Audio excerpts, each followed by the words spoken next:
Yeah. What up, what up, what up? Hello. What up, Nami? Hello. BO versus Hey. Ace today.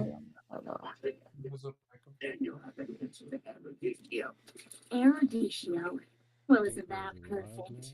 I got a phone to pick with them. Jeez, Nami's over here watching anime at the same time. Yeah, it's like, what is that?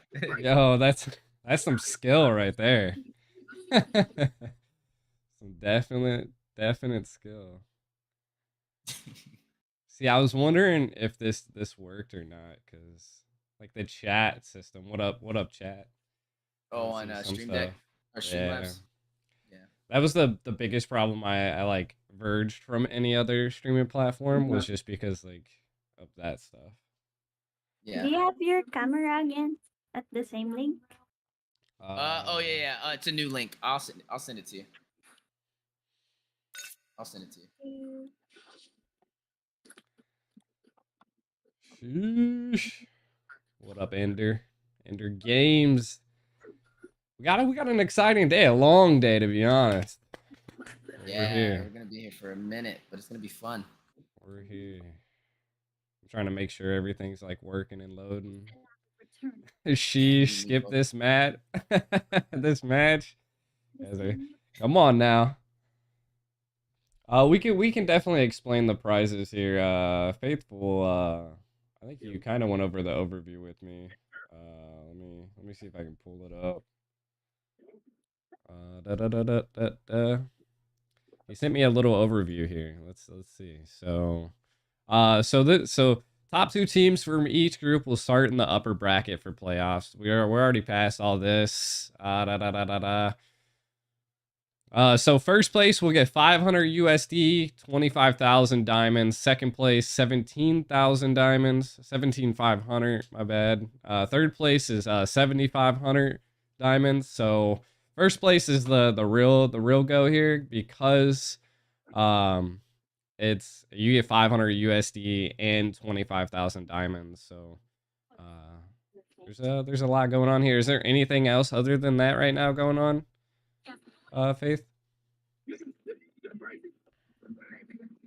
No, that's all. That's all? Okay. I wasn't sure if maybe like some other sponsors stepped in or anything like that, so. Oh, Avalon. Avalon is sponsoring the whole tournament. Oh, they are? Okay, nice. Nice. I have to turn off the fans. My shoulder's getting cold. I need to wear a jacket like Wheezy over there. It's a shirt. This is a shirt. Maybe the long sleeves. I think I got it cut off. So G forgot what sleeves look like because he's been sleeveless for so long. A shirt's a jacket now. The arms is too big. Dude, the shoulders, you can't fit in anything other than extra larges, you know? But then it's like super baggy lower part just because like I'm not an extra large, my shoulders are. Yeah. I need G's secret workouts, man. You said you'd be getting that new gym set up, so. I am.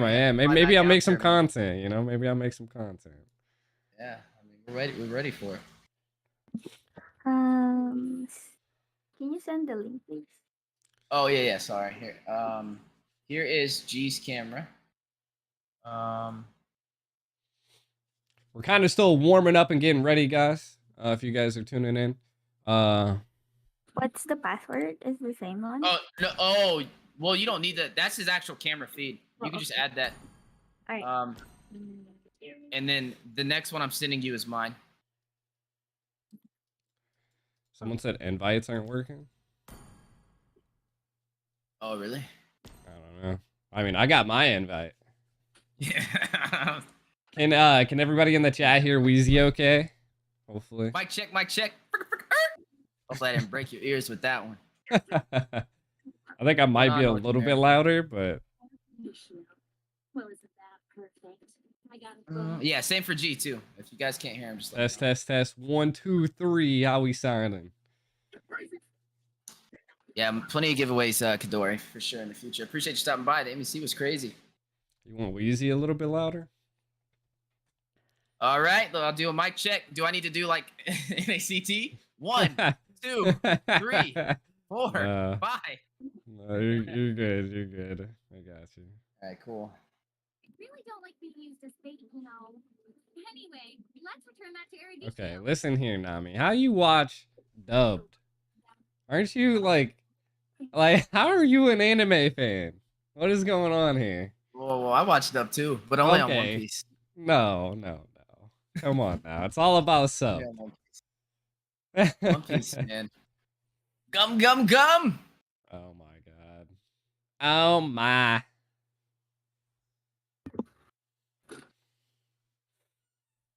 One Piece is good, bro. Once you get to where I'm at least 500, it takes a while to get good. But 500 episodes.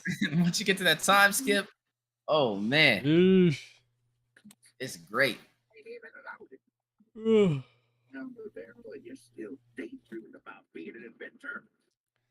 About to say like, gosh dang, Team Ace taking forever. You know they know these best of threes, right? It was like this in the Cyberpunk too. Really? Always fashionably late? Horrible being on time. Fashionably late. Hopefully they're not late for the NACT because I think they're cracking I was down pretty fashionably hard. late, but they just always had schedule conflicts. I think they were on time for the most part. They just had a lot of schedule. Yeah. I have not ate anything today, so I'm starving. So if another caster steps in, I'll gladly let him so I can smash a bowl of chili. Teams that are playing this time, we actually got some really good teams. It's going to be a long night. We got 4 matches tonight. First match is going to be Black Odyssey. I actually said OD. What the? Black Odyssey versus Ace. And then the next match would be BTK versus TOB, the most anticipated match of the night. Essentially a rematch from NACT at this point. So second match is going to be what you want to see. But of course, all these teams are pretty good, man. I'm not going to lie. Last night, it was fun. I don't know if it's just a combination of... Calm down, Ritz. I don't know if it's a combination of the new emblems that went out and how, like, diverse hero picks are now. But matches have been kind of short, but also really action-packed. So it's been fun. Second match, definitely the most anticipated. Third match is going to be Empire versus OSP. Also a really good match. Empire is undefeated right now. So is BTK. So let's see if Empire can definitely keep that going in match 3. Match 4, we got Bloodhounds versus Endables. Both of them are had a little bit of a rough journey, but this is their redemption arc. Their time to turn the tide. So let's see. Match 4 will still be good. Let's go. Big Ben, appreciate the donation, man. You make a good point. I mean, Empire is undefeated, bro. We didn't get to catch Group A, but I've been doing some stuff over there. So we get to see today. And, you know, they'll be going up against Simpsons best of 3. I think that's going to be the next interesting match to kind of keep our eyes on. I think we'll see just how much the Empire's improved. Exactly. I think it's going to... I don't know who's all on the Empire. I don't know if you've seen me neither. the No, lineup. I don't. I know the Empire's been asking for my lobby quite a bit, so we'll see. We'll see. Bloodhounds is the team with Boca Roscoe, yes. Much love. Ben dropped a donation. Thank you for always keeping us informed on all the MLB sports and NA. Really appreciate it. No problem, fan. Much love. Big shout out to the dude above me. He hosts actual tournaments now, so I kind of verged out of that. Now I kind of do some of the side tournaments and stuff that are kind of like I wouldn't say amateur because they definitely have like big teams in them, you know, like Hoon, Zane's in these tournaments. So there's still huge tournaments, but they just need an ability to be able to get it out, you know. And I feel like that's we've been here for how long, Weezy? 2 years now, I think almost. I think. Yeah, it's been a minute. Over 2 years for sure. So 2 years. Sheesh. Yeah, I can't even remember. It's been a minute, bro. Yeah, it might be like a year and a before half, there was almost really coming on a, to a 2. strong professional, before there was a strong professional scene for MLBB. Say that. Like before, there's Oh, really yeah. only Gosu's team and out Someone there in just BTK. Who is this guy? That's not Assassin Dave, is it? Who just requested to join the lobby? I denied it. Oh, you're hosting this one? No. But apparently people can like still request to join tournament lobbies now. I don't Oh, know who okay. this guy is. Oh, it looks like we're starting. Your team Uh-oh. is banned. Go. Let's go. All right, guys, now jumping into the game. We are looking at two amazing teams ready to go head to head. Can't wait to see which way this goes. I mean, Team Ace, right? They've been doing pretty decent. We've been seeing them compete on the professional scene pretty much all year. I don't think I didn't really get to catch them too much in the NACTs, but I'm definitely going to be keeping my eye on them now as they've been definitely piquing North America's interest. And then Black Odyssey, we've seen them in the NACT. They didn't make it past top 32, or I don't think they made it out of qualifiers. Like they got very close, but they were taken down. So to see them still competing, not disbanding, definitely shows you that they're ready to take it to the next level too. So I'm excited to see which way this goes. We are looking at Team Ace being on the red side. On the blue side, it is going to be Black Odyssey. No, exactly. I mean, again, Team Ace was showing out, and I feel like if there's one thing that Black Odyssey has to look out for, because we really didn't get to see Black Odyssey's games, but the one thing they really need to watch out for is Kool-Aid. That boy's gold lane is nasty. If you leave it unchecked, it's going to be a massive problem. It does look like Black Odyssey is kind of going with the typical bans. I mean, you got the Fanny, you got the Navaria, and then what Team Ace going with the Yves and the Franco. So Kaja is still open. We haven't seen a lot of teams pick up Kaja and the NABA, though it has appeared a couple times. I wonder if they're gonna maybe get rid of. We still haven't even seen Joy, to be honest, too, which is blowing my mind. So like Joy and then Arlot, like, right? I mean, all of these guys are available.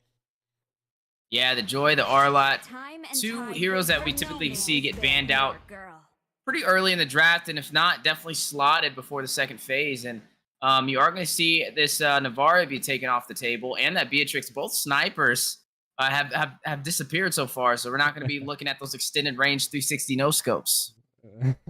360 no scopes. I've tried that. It's harder than you think. Well, I'm waiting for the day when G comes out with the reel of the 360 no scope. I'll definitely be looking out for it. I'm telling you, I've already got quick scopes. Now it's 360s. See, there you go. No, but I do think that maybe Black Odyssey was definitely watching our past games that we've streamed, because we're looking at the Beatrix ban. I know it's a normal ban and a lot of people like getting rid of it, but it is something that Kool-Aid did excel on in some of the previous matches. So they did get rid of the Kaja, got rid of the Beatrix, and a first pick Valentina here, Wheezy. Yeah, that Valentina is going to provide draft pressure, can be a possible problem if left unchecked. I mean, it's going to make them kind of think twice for each hero that they slot in for this phase of the draft. There's only really two ways to deal with the Valentina this early. One is to not pick any heroes that she can profit off of, or the other is to pick all the heroes that she can profit off of to make her have to choose and overwhelm her. So I think it's definitely a strong pick for the side of Black Odyssey, but it's easily counterable. We've seen a lot of teams learn to work against it throughout the times. Kufra has been picked up. This is the first time that I've really seen Kufra locked in this early. That is going to guarantee for the side of Team Ace that they have dive potential, though. But showing your roam at this position may not be the wisest answer. I mean, there's still a Diggy available. They can ban that Diggy out, pull out something like the Minotaur, and have that Minoan Fury, which we've seen kind of shine this recent season. But they're going to go ahead and top off this Kufra for some additional sustainability. Sky's going to go ahead and lock in this Faramis. Yeah, I mean, the Kufra pick's good. I mean, it's going to slow down the Valentina in some of the team fights. If they go with an Alpha, is online. Interesting. I mean, that it could also be a little technical there, but I always love Alpha. I'm a huge fan of Alpha, but I do think the Kufra is going to excel. Right now, we are seeing more of a support in mid lane, and then the tank is going to have the set capabilities, so... We'll see how it falls through here. They're of course going to always be able to steal the Colt Altar with the Valentina. So I'm not quite sure what Team Ace is building up here, Wheezy. Yeah, I mean, that's an excellent read right there, G. The Valentina can definitely take that Colt Altar, which means they have sustainability on their side as well. And I don't really see Valentina needing to take the Kufra ultimate, so it's already a great answer for Genis. Okay, we're just gonna call him Jin. This is looking like MEC over in Europe with these names right now. But yeah, I think it's gonna be a good ultimate for him to take. Now the Alpha from Batty over there, it's been a problem as well, right? A heavy damage dealer has sustainability, especially with this new emblem system. You see a lot more players picking them up. They brought Alpha back into the table, into the mix, and another jungler that still possibly can't. Well, Arlott is still on the table, but they're not going to pick up Arlott. They're going to go ahead and pick up this Esmeralda instead. And I'm wondering, I'm like, is it really worth taking out that Arlott? I mean, I guess they don't have too much CC on their hands since they decided to lock in that Paramus. You know, if you would have had something like the Eve, which was banned out, or that Navarra, then the Arlott could have profited a little bit more. But something that Esmeralda does provide is sustainability, mobility, and survivability. So I think that's the game plan for them, trying to make sure they're safe inside of that XP lane. I mean, we gotta give it up. I mean, Chicken showed us that last night. You know, like this Esmeralda could go 4 against 1 if scaled correctly. So something to keep an eye out on is the Esmeralda. Just how well they play. If they're bullying the EXP lane, I feel like that's going to be one of the forefronts that Team Ace is going to need in order to control this game.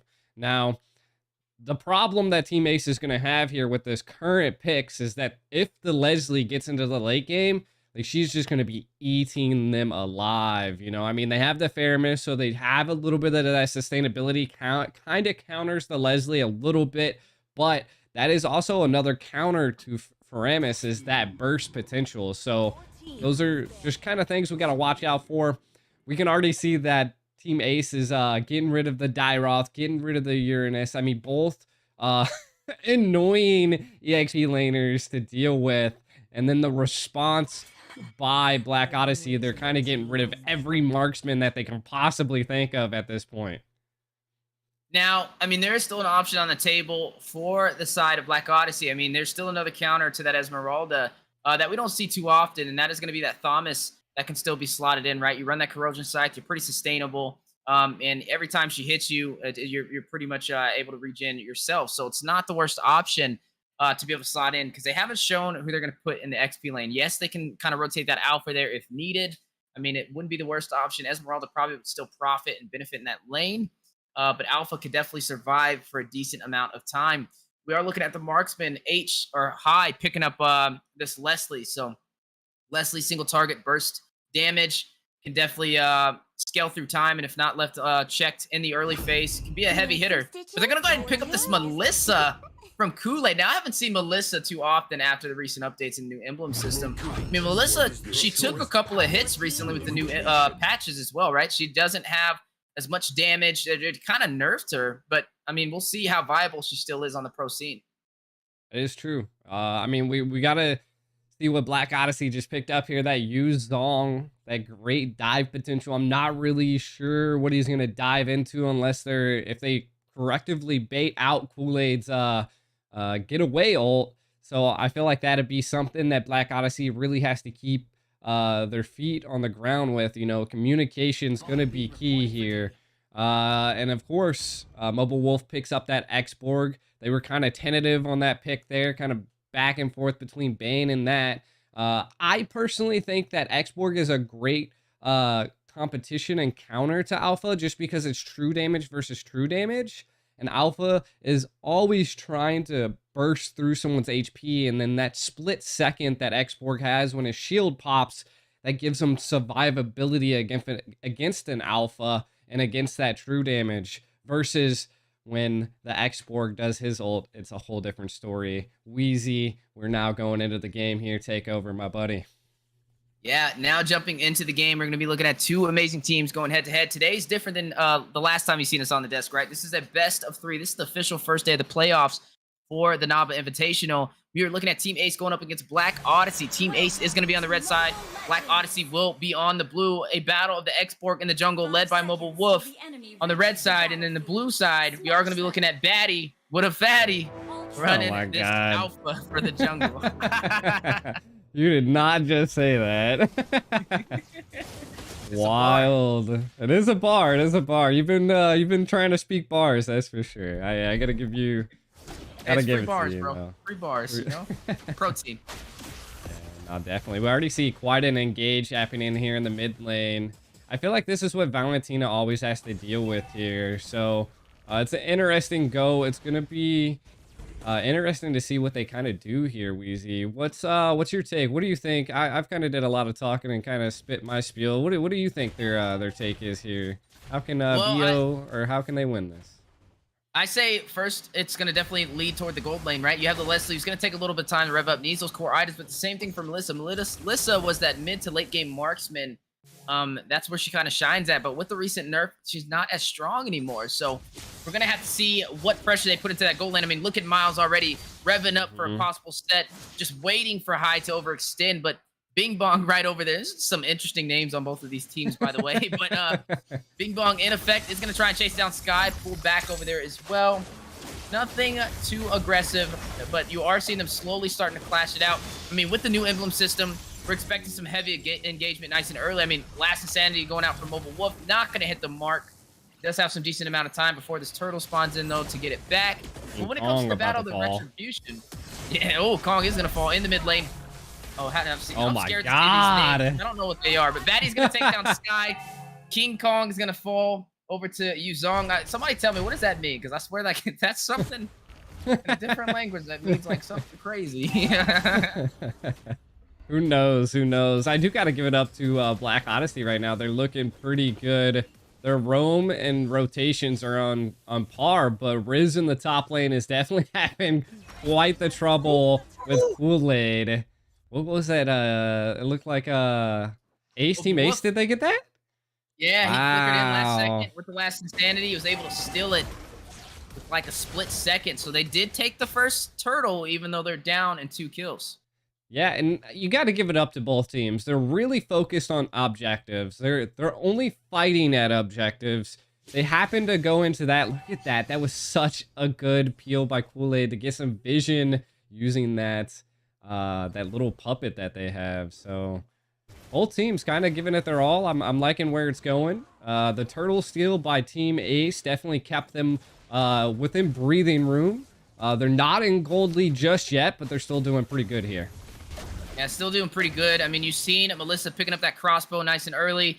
For Melissa, did pick up those steel leg plates, opting in for some more survivability. Gonna go ahead and have a little bit of defense in case that gank does happen, right? We need Leslie to get those crit items to be able to deal the damage they're looking for, that single target burst damage that the Leslie's known for. But something else that the Leslie provides is that ultimate sniper to be able to give that vision on the map when those ganks do happen. But speaking of ganks, Bing Bong trying to get away, slowed down by the fire missile, forced to use the wild charge, but does get out of there.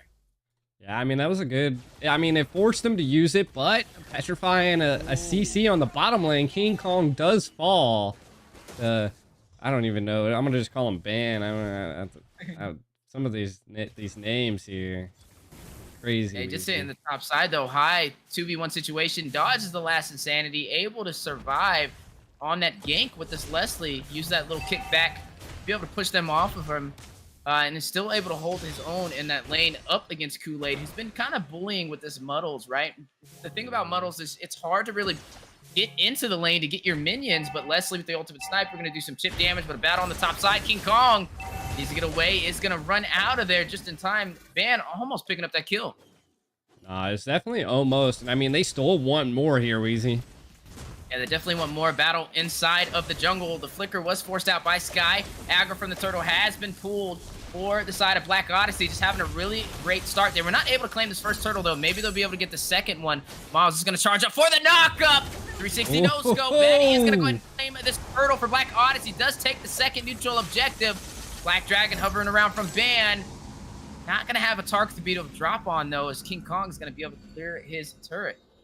You really just want to get out of there at that point. I mean, utilize that Black Dragon to to get out of a sticky situation with the low HP and then reset, you know? They did what they needed to. They're 3-0 right now. Black Odyssey's definitely looking good. But again, like I said, they have to watch out for this Leslie. I got hiccups, excuse me. And look at this, man. He's just trapped this bouncy ball in. Oh my god, and hit with the alpha charge as well. And High's gonna do some damage. Everybody getting a piece of the cake today. Gonna go ahead and take down Miles. A huge shutdown. Nothing he could do in that massive chain of CC, but they're not done. They want to go ahead and get the cherry on top as well. The silence goes down. Cool altar, fire, missile. Another alpha charge from Batty, chasing down Sky. Finds the backline. Killing spree has been activated. He does have that to be able to sustain himself, to stay inside of this fight. It is going to flicker and get a kill. Is going to go ahead and find Mobile Wolf. Man, they are getting some sprinkles. They're just building like the biggest cake in North America right now, and Team Ace is letting them. Weezy and this cakeness, man, I love it. They're definitely doing it. I gotta say, Bing Bong's walls are definitely unparalleled in this game. In the wild charge! Oh my goodness, and now they're just sending out cards to everybody to enjoy the show, right? They're just able to just pick up another kill in a matter of seconds, finding Sky out of position, not even out of position, inside of the turret, and now invading on the purple buff, but Mobile Wolf luckily was able to claim that with his retribution. Yeah, I mean, they're definitely giving it their all here. The alpha's good, 3-0. And then not only that, I mean, the Valentina's popping off. Van in the bot lane is still controlling the Esmeralda. So it's looking a little rough for Team Ace here.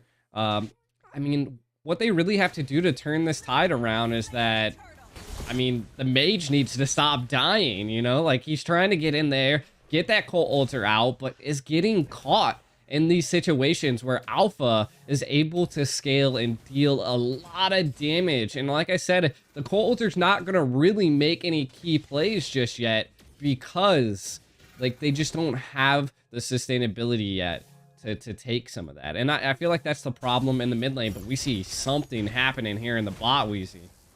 Yeah, huge play may be on the way. A four-man presence from the side of Black Odyssey. King Kong trapped in that Guardian's barrier, able to squeeze through in a matter of seconds. That could have definitely been costly, but they're going to be able to proxy this lane, which means they may be able to claim this turret. King Kong can't even find a way in there. You know, it's interesting looking at the items so far too. They're both building Dominance Eyes. Cooper picked it up, and Esmeralda for the side of Team Ace, all to counter this Alpha and this Yuzong. But speaking of Yuzong, able to claim that turret on the bottom side uncontested.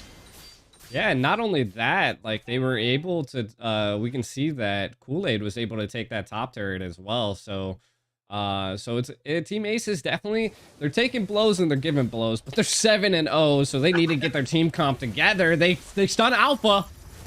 Does get the stun. Last Sanity dropping down from Mobile Wolf. Huge explosion. A shutdown. Shutting him down. But wait a minute. Bonobo trying to join the party. Furious dive. Takes out Mobile Wolf. Flies out with the Black Dragon. But Miles has other plans. Kufra able to throw a football across the field and shut him down. You know, I don't think I've ever seen a dragon get taken out by a football, but we have today. And they're responding, putting on a lot of pressure. What in the world? Huge knockup. High is going to take down Miles. Sky's going to take the turret for the mid lane. Jen needs to get out of the King Kong. Trying to find a way around. High is going to show up with the Riz. It's going to save his life. King Kong wants nothing to do with that crit damage that Riz has been building up over there. This Leslie slowly a ticking time bomb.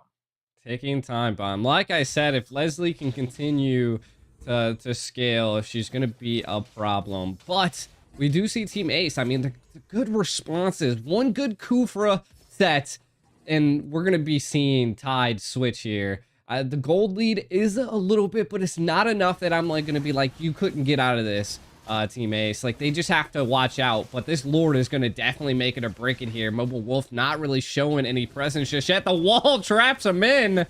Now Miles charging up, not gonna get a set. Use this conceal as well. There goes the Black Dragon we were looking for. High is gonna take down King Kong. The turret is gonna fall in the process. Kool-Aid's gonna find Batty. Mobile Wolf's gonna take down the Lord for Team Ace. But the chase guy's gonna pull both of them in. Is gonna find High. Man, this is play. what Team they Ace needed. turn this around. Exactly. exactly what they needed. Lord pushing in on the top side. This is definitely what they needed. This Lord is going to give them amazing breathing room. Team Ace is now getting together and showing that team comp. Kool-Aid popping off. Oh my God. Taking out Ban with no problem. That speed. They didn't have to pop the Inspire there. That was just their insane speed that Kool-Aid has on this Melissa already. Yeah, They're just kind of speaking rolling it Melissa, up. Look at the gold difference right now. I mean, Melissa's up by about 1,200 gold so far. Has the Demon Hunter, has the Corrosive Side, and the Golden Staff. It's going to be able to pierce that high HP targets and also at a fast rate with that additional attack speed provided by that Corrosive Side and also that Golden Staff. But now some pressure in the mid lane. It looks like they're going to be able to claim this tier 2 turret. Blue team turret has been destroyed. Yeah, they're able to clean the tier 2 turret. They're cleaning up the map, and now Team Ace has got the gold lead, and this is good for them. You know, they keep this up, keep this scaling, and they'll win here. Now, what Black Odyssey has to do here is guess who the problem is on Team Ace. It's that Melissa. They really need to get together and hunt her down, and you can kind of smell it here. Bing Bong was trying to get a play with that conceal play, but nothing just yet. Team Ace is playing passive. Now they're in this point where they can actually come together as a team, and they're showing out. What Black Odyssey also needs to do here is they need to get rid of that mid turret. That mid turret is the ace for Team Ace here. They're able to utilize that to escape and position themselves in a better area than a Black Odyssey can, because they don't have any escape. They're already back to their inhibitors at their base. So if they have to run, they have to run far. So if they overextend, it's going to be a problem here, Weezy. Yeah, definitely going to be a problem. Have to kind of pick your engagements carefully. I mean, we're already almost 12 minutes in, right? This is technically the new late game with the new emblem system. So right now you are looking at them stripped down to only their inhibitors for the side of Black Odyssey. And this is kind of funny, G, when you think about it, right? They were up in the beginning of this game. They were looking really strong. They didn't take the first turtle, but they took the second one and they started putting on a lot of pressure. But in the blink of an eye, Team Ace was able to get their macro and their micro up and flip this around. I mean, looking at Kool-Aid on this Melissa that you mentioned, is running that weapon mastery, does have that Inspire as well. And then all these attack speed booster items that she did build up alongside the Wind of Nature. You have to be careful. If she can stay in the back line, she's easily going to be able to burst down Black Odyssey. And this may be what we see here. But and wants him. He's going to try and find him. Does want Kool-Aid. Uses the go away. Able to sustain himself. Last insanity for Mobile Wolf. Bing Bong. Very low. Needs to go back. Miles too low to sustain himself. Man is going to take him down with the Black Dragon. Batty is going to find Sky, but in the mid lane, King Kong and Batty 1v1. King Kong just pulling him, forcing him back. And you are going to see this Lord still intact for both sides to be able to take. This is what Black Odyssey needed. Oh, Kool-Aid so low! Almost gets sniped by Riz there.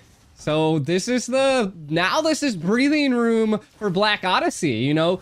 All they have to do is hit the retry. I do have to say that Batty kind of gets off focus when fighting for the Lord. He always engages on someone else and not worries about the neutral objective, but pushing back Mobile Wolf. This is kind of what they need here. He's going to be able to hit that retry with no problem, but a Black Dragon, Wheezy. Yeah, it's going to hover around trying to find a pick off, but they did get the Lord. They got what they came for, so he's not going to overstay his welcome. They did force out that Wind of Nature from Kool-Aid too, even though they did have a member to kind of help dodge and not allow that ultimate sniper to hit him. He did kind of panic and use the Wind of Nature. So that is going to be a little utility burnt out for this next possible engagement. That is true. And I mean, both teams are definitely giving it all. What we need to see from Black Odyssey, they need this mid turret. They need to clear up all tier 2s and this mid, but they're kind of are engaging a little early before the Lord's coming in as they're putting a lot of pressure, but Team Ace does not want to lose that turret. So now all they have is a Luminous Lord here in the bottom lane. Conceal play by Bing Bong, Wheezy. Use conceal play. They're going to split up in 2 different lanes, though. They need to just focus on one target. They should just go in for King Kong right now. They do have the Lord on the bottom side, though. It is going to claim that tier 2 turret, but he's at lower than a quarter of HP, so easily going to be bursted down from the side of Team Ace. Yeah, a lot of teams, what they really focus on sometimes is taking these towers, but sometimes they... Oh, Wheezy! Oh, the Terrified. The airborne knock with the call off to the save Miles. Kool-Aid gonna find Batty. Wait a minute. Black Odyssey on the run. Jin is gonna get a kill though. Is gonna find Miles. So Terrify goes in. Jin gets a double. Finds Mlbb Wolf. Still in there to help the team get out alive. my No man God. falls down today, but King Kong is gonna find Jin. Hide's gonna fall. Double from King Kong. Swinging around, trying to find the Empire State Building. You are gonna look at Jin back in the base alongside Bing Bong, and the tables have turned. I mean, they have enough time to end this, especially with Kool-Aid here. They now all of their ultimates are up for team for Black Odyssey. Can they pull us through here, Wheezy? Like they are trying to pull it off. 3v2 triple knock up from that wild charge, but Batty evening out the playing field. Now look at them, they're scattering like ants over there. They don't want none of that. As soon as Batty came in there, they dispersed. They don't want that. This was again kind of what I was gonna build off to when that Lord push was happening, Wheezy. A lot of teams forget that the super minions and the Lord will continue to push lanes in if you just delay the team. So sometimes team fighting and being aggressive towards the enemy team is sometimes the play there, but they kinda Black Odyssey was just, they were roaming around. It looked like a bunch of chickens with their heads cut off. They couldn't make a proper decision on if they wanted to go with the Lord or if they wanted to fight, but something's going down here. Yeah, Miles does charge up, tries to get the knockup, falling a little short. Both teams kind of testing the water, waiting for the other to step over the enemy line and make that first engagement. And here it goes. King Kong hit with the alpha charge, though, is going to run away. Just look at it. It's like a game of cat and mouse right now. There's a game of cat and mouse as a Tyrant's Rage comes out. Yeah, Hugh said on the wall, killing spree activated. You are going to find Jin falling into the hands of Kool-Aid. But Batty's going to fall. Sky is going to pick up that kill. Last insanity from Mlbb Wolf. Not sure where that was going. Oh, Van trying to get away, trying to sustain himself. Furious dive for that shot. S and King Kong not letting him go. Foot on the gas. Full throttle. Van able to sustain himself. Back for some regen. Minions making their way through the mid lane. Is this the ending? Can they claim the first game of this best of 3 for the Naba Invitational playoffs? You are looking at Team Ace in a strong position, and they will push through. Are going to claim victorious. Game 1 secured up against Black Odyssey. Man, oh man. That was actually a good game, Wheezy. That was good. I mean, to be honest, I thought either or team had it. Black Odyssey did make a couple mistakes, and Team Ace just capitalized on it.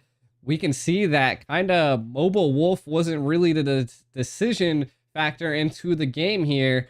But I said this in the very beginning that you'd probably want to watch out for Kool-Aid. And who do we see here? The one, the only MVP. Yep, the one, the only MVP. I mean, even looking at the stats so far, I mean, it turned around, right? It looked like Team Ace, there was multiple times when they were on the back end and it looked like Black Odyssey was going to close it out, but Team Ace somehow found a way, gathered their resolve, and closed it out. So, I mean, this is a best of 3. There's still a chance for the side of Black Odyssey to turn this back in their favor, but they have to kind of tighten up their shot groups, right? They need to find their focus and maintain the aggressive tempo when they have it, maintain the control of the game when they have it. There's so many times when it was under their control and they let it slip through their fingers. No, exactly. And I mean, again, if I was Black Odyssey and I was sitting in that VC right now, I would probably be like, yeah, you need to focus on Kool-Aid. You know, maybe you can't ban out all of these, all of the marksmans. I mean, it's not playing a huge factor here. It doesn't matter what Kool-Aid uses. It seems like the MVP is always in their favor. So you just have to outplay them at this point. No pun intended. He dropping bars today, man. Jeez. I definitely agree with you, though. I can't wait to see where this best of 3 goes. I mean, with like when we see BTK, they're pretty much one of the most stacked teams. So you kind of have an overall understanding of where you think the match is going to go, right? But when you're looking at these two teams, you never know. So we're kind of getting a power level test between each team going head to head outside of the matches with BTK so far. Team Ace did just win this, and so Team Ace, I don't know how many losses they have so far. We'd have to look at the standings. But this is their first loss in the series. I guess that's the only thing that matters since we're past group stage. There's only 2 teams undefeated right now, though, and that's BTK and the Empire. So I can't wait to see if somebody can kind of break that record, or if they're going to be able to push through this entire Naba Invitational undefeated. Yeah, Black Odyssey is 1-2, now 1-3. And then we're looking at Team Ace is also was 1-2, but now 2-2. So Team Ace definitely showing their strides here. They've gotten their act together. So I kind of, again, what we need to see from these guys, or I mean, proper bans and pick will take you far. But to be honest, in this current meta, when you're not facing BTK, it definitely comes down to skill. It's how well you know these heroes, how diverse you are on your hero pools, and we need to see that. Yeah, like, I think you nailed it right on the head right there, G. You got to see the execution, man. I mean, once teams get close to that top 8 phase, even when it was NACT, it was literally the difference of like a hair when it came to like the minor things that you would have to focus on that you normally don't think about when you're going against your average teams, right? The little micro and macro plays were costly for a lot of teams out there. So hopefully going forward, we can see Black Odyssey kind of tighten their shot group. I don't want to see them get swept. You know, we don't like seeing one-sided stories. We like to see things that are a little bit more even, especially for teams that are going to be considered top 8 in North America. So hopefully they can turn this around. I do think they can, though. I mean, their team, like I said, a lot of teams disband when things, you know, go south, and they're not one of those guys, right? They definitely have been together for a while. I think they have Panda on their team. She's been amazing as well, and they've just been getting better. So hopefully today we'll be able to see a brighter side of things as we jump into match 2, because I do want this to go all the way to a best of 3. Yeah, exactly. And kind of talking into some of these bans and picks that we're seeing here. Fanny already out of here. Kufra. I guess they don't want to see Kufra used against them again, because that Kufra was definitely some of the key decision factors by Team Ace. Those sets were amazing and a nuisance, but they left Yves and Navaria open here, Weezy. They did leave both of them open, and Navaria, wasting no time, is going to be picked up from the side of Black Odyssey. This may be what they needed, right, to be able to get that upper edge in this game. Now, that Yves being slotted in, it's been a problem also. I mean, the R lot is still on the table, so I'm assuming they expect, well, they could take up the R lot. Honestly, I think it's too risky to give Team Ace the R lot, especially when you're down 1 game already, and you don't want to. This is a best of 3, which means if they take this game, they win, right? This is pretty much match point. So they can't afford to give them 2 strong heroes that have great synergy like that. If you give that R lot alongside that Yves on the same team, once that manipulation drops down, everybody is in a 5x5 zonage of CC, and R-Lot's gonna have infinite marks of Astros, infinite eyes to be able to dash in and deal some damage. But they're gonna go in for the Claude instead, right? The Claude can get into the back line with the Blazing Duet, find Sky out of position and take him down, but it's a risky play. Very, definitely. And it's interesting. I like this Claude play because now it's gonna force Kool-Aid to play a little different. But Kool-Aid picking up the Leslie, kind of one of Claude's nemesises at this point. It's definitely gonna kind of counter Claude, be able to lock him down quick, and burst him, because Claude's gonna be squishy here. So from the side of Black Odyssey, we need to see a strong front line at this point, because they're gonna have to rely on this Claude. He's gonna have to carry this game, and we can already see that Team Ace is kind of throwing out everything at this point. The Esmeralda, the Yves, both big picks in this current meta, and then picks up the Uranus here. This is gonna be spicy, Weezy.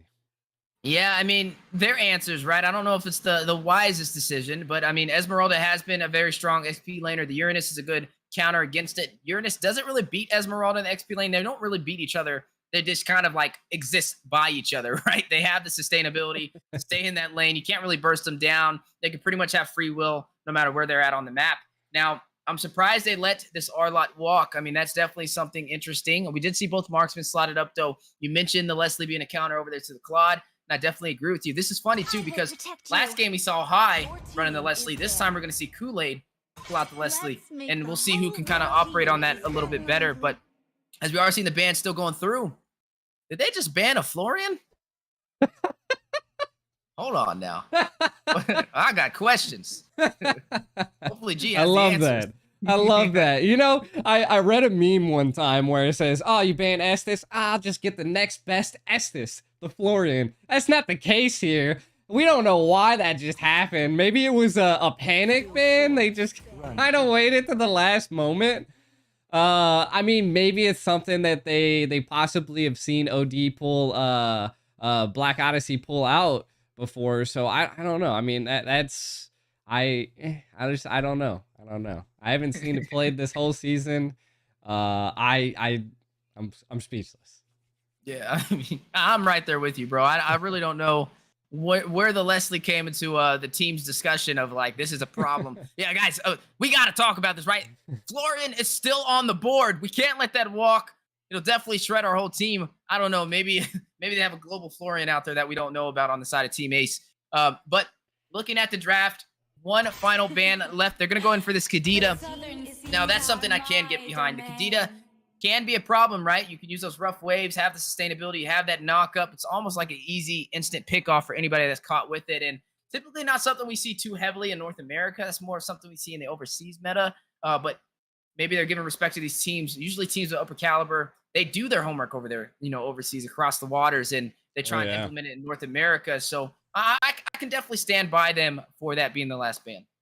You know, and I was kind of thinking, it's like in my mind right now, like, what in the world is Black Odyssey thinking at this point, right? Like, what is their, right now, I can kind of see what their answer is to get into that back line is either the Alpha, but if the Alpha uses his ultimate to get into the back line, he's going to have no escape. Like, he's going to be there. I think this Uranus was a little bit of a sketchy pick. I personally would have rather seen a Yu Zong because Ritz is going to have a really hard time with this Leslie. And they're kind of focusing around this Nana. A little interesting as well. I don't know if they're just trolling at this point or what. The Florin, now a Nana. Next thing I want to see is a Chain G jungle. Yeah, and looks like they're going to go in for their support route. Miles is going to lock in this Mathilda. Mobile Wolf is going to lock in the Bane. And the picks are going to be finalized for the side of Team Ace. And now only one option on the table. Let's see if G can get the bullseye. What do you think it's going to be? I mean, it's going to have to be a tank here. Probably. I mean, they could get spicy with it. I mean, they could go a Faramis at this point. They could do a Faramis roam here. And that. You just talked about this Holy. yesterday, G. You said, I did. "Hey, who was that hero I hadn't seen in a while?" And there you go. We get to see today Atlas in effect, back in action. Nothing to stop the Fatal Links, but you did see Miles pick up that Purify. But I don't see the battle spell for Sky. Do you see the battle spell? I do. Sky's battle spell is Sprint. Sprint. Oh, that's weird. That's a little. I would have Purify at this point. Not Sprint. That's going to be a problem if he gets caught with those Fatal Links. But we are going to jump into the match now, guys. This is going to be two amazing teams going head-to-head. Game 2 of the first best-of-3 for the Naba playoffs, the Naba Invitational, live on GD Ico and my channels. And we're going to go ahead and see these teams both fight it out, right? I mean, Game 1, we got to see more of a ping-pong match style, right? We were able to see them kind of bounce back and forth, but the ball ultimately landed inside of the court for Team Ace, and they were able to close it out and take down Black Odyssey. So Game 2, we're kind of hoping that Black Odyssey tightens their shot groups and drags us on to a Game 3, because if not, this is going to be a full sweep in this best-of-3 with Team Ace moving forward. That is true. Kind of taking a look at some of these emblems here. I see that Ritz is trying to slow down. That's the slowing down marksman emblem. I don't know the name. I'm not as familiar with these, but it's an interesting pick. Ritz, Claudes. Do you know what their emblem's called? Oh, I think that's Weapon Mastery, if I'm not mistaken. Weapon Mastery, I think. Is it? I thought that was the chess piece looking thing. Whatever it is, it's there to slow down and have some sustainability. So I think that's gonna play into a factor. Lethal ignition on Leslie, so damage is definitely going to be there. Bing bong, kind of low. Yeah, very low. Both teams trying to get some early engagement, trying to draw first blood, but he is going to be able to recall back to safety. I mean, you do see this Esmeralda running the sprint. When you look at the Uranus, he went in for the flicker. I think I would have more preferred this sprint on the Uranus as well, just to make him just as mobile. So Esme may be able to rotate a little bit more in her favor up against this Uranus, but we'll have to see when it comes to the itemization on which way they decide to go. I mean, you are seeing the tough boots picked up by the Uranus to kind of slow down some of the CC that does get procced on him. But on the bottom side, though, you are seeing Batty rotating with Bing Bong, trying to find a potential pickoff prior to this Lord. Yeah, potential pickoffs, you know, and there's something we haven't really seen in a while, and it's just, you know, NA just doesn't get, you know, like the Malaysian swap up. It would have been hilarious if the Uranus was going against a Leslie and the Claude going against an Esmeralda at this point. I think that might have, you know, changed a little bit of the tides, you know, flip the switch for Team Ace, you know, even though they're doing well, so maybe they're not trying to play ballsy like that, but both teams kind of giving it their all here. What I really need to see is that Atlas's sole job is going to be constantly getting pressure and putting it on the Leslie, but we're at the first hurdle here, Wheezy. Yeah, first hurdle in play, about 50% HP. Both teams want this first objective. Everybody's still stacked on HP. Circling Eagle drops on Batty. Real World Manipulation drops down as well. Mobile Wolf is going to use the Retribution, claim this turtle for Team Ace, and they're all going to disengage. Nobody fell in that engagement. And G, we found it. So that emblem that we were trying to find is Weakness Finder. For, Weakness Finder. Ah, there we go. I knew it was something. You know, I'm a little rusty on all these different emblem names. But yes, Weakness Finder. Something they're going to definitely need, because with the combination of Bing Bong and Claude, and maybe even Batty, we could see some crazy plays. Yeah, huge play right there, but Miles needs to get out circling Eagle, but gonna hit right back into Bing Bong, and Batty's gonna shut him down. The Matilda airline right into combat. She thought she was a fighter jet, not an escape jet. Definitely dived into that combat there, Wheezy. So, I mean, that is a play. It was a little rough for him, but Riz. Wow, looks like he doesn't have the Riz right there. It's going to be shut down, an instant denial over there. And that is going to be the one picking up that kill was, who did pick up that kill? I think it was Moba. It was Wolf. It was Moba. It was Wolf. Wolf secured that, but Batty giving a lot of pressure. Again, a lot of these teams, they're just kind of roaming around, putting a lot of pressure in the gold lane, as we can already see. Kool-Aid has taken a chunk of gold plating off that tower, so something to keep an eye on. That's kind of what is keeping their gold lead here at this point. 27 seconds until the next hurdle, putting on a little bit of pressure on Ban. What? Oh, but looking at this bottom lane, this is what I like to see. This is how they're going to get their gold lead back, and maybe they might even take this tower at this point, showing a lot of pressure, but the Fatal Leaks doesn't hit. Oh, kind of embarrassing, but I guess it kept them at bay. Yeah, I mean, I guess it did. I mean, they didn't chop down that turret all the way to that last hit, but it is sitting at about a quarter of HP. Turtle has spawned in. Mobile Wolf going for this objective. He's able to claim the last one as well. So right now they're getting what they need to stay in this lead. They're already up by about 1,000 gold. There goes the turtle. Mobile Wolf is going to go ahead and save his retribution for a potential denial in the jungle for the side of Black Odyssey. And here they go. Alpha charge out, but still the airline circling around. RWM from Sky drops down, trapping Bing Bong and Batty. Miles is going to take down Bing Bong. Batty is going to fall to Kool-Aid. Leslie picking up that kill, the first kill for the marksman on Team Ace. That is what they kind of needed here. And it looks like they want to give a little bit of pressure here. Already getting shields up. Mike's kind of low. Ritz could get in, maybe take him out, but oh, it stopped his blazing duet with a knock-up. Kool-Aid hits the snipe, but it wasn't enough to do anything here, Wheezy. This is crazy, man. Both teams are giving it their all. Sky's now cutting the lane. They're gonna definitely secure this bottom turrets.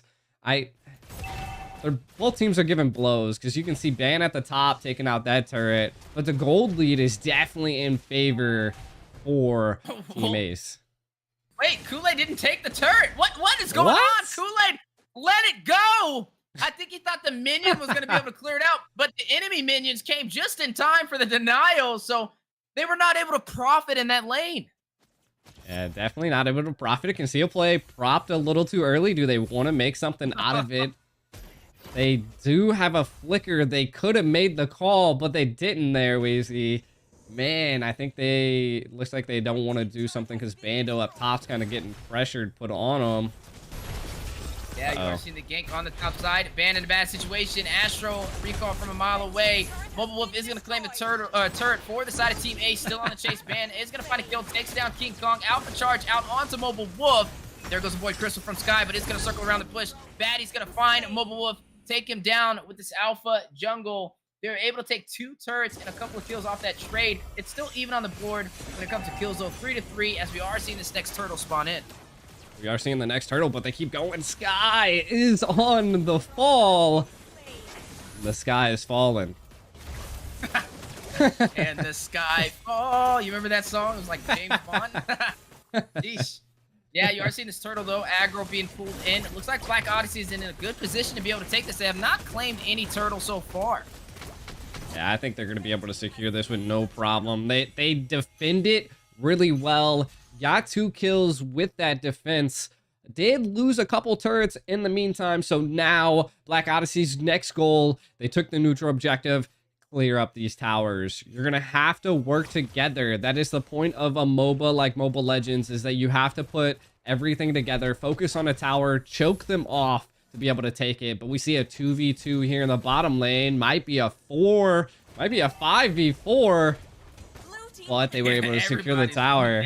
Yeah, you see, it was like a wave. They just were rotating down there. Eesh. Now, I will say, you know, looking at the gold difference between the marksmen so far, I mean, Cloud has 4,499. It's 1,000 gold lead for the Leslie right now. Did pick up that Blade of Despair alongside the Berserker's Fury, but there goes the Fatal Links inside of the RWM. Sky gonna find Bing Bong on that Fatal Links play. Mobile Wolf gonna find Baddie. 2 members falling for the side of Black Odyssey. They are gonna look for more, though. Ban trying to get away, slowed down by all of this CC. When Sniper goes out, there goes one, but King Kong is gonna find the kill. All of them racing, trying to increase their KDAs. This is bad for Black Odyssey. They're about to lose their mid turret, which is gonna be their only safety net here into the first tier, and they've lost it. Bing Bong kind of messing up on some of these ults, but I gotta give it up to Team Ace. They're responding really well to the Fatal Links. They're just burning him down so fast as soon as he sets. And I mean, I gotta say it, I mean, the Claude really doesn't have any kills, doesn't have any assists. Like, your carry isn't going to be really carrying at this point. You're going to have to wait until maybe about the 14-minute mark. Really focus on allowing your Claude to farm. Yeah, definitely going to have to focus on that. I mean, the mid lane for the side of Team Ace has more gold than he does right now. And he's the gold laner, so, you know, I'm trying to think this math is not mathing. He's just having a hard time finding his place in this match so far. You're going to see a potential concealed play going in. Bing Bong trying to find a setup, trying to use this Fatal Links. The only one with Purify is Miles, so anybody that he can get close to in his perimeter will be caught up in that group CC that he has to provide. Until the airlines, Kool-Aid picking up the kills, catching a right, but Baddie's going to shut him down for the response. RWM drops down. Mobile Wolf is going to find Baddie. 2 members left, Ban and Jin, against the 4-man team of Team Ace, and this is a great chance for them to work on this Lord. I gotta give it up, man. This Matilda, the plays are coming in, and now they're gonna have full reign of this Lord. Jin is going to possibly try to get a snipe, pull a Boca Roscoe. It wasn't able to, as the team anticipated that snipe already and took the shots. This is bad. This is bad for Black Odyssey. They really have to solidify a really great defense here on this first Lord to not lose too many second tier turrets, and hopefully don't get your base cracked in. That is going to be their defensive decision here. Wheezy, can they hold this off? I mean, that's what we're all trying to figure out right now. With this Lord moving on the bottom side, is going to work toward that tier 2 turret. I mean, they're just having a really great game. You are going to see that Astro Echo come out. They're trying to hold them at bay, but I don't know if it'll be enough. This Lord's going to go ahead and claim that tier 2 for the bottom side. Baddie is going to use the Alpha Charge onto King Kong, trying to slow him down so his team can catch up and deal some damage. Lord still intact. 25% HP has been knocked off. Going to make his way into this inhibitor, but it is not a Luminous, so they should be able to burst this down with ease. I think right now Ooh. Fatal Links is gonna drop for the double set. Bing Bong grabbing King Kong and Mobile Wolf. Guy gonna drop that RW. Matilda Airlines in that CC, but the Matilda Airlines does rotate around. He is gonna fall though in that process. The tier 2 turret for the mid lane is gonna fall as well. The alpha charge from King Kong, but Batty, a little bit stronger, is gonna take him down. 3 members still intact for the side of teammates. They need to pull their punches though, because right now Black Odyssey may be able to take control. Yeah, they want more when they should be really focused on defending. They might be able to clean up this mid turret. Depending on their decisions here, they do opt to be able to clear that top lane. This was a good defense by Black Odyssey. This is, again, what I wanted to see. The Matilda Airlines got shot down by the tower there, going a little too deep, and that caused Team Ace to not have a viable tank or an escape at that point. So that was a good defense. I loved it. Black Odyssey, keep this up. You didn't get your base cracked into, but that mid tower is low. Now, G, I gotta ask you a question. All right, don't think too hard about this. What rhymes with fairy? Fairy? Berry? Been destroyed. Carry, because that's exactly what Batty is doing right now. On to this alpha, 6-3-0. He has almost more than 90% of the kills so far for Black Odyssey. I mean, I think the goal right now is to circle around Batty and let him do some work. Batty with a fatty out there just strutting it. Oh man, we'll see. I definitely do think they need to work something out with the alpha plays here. Bing Bong kind of making some key plays. They really don't have escapability at this point though, while Team Ace does. So overextending, playing into this Lord like this could be a bad factor. They are kind of, look, Bing Bong's already getting monstered here. Look at the snipe. He's so low. Now that he's not going to be a factor into this fight for the Lord, this is where Team Ace really needs to put pressure. Yeah, and Jin just used that sniper that could have possibly stole this, which means they should be able to get this with ease. They don't even have their jungler in place. Batty's trying to circle around. Mobile is going to play with RW and drop it down from Sky. Alpha charge for the setup onto King Kong. Is going to try and get away. Mobile is going to find Batty. Wait a minute, though. Ace still on the chase, getting more. Kool-Aid is going to go ahead and take down Bonabo. Kool-Aid's going to find another. Gets a double. Shuts down Bing Bong. Pressure in the mid lane. 3 men stacked up over there trying to close it out. Jin all by himself. Going to go ahead and use that ultimate sniper. The triple kill. Literally an inch away from the base. And that is all she wrote. A full sweep as Teammates is going to shut down Black Odyssey. Eesh. Victory. That was good. That was good. I liked it. Team Ace, they aced it. They aced it. You know, Black Odyssey, like you were saying, they weren't able to, you know, focus around Batty. To be honest, it was, again, just the gold lane was a huge problem. That counter, that Leslie pick into a Claude, smelt doom for Black Odyssey. You know, they had something in their pocket and they were like, ha, ha, ha, I got this. I got Claude. No, you don't. Leslie's on the field. Yeah, I couldn't have said it any better. I mean, just looking at the stats so far for these teams, 5-1-7, Mobile Wolf with the amazing KDA, but we got to give credit over there. I mean, Batty was doing his thing, even though they got shut down. Yo, he was holding it. He was holding his own. I mean, I think they just need a little bit more time, a little bit more practice. Now, the question is, this is the not the qualifiers. This is the playoffs. Does this mean that they're knocked out, or does Black Odyssey still have another chance in like a lower bracket? I think this was the lower bracket. This was the lower bracket, so they're done, right? I guess they have to wait on the yes. No. Loser of round 1. No, there's a thing. I think they go into the loser round 2, right? They're not. No, they're done. The loser. Oh yeah, of, this is the loser Very round. bad. Yeah. This is lower bracket. We're about to be going into upper bracket. right. Yeah, so they're done. Black Odyssey is out of the NABA. Out of the NABA, the first ones to go home. How bittersweet. And I mean, that means Ace has a chance, right? I mean, they're going to be going up against the loser of the Empire, going up against the Simpsons today. So that'll definitely be interesting to see on that bracket how that kind of plays out. But that was a pretty good game. Team Ace able to find their resolve, able to close it out, a 2-0 sweep. That's a bold statement for the lower bracket. It was. I mean, it was good games though, man. I Black Odyssey didn't go down without swinging. You know, like they had some really good plays in the beginning. I thought they were gonna take game one, and you know, coming into game two would have lost. I think their mindsets were just a little rough. So you know, the Atlas play questionable. We haven't been seeing it. Maybe that's why we haven't been seeing it.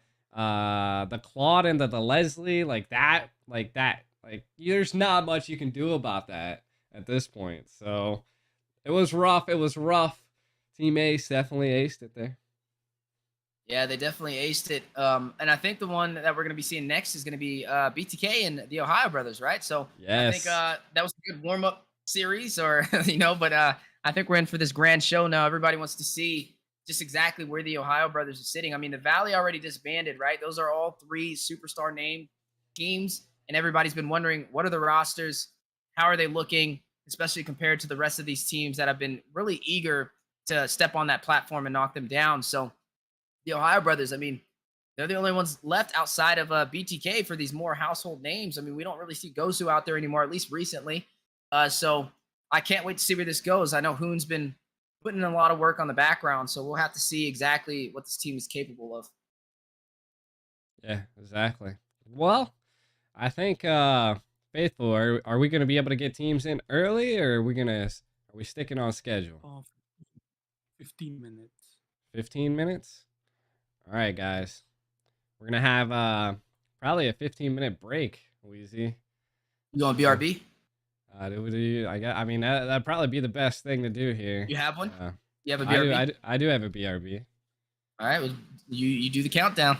Let's do All it. right, man. All right. All right, guys. We'll be back 15 minutes from now. We'll see you then. All right, guys. See you soon.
I used to be, you know.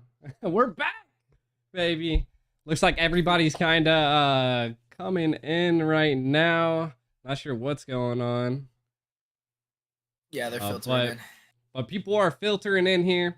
I do have Quirky in here. He's going to do a little bit of casting alongside. Do you have a camera? Do you want me to throw your camera on here? Like, oh, nah, man. I'm just audio. Chilling. All right, we're just audio in it around here. I'm going to be the cameraman. I'm going to be focusing on controlling the camera here. I'll share it for, well, I guess it'd be better off if you just watch Wheezy's. Okay. Yeah, we can do either or. Yeah, just watch Wheezy's. That way you guys can communicate a little bit better. And then I'll cameraman it up. I think it's going to be starting sometime soon. I'll still be here. I'll just be. Oh snap! Maybe we'll trio it. Maybe we can trio desk this. I can anchor it a little bit, you know. Yeah, you want to? Yeah. That's fine with me. Let's do it. I don't mind. I'm already here. I'm on camera. I'm dressed. I got a shirt on. What? G with a shirt on? All you need to be an anchor right there. Do you wear shirts? Well, it's a sleeveless shirt. There we go. That shit ain't no shirt ever. Lee the editor. Yeah. I got a cat. Aiko loves getting them 50% t-shirts. That's how, dude. 50% t-shirts, but the cost is the same. My God, what did I tell bro. you? Jeez. Dude, I don't know, man. My shoulders can't fit and stuff, man. I got my shoulders are too thick, oh, shit. They call them boulder shoulder Aiko. Boulder shoulder Aiko. Got my tank claw, chat. See this bad boy? I know, man. I miss Tank. I need to get one from him. He plays Diablo, man, all the time. I can always get you. You should chat with him, man. He's always playing Diablo. Is he? He's been in his Discord. He's been. I'm in like a little Diablo Discord that I started. I can probably. Oh yeah, send me the invite. Yeah. And then he's normally chilling in there. I do pay more for sleeveless shirts, but this shirt right here was like, I think like $35. I was like, Jesus, I'm paying for the color or something. I don't know. It's nice though. It's nice. You know, got some beaches on there. You know, They look like Florida. That's what I'm saying.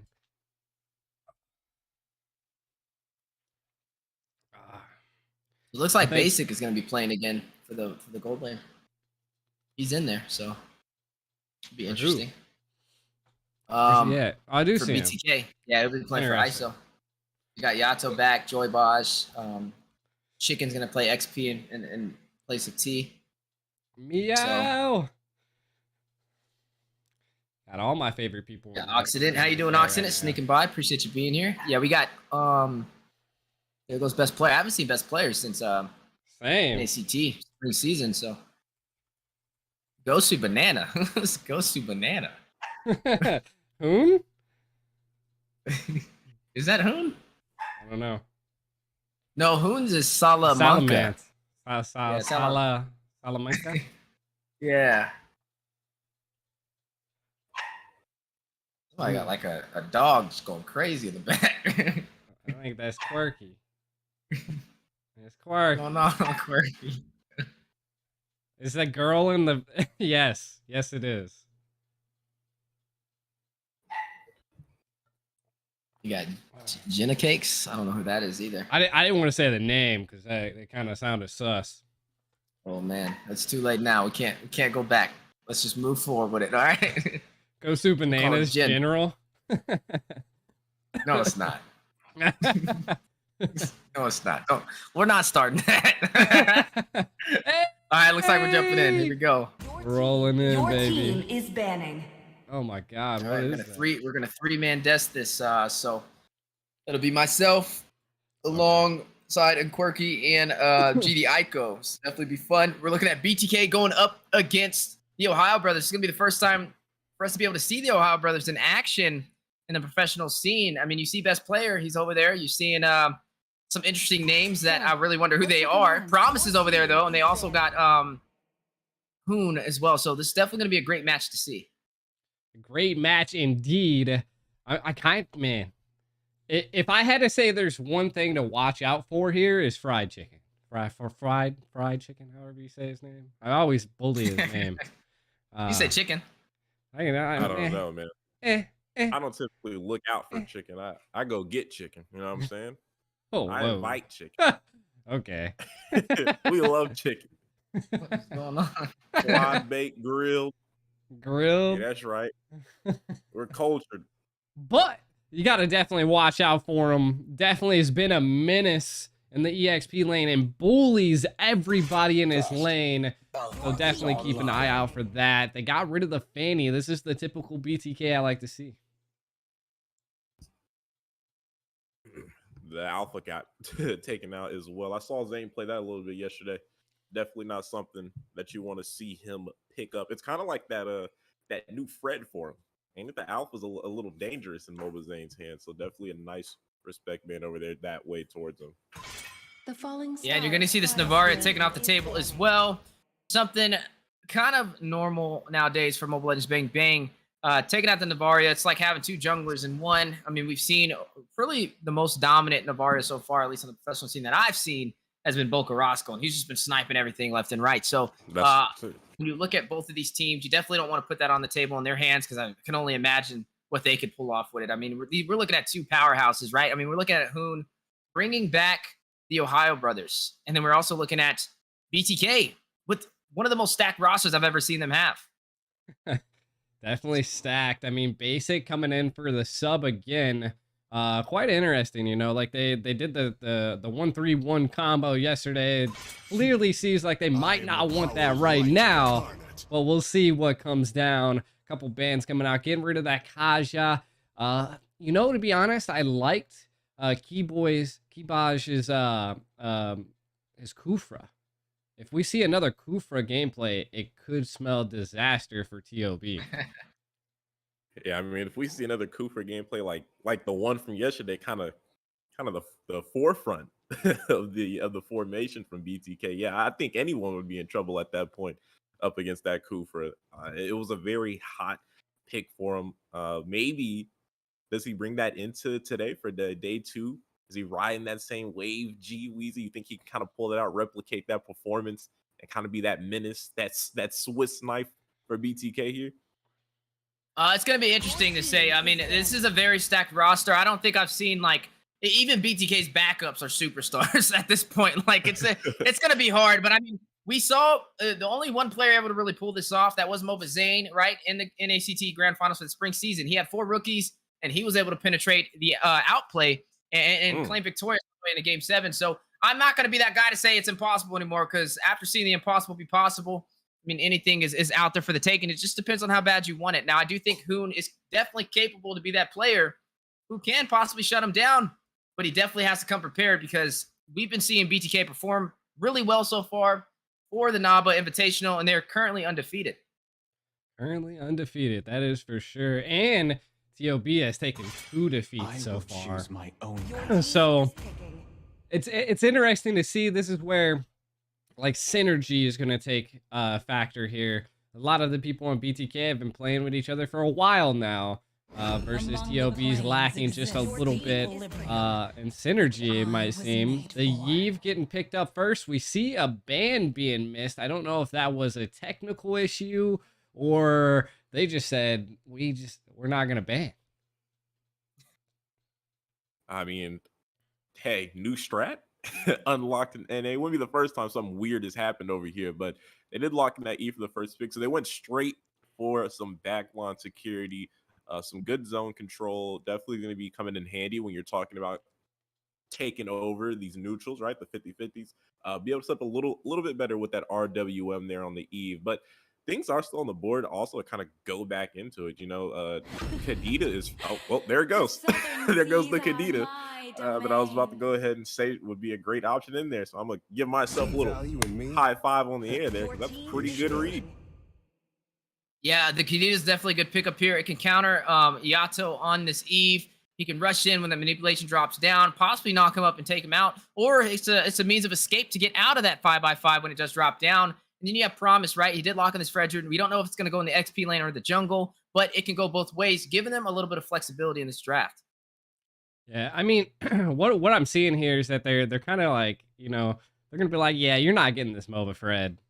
So Promise was able to pick up the Fredrin, but I do think that it could be a problem for too long. for TOB.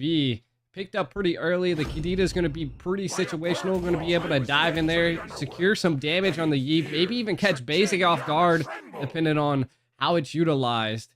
Again, we're talking about Hoon here, so I feel like it's going to be utilized pretty well. So we'll see how it goes, but I do like that that Franco pick, and maybe a Cho here.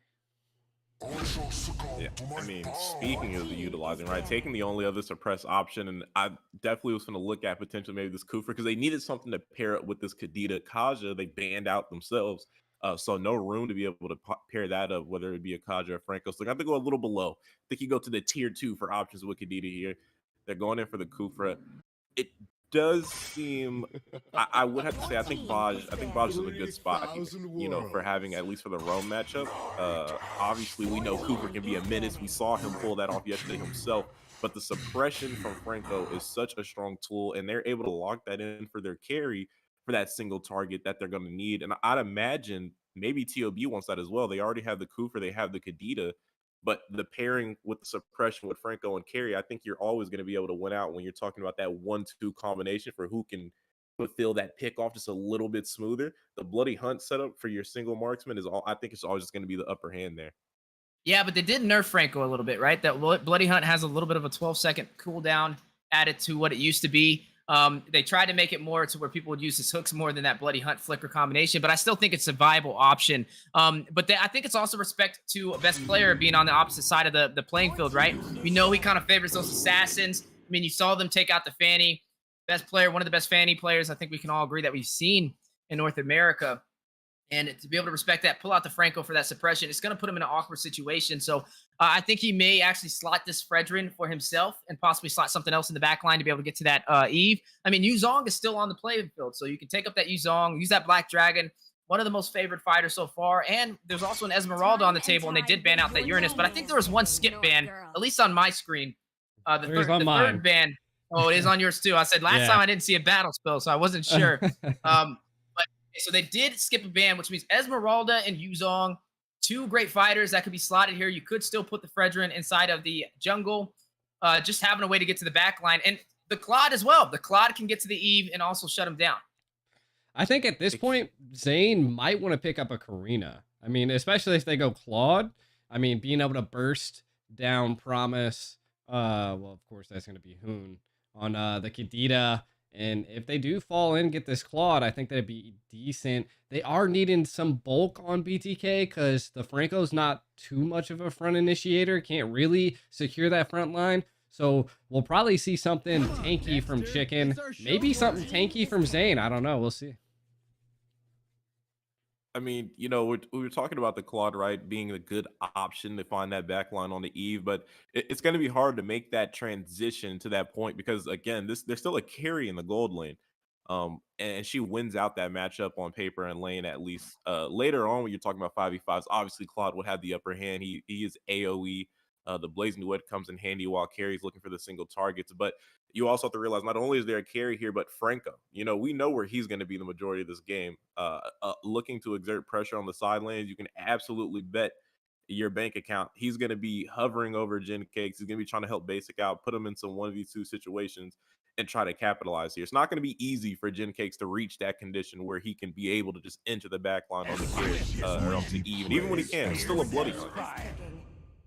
And looking at the pick so far being finalized for BTK, they're going to go ahead and lock up this Yuzong, take it away as an option for the side of the Ohio brothers. Now, best player, the question is, what is he going to run for the jungle, right? Do you take the Fredrin or do you go for something else and make that Fredrin run in the XP lane against the Yuzong? I mean, it's not the worst matchup. The Yuzong definitely can win it overall because he does have that life steal to be able to provide a longer fight. I mean, maybe you take the Brave Smite for the Fredrin to be able to get a little bit of that spell vamping effect, but best player kind of hovering around some options. It looks like he is going to possibly go for a jungle pick. So this is going to be a Fredrin in the XP lane. I think, okay, so this is the Roger. This is the first Roger that we've seen so far in the Naba, at least from group stage B and moving on to the playoffs today. They are squishy. I was actually thinking maybe they picked Esmeralda, swap the Fredrin, because then Zane's going to have a tough time with the Paquito, but they didn't think that way. And now I think we're going to be getting into game 1 here of BTK versus TOB. I personally, BTK's draft is just looking too tough to me right now. I don't know if I can... There's just nothing to stop it. I mean, Roger's going to be constantly getting locked down. I mean, the only thing they can do at this point is out-damage BTK and maybe play position. But we will see as the game's loaded. I definitely don't think they can match him with damage. That's a lot of bursts coming over. But we're heading into the first game between BTK and the Ohio brothers. Currently not in the greatest form here, but we got a great match and they can definitely bounce back. Will BTK continue the dominance, or will Ohio put a stop to things? Wheezy, how do you feel it? I'm excited. I mean, this is the first time, at least for me and probably some others out there watching today, to see the Ohio brothers in action on a professional scene, right?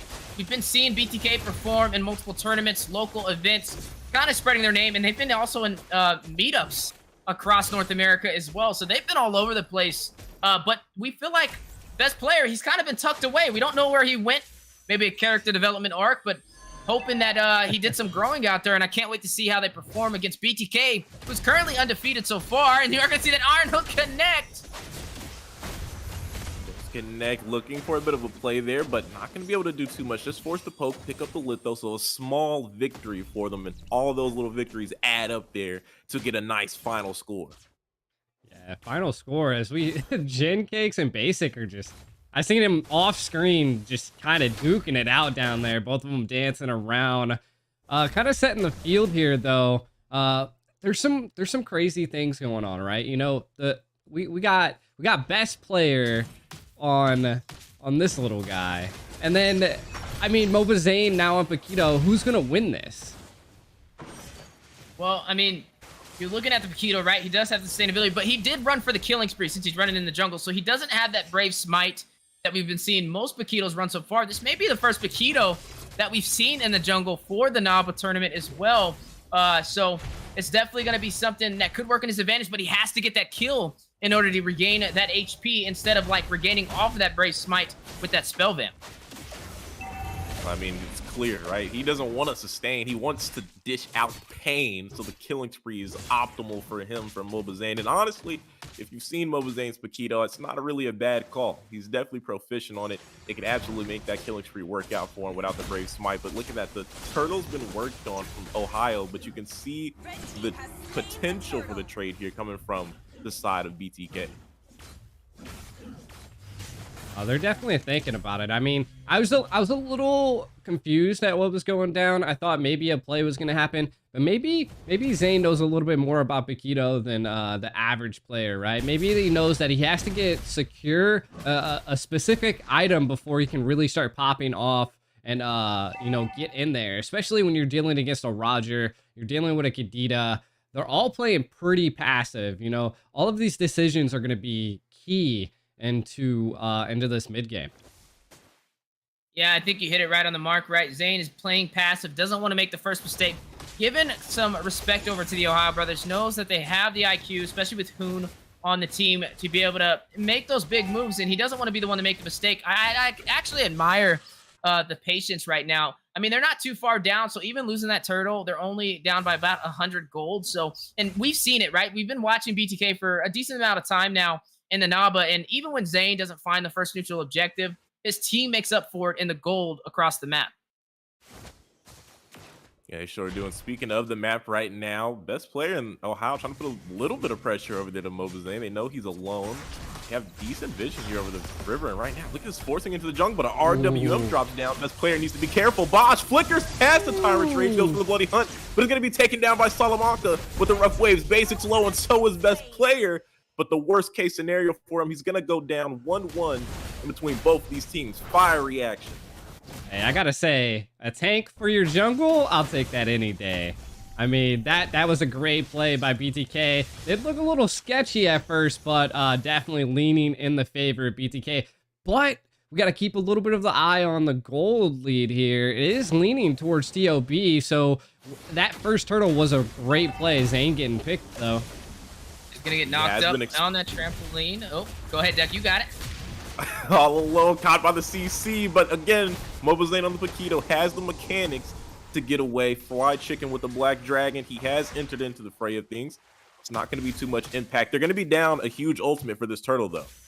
Yeah, going to be down a huge ultimate. You are going to go ahead and see them pulling the aggro, wasting no time. Best player trying to get this neutral objective, but the immobilization. RWM drops down the knock-up, airborne. Zane trying to get the objective, still sustaining himself. Promise with the Shaw Essence may fall, though. You're going to see best player pick up the turtle, and they're going to be able to dash out of there, but they're on the chase. Void Crystal does drop down. Not able to find Banana, but Zane is going to find Promise. Yo! What intuition right there. Do you think he accidentally just dashed? He just needed to get that quick, you know, flank, but then he ended up diving right into Handle and Promise, and now they're going to take a turret for it. Maybe even... Oh my god! A little bit more. Is that enough intuition for you? I think so. Oh. What do you think, Wheezy? I mean, that was a very powerful hit over there. And now on the bottom side, a knock up onto Joy Bosch is going to try and rotate over to the turret. Jin is going to try and strip it down, though. Joy Bosch by himself cannot stop him. And that is going to open up the map in favor for the Ohio brothers. Definitely open it up nice for them. I mean, both teams, though, have a tower. As the concealed play gets called out. Hold up, do they know something we don't? They try to use their own intuition, but it doesn't work out the same there, G. Definitely didn't work out the same there. But I do got to say that they might need to be swapping lanes at some point, because Basic might have a little bit of trouble in this bottom lane now with the carry. It's going to be rough. Looks like they might want to show a little bit of pressure up here, as the lane swap already happened for TOB. So this is what I was suspecting. But Franco. Good bloody hunt. Joy Bodge will go ahead and pick up that kill. That's a nice 1-kill advantage. And are they looking to pressure in the mid? No. Just looking to back away here for a second. I thought they were going to go ahead and commit to that. They did. What is Zane doing? Gets caught by the Tired Revenge. He's going to be bursted out. Goes to Banana. He's going to make him slip and trip on that in the mid lane. MOBA sleep is what I say. Yeah, Zane caught out of position, takes his first death so far in this game, 2-1-2. But best player is 0-2-2, right? I mean, he hasn't been having the best start. Zane is out farming him, and he did hit level 10 before he did as well. But the battle on the way in the turtle pit. And right now, they are looking for the engage. There goes the Black Dragon from Fly Chicken, but it's not going to be enough. Salamanca's going to take him down. Bodge might be next after him. Narrowly escaping Iron Hook into the bush, but it's going to miss the mark. But speaking of miss the mark, Turtle has been found by Ohio brothers. Looks like it's going to be free, but hang on. Zane, if he has anything to say about it, he's going to wisely back off, though. They're trying. They're trying. I want to say the biggest problem that it does seem like BTK is having is that Basic's not able to scale here. He went with the Purify, I'm guessing, to, you know, counter Banana and the Salaman. So we'll see, but they're doing so well at just taking objective after objective from BTK. That's going to put them in lead in terms of turrets, right? Now they have one turret advantage. They took both of the first ones on the side lanes. BTK is a little behind in terms of the farm. I mean, they're up by 2,000 gold. A couple of core items being picked up. You are looking at Cakes picking up that Demon Hunter Sword alongside that golden staff, increasing that attack speed, and also able to burst down the heavy HP opponents across the river. But on the other side of the table, Carry did pick up that Corrosion Scythe and the Golden Staff as well. So we're definitely looking at some high attack speed from both of these marksmen. Look at Ghost of Banana. Charges up, lands a huge double knock up. The RR combination. Salamanca follows it up. The mid laner and the gold are going to get a piece of that action. 2 kills unanswered. What can you do about that? And they're going to look for more. Finding space for that tier 3 in the mid lane. It's going to be huge for them. That means the jungle's in trouble for MLBBNA and company. This is like dominoes right now. The towers are just falling one after another, and they're just collapsing. The team's cohesion is amazing right now for TOB. I'm not quite sure what's going on, but I mean, anything could happen. BTK is a little far behind in the gold lead, but I still think one Lord can make it or break it for a team. And if anybody can do it, it's Zane. And I think Zane, they're not used to being in the back end of a match, right? We've been seeing them kind of dominate so far in the Naba, but I think this is the first team to really give them a slight challenge. I mean, you're looking at really the glue behind the spine of this book being Hoon. He's sitting 3-1-1 on this Kadita, and he's also got this lethal ignition for that additional damage. Everybody caught in his crosshairs will easily be bursted down. And as we are seeing both teams getting ready, pulling the aggro in the Lord Pit, it looks like this may go to the side of the Ohio brothers with no contest. It is going to be no contest, it looks like, but hang on. Maybe Bosch going a little bit of vision. But I think they realize it's too risky. He's going to get caught out as well by the Tyrant's Revenge. Not going to be able to follow up with a kill, but they already got the Lord, so they got exactly what they wanted so far. And I gotta point out here, right? BTK, they have the Eve, so I think base defense is secured for them. Really, right now, the only person that's kind of behind is Chicken. Chicken hasn't been able to really excel to get anybody, and that could be a major factor of that. There's just not enough vision captured on the map for him to make key plays that he needs to do. So they need to play passive here. Defend. They have the utility to defend. Just take it and then hold it. Yeah, I definitely couldn't agree with you more. And they're going to go ahead and start trying to take this tier 2 turret. The Iron Hunt's going to connect. Progression. Bloody Hunt goes down. Best player going to claim the turret. Basic going to find Gosu Banana. But look at best player trying to get another. Is going to pull his punches. Overall, they got what they came for, though. Able to take that turret, and you are going to see this Lord pushing on the top side. Let's try getting a little bit more than they wanted down here on the bot side. They're looking for the 1v2 using the Ice Retribution, but Chicken gonna be able to escape. He ain't been able to find kills a lot. He hasn't died too much either his own stuff. Only offered up 2. But look, down on the bot side, he's still got a lot of focus here. They want this tower desperately. They're not gonna back away. Flickering again. Why Chicken the BBD? He's trying to unload onto Ohio brothers. He's found a target to look out. Hoon is in trouble, but he's gonna dash right over the wall. So again, why Chicken not able to find anyone here in the engagement? Definitely spelling rough for Fried Chicken on BTK, but Hook! The Bloody Hunt suppression. Petrify! Basic is gonna find Banana. Wait, the battle's still on the way. Jenna joining. Wait, is gonna find Basic. Keyboard really low. Jenna gonna take down Keyboard's Joy Bosch is out of the battle. Just Zane. He's going out for Zane. A triple kill. Is going to be picked up from Gina, and mid lane is going to fall. Zane all by himself on an island with a full team of the Ohio brothers, and Gina's going to shut him down. No minions! But they don't. No minion. They have the recall power to speak. Minions are trying their best to get their 6 seconds until anybody spawns in for BTK, and they have done it. The Ohio brothers claims game 1. Absolutely. Was that I asked now? Was anyone expecting that game 1? I mean, no. See, TOB lost a Black Odyssey. So sometimes it's a scaling of who you face, right? You play up to par with your opponent, I guess. But wow, Ohio opening it up with a banger. Honestly, I know he didn't get the MVP here, but I feel like Ghost of Banana really set the pace for this team. I know Salamanca got a little bit of praise, but that man was going crazy with the sets. All right, it wasn't Bosch, but it was enough. It was enough to help him. I mean, Ghost of Banana, can you feel the peel? We trademarked that one. Now that was good. Okay. Nah, it was a good game. It was a great game. You know, I think overall they kind of executed for the most part where they needed to. I think move over to the lobby scene. I think the biggest thing was MOBA Zane. He got comfortable, right? He was able to get his farm. He was able to rotate around. I mean, he got MVP for BTK. On the other side of things, best player, he was having a little bit of a harder time. I really feel like this was more of a team effort. Just overall across the board, they were able to pull it off. I mean, the sets from Hoon were there when they needed to be. The late game was picked up by Jenna Cakes on point with the Blazing Duet at the end to be able to stack up those kills and pretty much shut it out. And that's what you're supposed to do as the gold laner. So props for them to be able to take that. But this is the best of 3, right? BTK, we know they're a team that can play at this level. like I said, this is probably the first time they've had some hard competition, or I mean, at least that we've seen somebody give them a little bit of a pushback to take the first game.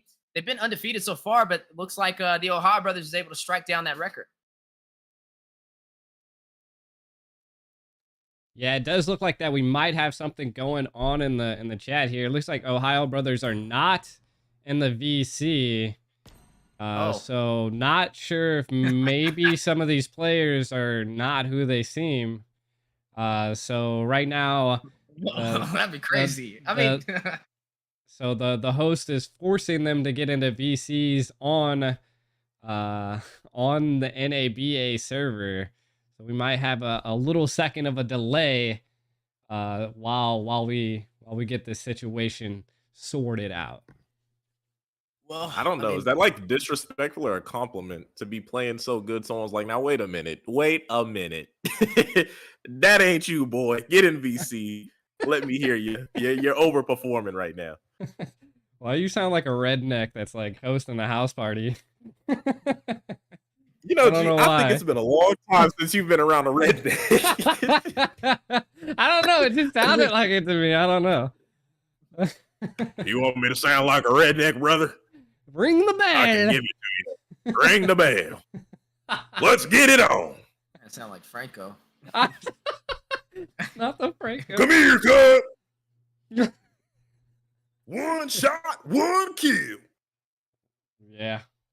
Yeah, you didn't know you Franco. were getting all this from casting experience. This is No. free. This is free. the quirky X Ico X Wheezy experience. Yeah,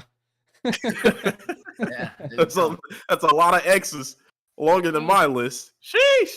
So guys, it's a best Oh, of three. So man. BTK is not out yet. It's a best of three. They lost the first game, so I mean, they're still now. If they lose this next one, then yes, they will be knocked out. No, they'll be knocked out to the lower bracket. So whoever loses this one is going to be going up against who do we see that lost last, or Team Ace. So whoever loses this series still has a second chance. They'll be going up against Team Ace in the lower bracket. Lower brackets. Yeah, that's where it gets spicy, right? I mean, last time we seen Team Ace go up against BTK. Actually, no, we seen them go up against them in the Naba, right? Did they go up against each? Yeah, they did. They were both in Group B, and BTK took them down. So, they definitely got to run for their money. Whoever goes to that lower bracket. I mean, even if it's the Ohio brothers going up against Team Ace, they better be prepared because the Ohio brothers pulling out something out of their bag, man. They were down so far. They've been taking losses in the Naba, but able to take down the undefeated team. It's definitely something to be proud about. No, exactly. I mean, it's one loss on BTK. You know, we'll see how things keep and continue here. A lot of people are saying Jenna Cake is Gina. Still don't know who Gina Gosu Godmode? Banana. Yeah, don't know who Gosu Banana is though. Yeah, have a fun time guessing that one. I don't know, man. You never know I with these don't names know. nowadays. I think Faithful just said it's Shark. Oh, is it Is Shark? that Shark confirmed there? Interesting. Faithful, could you say it again? Someone know why Zane is playing with Basic? Well, the Valley disbanded. Yes, was it yesterday? I don't know when it was, but Yeah, they it was yesterday. disbanded. It was yesterday. So yeah, they disbanded yesterday, and I mean, he still wants to play professionally, so he just has to go to the next best option that he has currently lined up for him, and it looks like that was BTK. So I don't know if he's going to be with BTK for the long run. I mean, Zane will probably have to confirm that for you guys on his stream.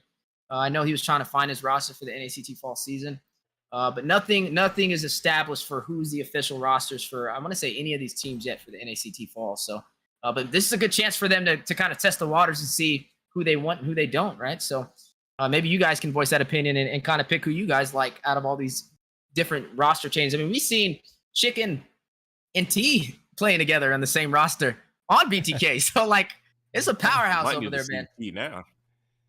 Might Maybe. get T back in. Yeah, the 1-3-1 was crazy. It was that was a crazy 1-3-1 composition. I really think. Look, I hate to be that. I just couldn't let it go. Okay, the field appeal. I think think that needs to be a hashtag. I feel like everyone should be saying field appeal. Field appeal next game. From Feel the Gosu peel. Banana, that's a bar. Feel the Gosu peel. Banana, feel the peel. Like what? That was crazy.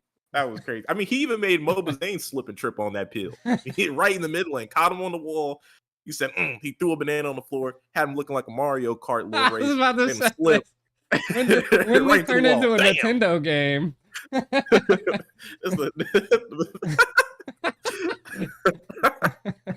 Hey man, hey, they out there slipping bananas on the track. G. Oh, feel the pill, ladies and gentlemen. Hoon was Feel the pill. Salamanca. That was Hoon. He was Salamanca. Salamanca. I think that's how you say it. Yeah, a lot of crazy names, man. Trying to go incognito. Salamanca. I don't. El Salamanca. Jesus. What's my Banana prediction? shark. I want to see it go all the way to a game 3, so I'm hoping that BTK takes this game, this next one. I don't like seeing sweeps, and they're definitely a team that can take it all the way to the final mile. We have 3.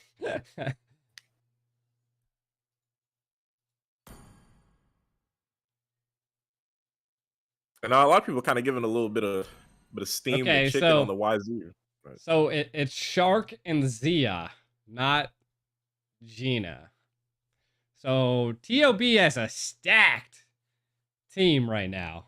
Yeah, It's Shark yes, they and do. Zia. The fact that Shark Holy. is back on BTK is pretty nuts. He's pretty good. I can't wait to see. Like, I don't know, man. That's like that's a full 9 roster, bro. Like, Yeah. how do you shut that down, bro? Interesting. Apparently Zia. that is what it is. It's Shark and Zia. Pills and kills. Peels and kills. I mean, that's why that Kufra was so on point, right? That Kufra was making makes sense. plays. And I mean that's top NA Kufra right there. Also Zia. Oh shit, they're actually 0-0. It's a 0-0 game right now. They're They're making that last game's not real. Dang. TOB is That's taking crazy. it is now 0-0 because Wait, so who did they? we didn't know who they were playing against. I mean, it's fair, right? I mean, rules are It is. rules. You have to be in VC for people to be able to validate you are who you say you are. It doesn't really matter if you're the #1 player or not. No matter what game you're playing, like, you got to follow the rules in the tournaments. I mean, that's just respect to the organizer to make sure that they do it, because you want to make sure it's fair across the board. So it looks like we're going to redo that match then.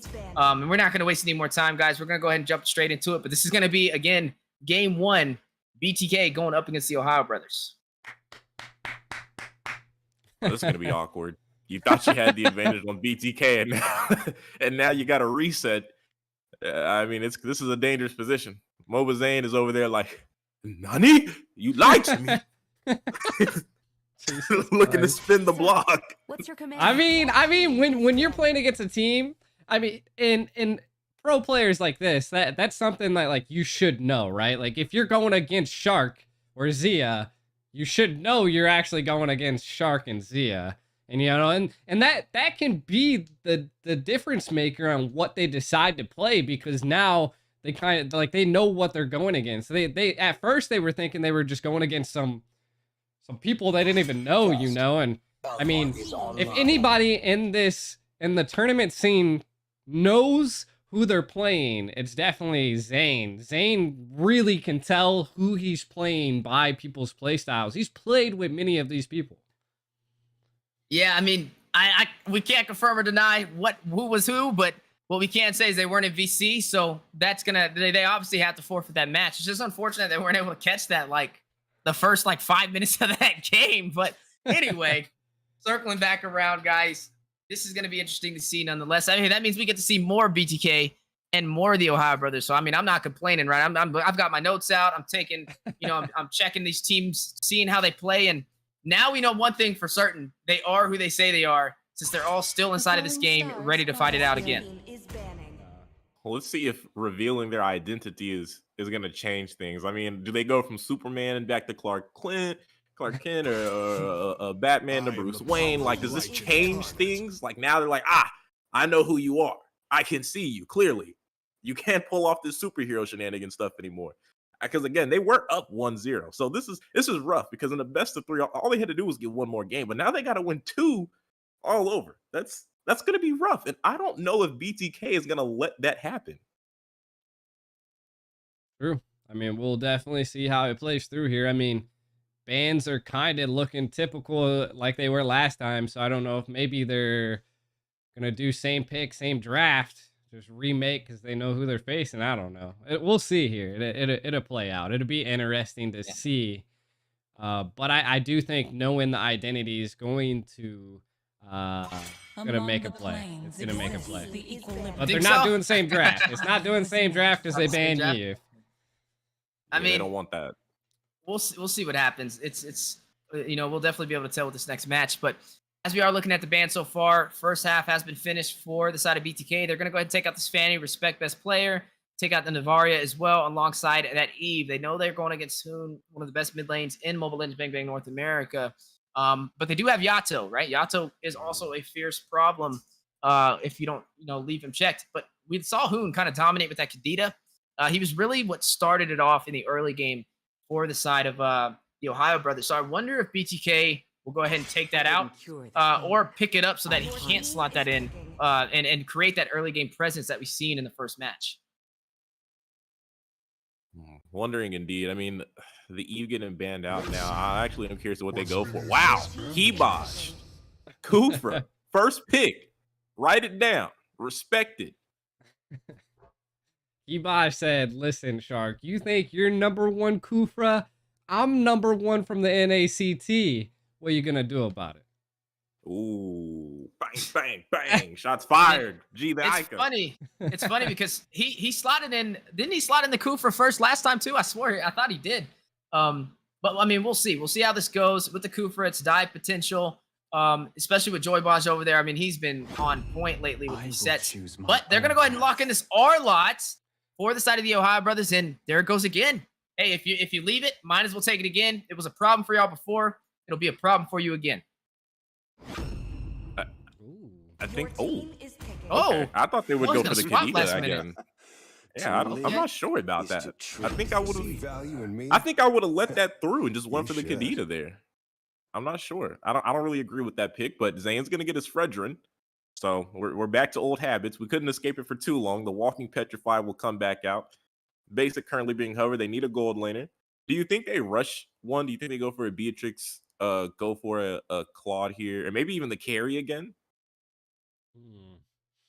I mean, it would be an interesting play here. I don't know if they'll maybe want to go for a gold laner so fast. They might go. Well, there you go. It wasn't a gold laner. It was a mage. Yeah, they said, I'm going to take the Kadita this time. Yeah, that's why I don't really agree with picking up the Faramis right there. I mean, you could have took that Kadita yourself. It really literally led them in the early game with Hoon slotting that in. But I mean, he may have a possible plan. He did hover over it, and he decided that Faramis was more of the answer they were looking for. So I can't wait to see where this composition goes. They do have the R-Lot. We didn't see the R-Lot in the last game, and R-Lot has been a problem. One of the best XP laners with today's current meta in the season. So it can be a possible problem. But now we got to kind of put some eyes on Yato and see what he's going to pull out with this Kadita. Your team is banned. 3,000 worlds. Martis. And not a single worthy foe. Man, I wonder how this goes, because now they can just focus out a bit. I feel like anything that's uncomfortable for the R-Lot and XP right now. Or maybe they could go ahead and limit marksman. They do get the first pick out of this. So whatever they limit, they're going to get to take first dibs out of the pot when we transition into that second half of the pick phase. So it'll be interesting to figure out what they go for. I'd imagine maybe you just go for, maybe you target basic here. I feel like Chicken's pool is deep enough where it might be a waste to try to ban him out. Maybe focus on the basic lane, his role. Yeah, I mean, maybe controlling and keeping the gold lane, but I think that kind of, and that's like a double-edged sword, right? Like now you're also limiting your own picks at this point. I mean, we know who Basic is, so the Melissa's a pretty great ban because we know Basic excels at Melissa, but we also know Zia is really good at Wan, and we really haven't seen Wan at all in this current meta. Yeah, we haven't really seen the 1-1 too often. I don't think we've seen it once inside of the Naba. But when you're looking at the side of BTK, they're very sustainable right now, right? You have the Kufra who can dive, strong frontline presence. Zane running his comfort pick on that Fredrin, the MOBA Zane, the mobile Fred, as some may call it, can be a possible problem. Now, it is a Martis. Martis does have those the mortar coils for the anti-CC, can kind of get away from Yato, especially when he drops in and tries to catch him in those rough ways. But he does have that Petrify. He is going to try and get some initial setups to kind of lead the way, but they need some late game damage. So I want to see what they put into the hands for basic in the gold lane. You know, I'm sitting here wondering, and they ban out the Granger. So, I guess that you can't really bet on the Fredrin going into the jungle anymore. He has been flexed to the XP. A lot of marksmen have been banned out here, though. And again, Ohio will get the first dib out of what remains. You were talking about the 1-1 that is available. Would you run it into the Kadita and Kufra, though? I feel like that's a rough... Probably not. Yeah, that's a rough thing to do. I don't think they can go for that one there. What if they Brody. go for a marksman? Brody. What could Brody? Brody Yeah, would be a good pick. It's a dive you could composition. go for a Brody here. You can Well, knock them back. also, TOB is also going to be together quite a bit because of the Faramis. So a Brody would be a pretty good pick here. I've actually felt like Brody's been on the higher end of the marksman spectrum in this current meta. So there's a lot of marksman's banned, but it's definitely a possibility anywhere. Beatrix is still open too. The end of one thing. Yeah, is Beatrix the is open. beginning of Definitely another. a sniper that you don't want to let the enemy team get. We've been seeing Beatrix picked up pretty much every single game, and there it goes, G, manifesting it into reality. It is going to be picked up from basic alongside the Esmeralda. Now, Diggy does give shield, right? I believe when that time journey does proc, everybody gets shield that's inside of it. So Esmeralda will profit inside of those 5v5 engagements. But another sniper that we've been seeing across the land of Dawn being a threat lately is the Leslie, and Jenna Cakes is going to slot that up. So, guys, we have the finalized rosters for both sides. What you thinking? I don't know, man. This Esmeralda, great pick against the Diggy Deku. Or Quirky, my bad.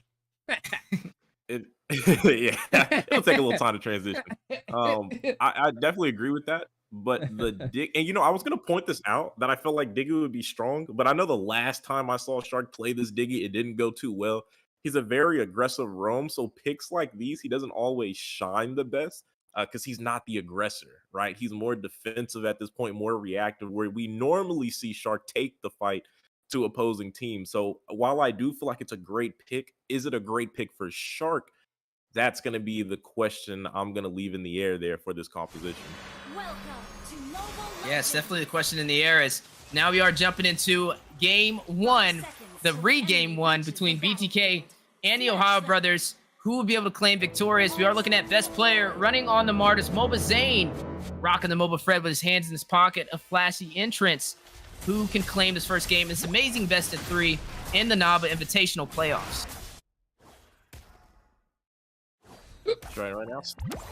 They are going for so they're trying to give that advantage over to the Esmeralda. They want to get active on the map. Already rotating over, catching out.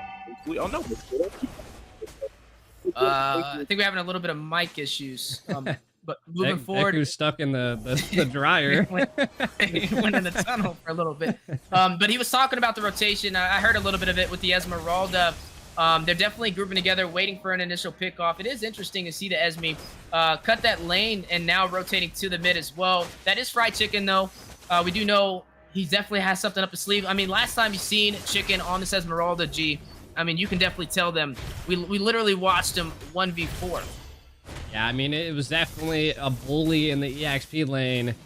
So we'll have to see how it plays out into this game. But there is a clash happening here a little bit, but I don't think they have enough minions to be able to do anything with it. It was interesting to see that rotation early on in the game. Normally we see Chicken really control and push his lanes in farther and bully the EXP, but he was trying to help out in the mid lane on that lethal. So I want to see what they can possibly pull through here in this first game. Yeah, something they can pull out here. There we go. I don't know. Am I good? Yeah, you're good. I hear you. I think I'm good. All right. Nice. Zane, though, being spotted out, getting hit by the reverse time. So the thing with this, right, they do have some good poking with the Faramis and the Diggy. They can definitely chunk out some HP bars, but look at Chicken on the Esmeralda kind of taking that back as well. Aggro's currently over there to the side of OP here, the Ohio brothers, but the fight's breaking out. Yeah, Zane is going to claim that turtle. The taunt onto MPL player. Joyboss is going to draw first blood for BTK. They got what they came for, a kill and the first neutral objective. That's good. I like their positioning in this one. I do think that dual supports are going to play a big factor in how well or bad TOB does. I mean, it's all just going to depend on how well they're utilized at this point. I do think that Basic is probably going to win his lane here in the gold lane against a Leslie. But coming into the late game, I feel like a Leslie is definitely going to excel. As you can see, they're utilizing the Leslie's ultimate to get vision everywhere. And then they cancel it out. Man, I love Leslie's ultimate. I definitely agree with you about that late game thing. It does become a bit of an issue. I will say, though, it's hard to still pull off, though, just because of the fact, you know, she's so susceptible to CC. But they do have the Diggy. Speaking of Diggy, we'll be able to save him here. Is going to use the time journey to gate that Timer's revenge, but here comes Jato. Alter being activated to cancel out the damage. Basic is going to find best player in that trade. The jungler falls for the Ohio brothers. It was a good set. It was a good set. I mean, the time journey almost stopped the Kufra, but it wasn't enough. And then we already can see what's happening on the bottom lane. The bully, the one and only Zane, the dynamic duo. Gonna take the first tower, maybe? Nah, they need minions. I was... I thought it was gonna be more climactic than that. I was honestly like, I was gonna say, I was like, wow, this is a lot of glaze for just hitting the tower. You know, I had to glaze it. I was like, he didn't even get it. I know, and then I was like, damn, you Krispy Kremed it too early there, G. The caster curse, bro. Oh man. Jokes aside, though, Turtle currently being pulled into favor, right, for the Ohio brothers right now. Zane's going to be a little late to the party. I don't even think he's going to be able to make it in time on the Fredrin, and now he's being zoned out there by the R-Lot. So definitely going to be going to the hands of best player, but still things in favor for BTK. They still have a decent gold lead here, at least 1K in their favor. Yeah, and I mean, that started off with Chicken and Zane on the bottom side. They stripped all the gold off that turret. I mean, the gold plating is still on the turrets, but that one's standing at about like 15% HP, and Chicken's definitely looking to take it down. You know, the R-Lot at a disadvantage right now, but he's going to use that final slash on the Chicken, trying to zone him out from taking this turret. They definitely want that bottom turret. I'm pretty sure with how much poke and peel he has, he's going to get it. The retry by Zane, though. Wasn't able to get it. Wasn't able to get it, but he is on the chase on the best player. Hit with the mortal coils. Ooh. Oh, they're committing. Dynamic duo. Hold altar. They're looking for it. Double D's. Never letting me wrong, brother. Finds the kill. Definitely a good play from them. R-Lot with the final slash. Not going to find the mark, but look at this pincer maneuver. They got Leslie in a bit of an issue, but he's going to go ahead and use the invisibility and leave the safety of the tower. Was this the right call? No knockback. Hold up, he's actually surviving, but no, Basic finally going to take him out with all that advanced movement there. They pulled Chicken into the tower, and now he's showing his power with the Esmeralda. He found one. Can he pick up two here? The rest of the team is around. Faramis, he's got to pull an illegal move. That's not fair. But Tyrant's Revenge is going to catch R-Lot. They're going to be able to pick up 2 of those 3 members. And what a quick turnaround there from BTK. Yeah, quick turnaround indeed, right? 7-2 on the board so far, leading by 5 kills, 6 minutes in, and also leading by 3,000 gold. When we're looking at these items and also looking at the gold stacked on both sides, you are going to be seeing Basic with more farm than Gino right now. He does have about 1,200 more gold, and he already has some of those core items built up. He has the Blade of Despair. You are seeing Gino with the Berserker's Fury, though, with the battle in the mid-river with the knock-up. Uh-oh. Didn't work this time. Final slash. No dynamic duo this time. This is disaster and depression from that combination. One-man advantage. Fraud. We definitely got him fried. That's what came first, the chicken or the egg. We know he's not coming first, but look at this. Colt Ultra gets forced out. The fight has ensued. Nice final slash. Sets up a couple members, but where's the follow-up? Menace Raid is going to miss the mark. Best player finds the turtle. Save the turtles. If he's going to go ahead and find Kadita there. Going to send her down under the sea. MLBBNA in a bit of a 1v3, but it doesn't matter. 1v1, 1v3. Call 911. Basic picks up a double kill. And they turn that around after losing the turtle. BTK still in it, leading 2K. Yeah, BTK hasn't lost a single turret so far. I mean, they're sitting strong, getting everything they want out of this game. Looks like the right call was getting everybody inside of that VC. I don't know what happened, but they're having a great match so far. And it's funny because typically when you're not on comms, you would think you would perform worse. But it's looking like it's the other way around so far. You know, BTK definitely having a great game. MLBBNA able to get these objectives. 014 hasn't got a kill, but that's not really what he's here for, right? He's here to soak up that damage. You are looking at him picking up that concussive blast alongside Joybaj. And on the other side, right, the only really sustainability in terms of core emblems that you are looking at is Brave Smite over on ML Player 1 running that R-Lot. And I mean, it can play off. It can play off on the R-Lot, you know? But when you're going against Chicken on his Esmeralda, it's quite devastating. BTK choking this bottom turret to secure it. And now they're going to continue on. Are they going to get this mid turret? I feel like that's what they're going to be working on next. They got 39 seconds until the next Lord.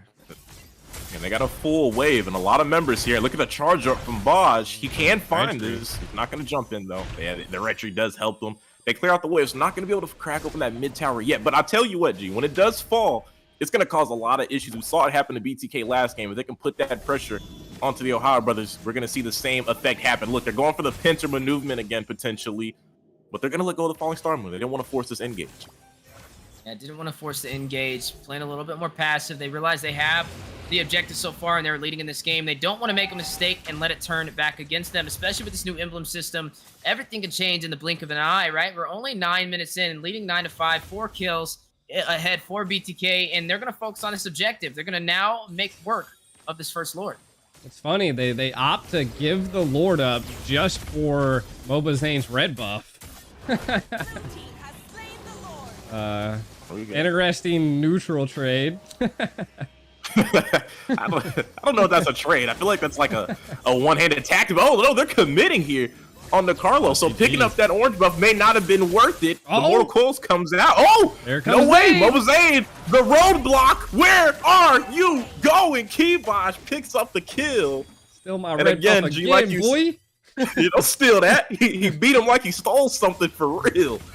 But this time, G, like you said, that neutral trade, not really worth it. No, Yeah, that was a little fishy, Weezy. A little fishy. Yeah, fishy indeed. I mean, we're scratching our head on what did you really gain from that outside of a death. And you're looking at the map bleeding for the side of BTK right now in their favor. This is definitely a time for them to close in on this remaining turret for the mid and the top side, as we are going to see this Lord make quick work toward the lane, toward that inhibitor.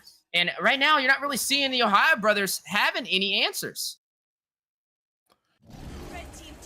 I mean, it's really hard to push back with this composition. You're really waiting, right, for BTK to make their play. But if the timing's not right, you get punished. Best player that was taking a bit of damage gets caught by the energy eruption. Kadita, a little bit of damage as well. Time Journey came out to help them. They were able to clear out the minions in the mid lane, but hang on, they're not done. Conceal play. They want more. They're going to go ahead and commit all the way in. Charging behind the wall, no dive. I was actually wondering what they commit. They did burn out the Diggy ult, so if they would have landed something, it could have been dangerous. No, yeah, definitely would have spelled something. Would have spelled something, that's for sure. I thought they were going to fully commit, but they might be going again. Yeah, it looks like they are going to go in again for this tier 2 in the mid lane. Can they get it, though? All members are present in this engagement. Pass goes out for the final. Jenna is going to find Yato. Reverse time pulling Joybot back in. Gosu, Banana, Shark is going to go ahead and take that kill as well. 2 members falling for BTK. And this is what we said with the new emblem system. With the way these games have been going, anything can change in the blink of an eye. All right, that's exactly what just happened. A blink of an eye. Milo looking for the high performance there. Great setup, and they really need that, especially since he's really the only initiator from the team. A well-placed final slash puts them where they need to be Otherwise, they're playing, like we said, that reactive style, letting BTK kind of find their mark. BTK, it's really hard to pull out this kind of composition with the Diggy because BTK isn't a team you want to let patiently be able to decide how they want to engage you. But speaking of engage, Mlbb wants to defend this tower, but it looks like they want to group up and get him out of the way. They're going to pull him back with the Shadow Stampede. He's going to be held down by the reverse time. The Appraiser's Wrath goes down, but it's not going to do too much damage. Nibru's Passion comes out. It'll be enough to make them back away and think twice about this push. I thought it was Mlbb against the world right there. Basic coming in clutch, being able to push back all of TOB was a great play. We're going to be coming in for the next Lord here. BTK having a little bit of the tactical advantage as they're setting up. The snipes are hitting and dealing a ton of damage. Uh-oh. Fried Chicken's going in. Yeah, trying to take down Banana. I mean, taking a lot of that shield away from him as well. We kind of mentioned that with that time journey. Gonna help Chicken kind of profit right there. Zane is gonna claim this Lord, which means they do have that neutral objective in their favor. And when you're looking at the Ohio brothers, right, they're only holding on to that tier 2 turret in the mid lane, and then they're stripped down to their inhibitors, right? With this Luminous Lord in play, definitely a good start for BTK to make a way to open up their base. It does indeed open up a good way for that to happen. I mean, speaking of opening up things here, right? Not a single tower still has been taken down from the side of Ohio, but taking a look at these items, take a little moment to look at it. Something interesting to note, no lightning trunch still here from Salamanca. He opted for the Necklace of Durance. Do you guys feel like maybe they're overcompensating a bit? Should they have not just went for some more damage? I mean, Milo already has a dominance ice. Shark has a Necklace of Durance himself, and then even Best Player has a dominance ice on the jungle Martis. So did he really need to opt in for more utility? Could he not have just went for more damage here? I don't know. I think they're a little scared of Chicken at this point, from what I'm seeing from items wise. But only truth will tell if that gamble will pay off as the Lord is clashing. Is going to crash into the inhibitor on the top side. Best Player trying to fend it off, but Joy Boss with the knock-up on the Best Player. They're going to go all in for the kill. Rough Waves goes down. Best Player trying to escape the CC. Will be able to get out of there. Lord at about 50% HP, but down goes the inhibitor in the mid lane. And that is all. Inhibitors falling. BTK trying to reverse what happened in the last game that we've seen. Chicken going to find Best Player. The base crit on 25% HP. And BTK has done it. Game 1 up against the Ohio brothers. Victory! Dang. No feel the pill this time around. No feel the pill this time around. Honestly, looking at this, it's really hard to say. I mean, obviously Salamanca pointed out something with him, but he ended up having the MVP. Best Player, though, struggled on this Martis here. Do you feel like maybe it was the fact that he had to play so frontline for this composition to kind of work and maybe just not able to provide that? I mean, he went for a 100 strike first item as well. Knowing that they have this Diggy for Ramus combination, someone has to be able to soak up and tank things. Obviously, Milo was doing good for initiations, but you still need the front line. I think he made the job a little bit harder for himself, not just fully committing, might as well just for that full utility build.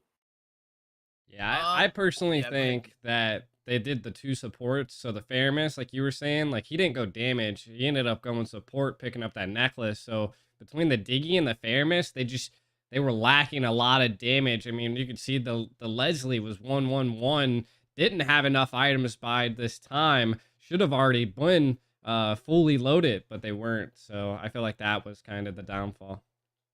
I think they kind of just came a lot more prepared in the draft too, right? I mean, they forced Best Player into something that he's not really known for, and that's the fighter jungles and the tank jungles, right? We know he dominates in the assassins, but just like we say, Mlbb kind of plays more for the beefier side. Best Player plays more for that assassin side. And when you kind of limit that from him, he just doesn't perform at that same caliber that he can in the assassins. And I think that's a good read from BTK, a tactic inside of the draft to force him in that awkward situation.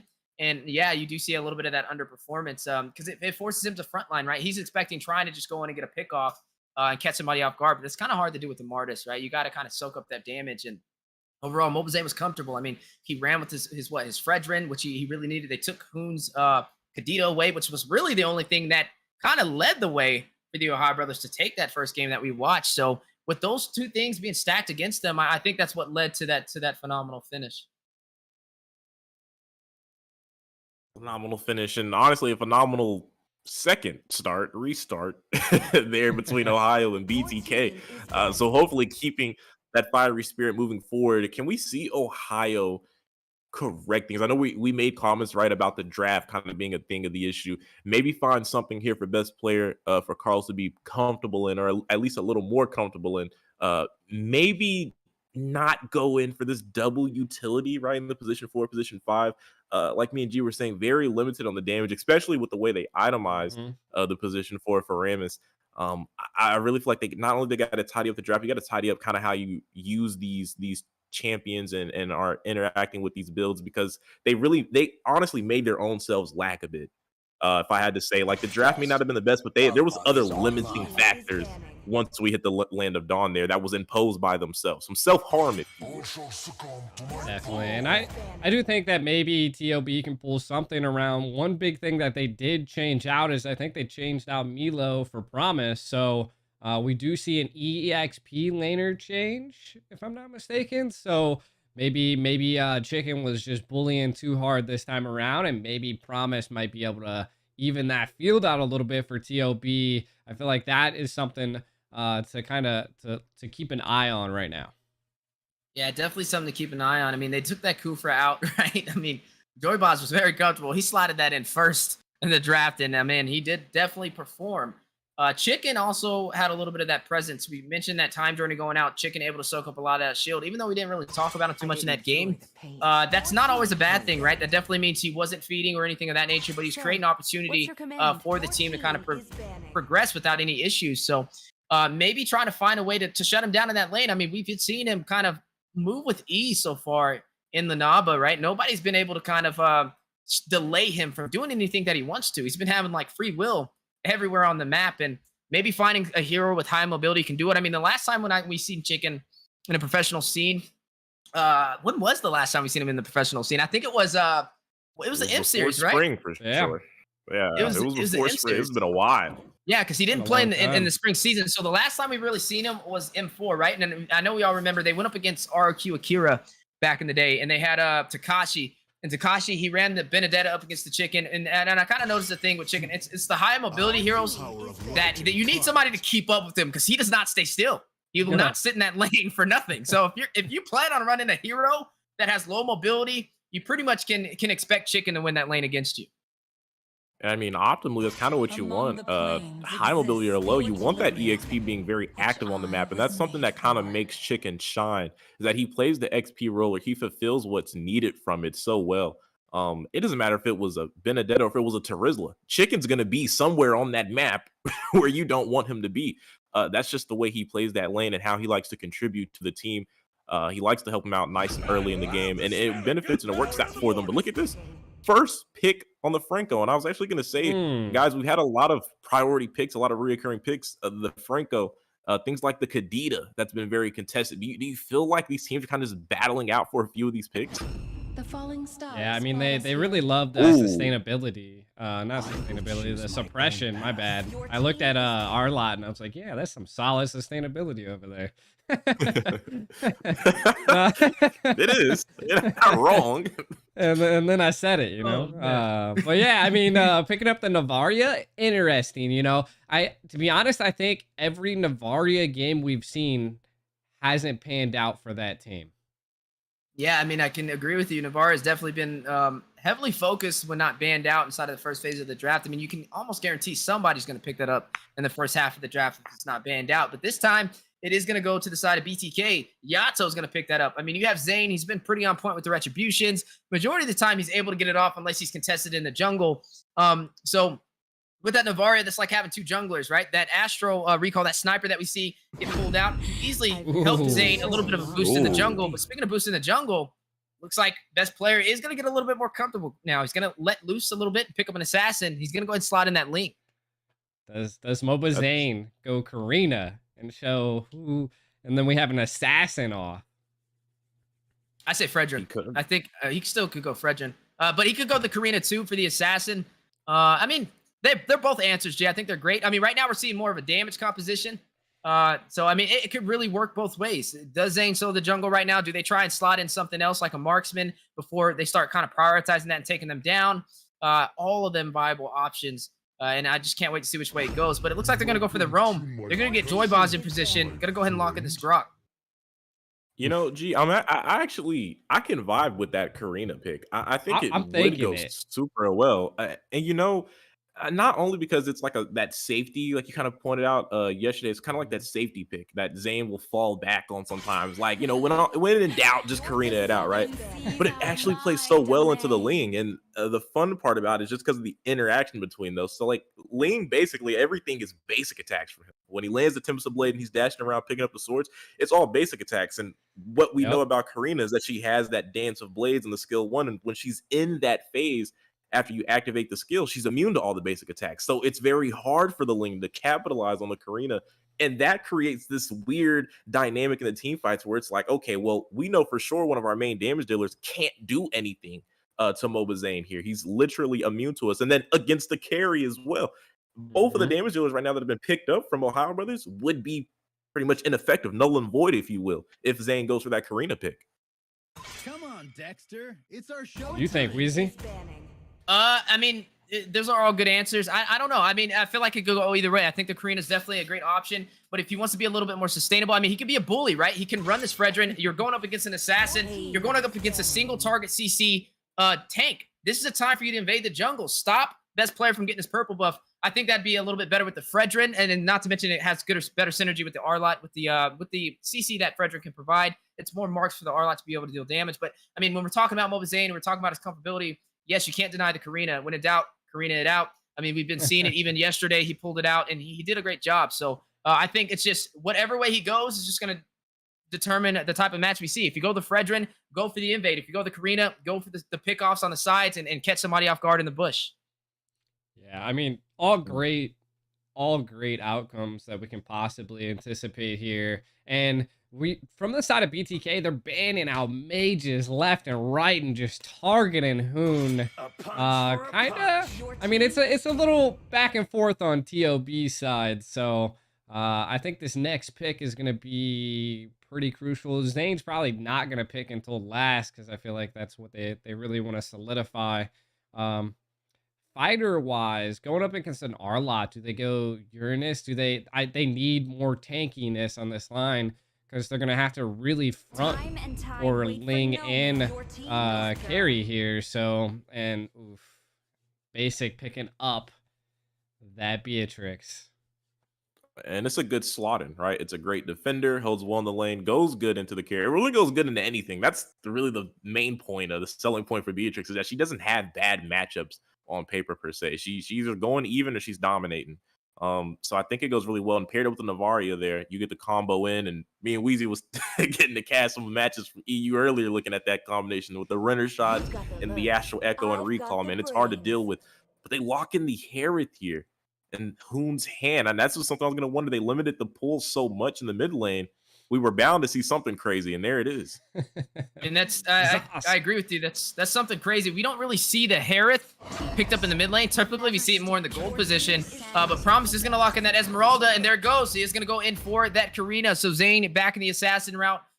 Plans to get some pickoffs on the side of the Ohio brothers. Now, guys, drafts have been finalized. Best player able to pick up an assassin, something that he's more comfortable with. Do you think it's going to change the dynamic of this game? I don't know. I mean, it's going to be interesting. They're going to be definitely really, really squishy. And Zane did pick up the Karina, which, I mean, there's 3 basic attack heroes on the field. So I don't know. It's definitely profiting. That was so funny. He asked and we both were just like, yeah, I don't know. But I feel really good about this. I really love the Karina pick. I know we were all talking about it, harping about it when we were having our like Doctor Strange moment, going through all the potential answers here that they could take into the composition. We got the right one here. Now we enter into the end game in between Ohio Brothers and BTK, loading in Game 2, everybody. Series 2, Day 2 of the NABA. That's the North American Battle Arena. We're so glad you tuned in with us. We got a great match underway. Wheezy, how are you feeling about this one? I'm feeling great, but I know these teams are feeling better. I mean, right now, you're looking at BTK having an advantage, right? They took game 1, which means they are forcing the Ohio Brothers into match point. If they lose here, they will knock them down to the lower bracket. BTK will move forward on the upper side, and that'll force of the Ohio Brothers to go up against Team A, so they really need to pull through for this game and take it to a game 3.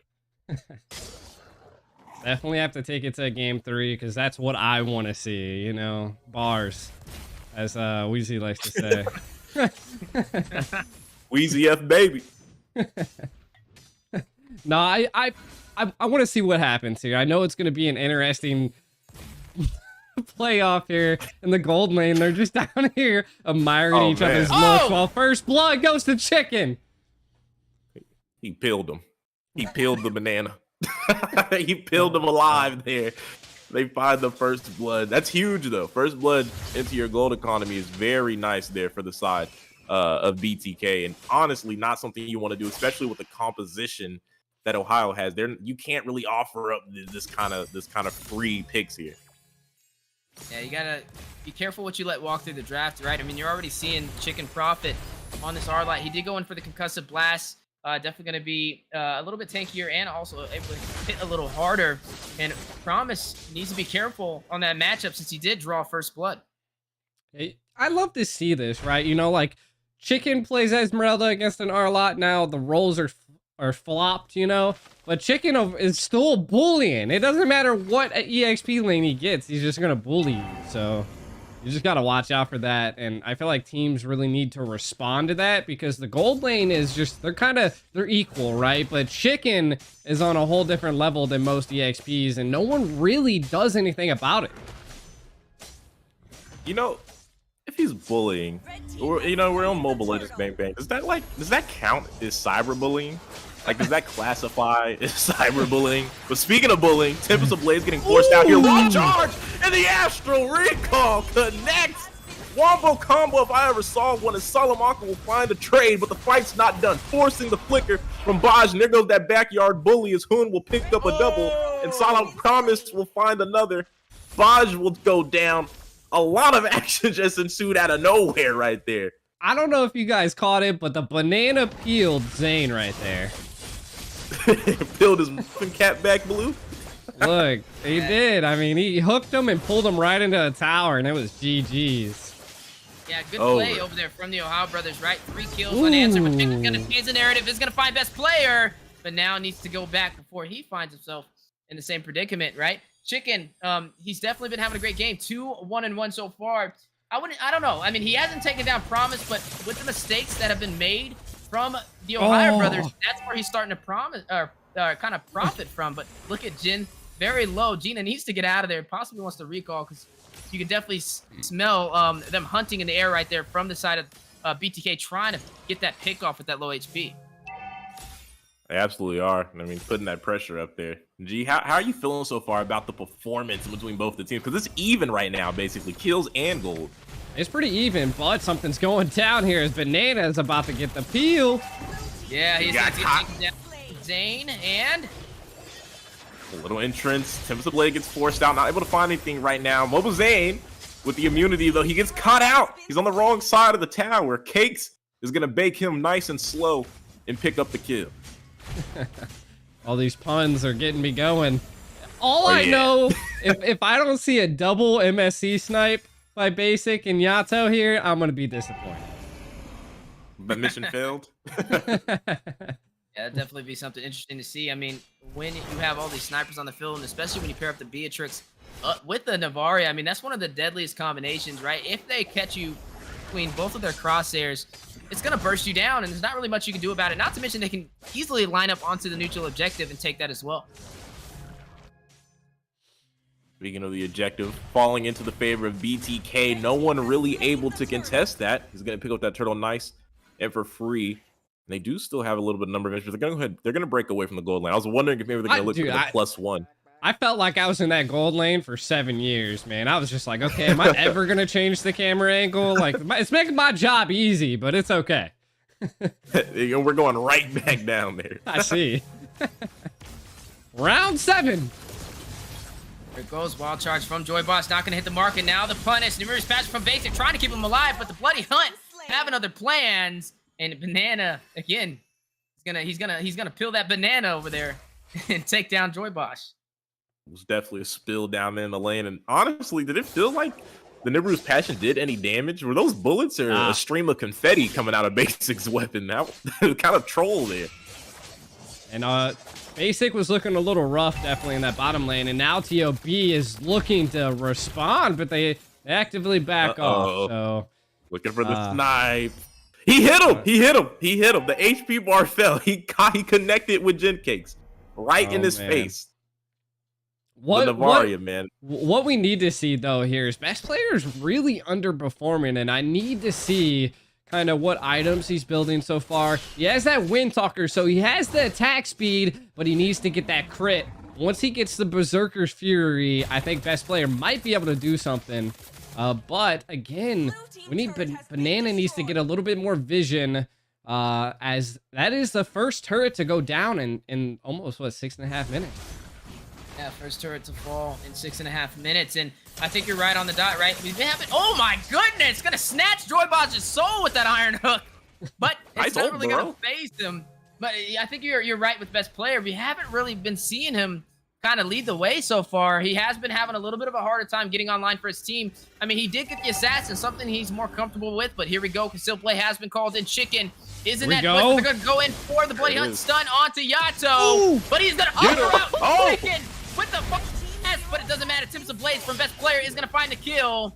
Chicken very low, not gonna be able to defend, and they are gonna be able to claim this turret for the bottom side. See, and this is the thing that I was talking about. The Navaria, though it peels and pokes pretty well, it's kind of failing right now, but it's a good response. Almost takes that mid tower on TOB. Basic's in a bit of trouble. You can see best player has his eyes on him, finds him. Venice Rage is going to come down, but it's too late. Salamanca in a 1v3 situation. He's getting dropped low. He's going to be able to survive through the wild charge. The bit of shield helping him out there. Bit of shield. And then I also have to kind of point out here, both, you know, best player might not be having his best game, but neither is Zane. Zane is 1-3-2, having a little bit of a trouble here. Keyboy as well. Now TOB kind of taking the battle into BTK's jungle. Yeah, it's funny. It's literally like a battle between Hoon and a battle between Chicken right now, as they're leading in terms of kills for their team. I mean, Hoon, he's been performing really well, right? We've seen him do good on that Kadita, and the same story for this Hereth, who you don't traditionally see in the mid lane, but there goes the Concealed Blade, Bloody Hunt that we were looking for. The suppression on the Chicken, and Hoon is going to get the kill, but now the dive in asks for the additional damage. Finish rate drops down from Basic, dropping bombs. Joyboss is going to find, goes to Banana. Hoon did fall in that trade as well, but Chicken fell for BTK. They were able to get a piece of the Chicken, but that's not all. They got a couple sides with it too. Got a biscuit, some mac and cheese, and it was too much for him. Put him in a food comatose as the response came back from the opposing side. And now, Team members group up here for the mid, but best player, he's using that Ling effectively. They're all grouped up, so he's gonna go ahead and open up the map a bit. Maybe force some responses. He actually maybe potentially could find that tower. No, Mobile Zane's gonna go ahead and respond there. Yeah, I mean, it's a good play. I mean, best player, he knows that he needs to utilize the Ling to its full advantage, which is his mobility. Split push like no tomorrow. Same thing with Esmeralda. If you keep split pushing on both lanes, it's just going to keep BTK constantly running around. Banana kind of hooking for the wilds there as First Lord is up.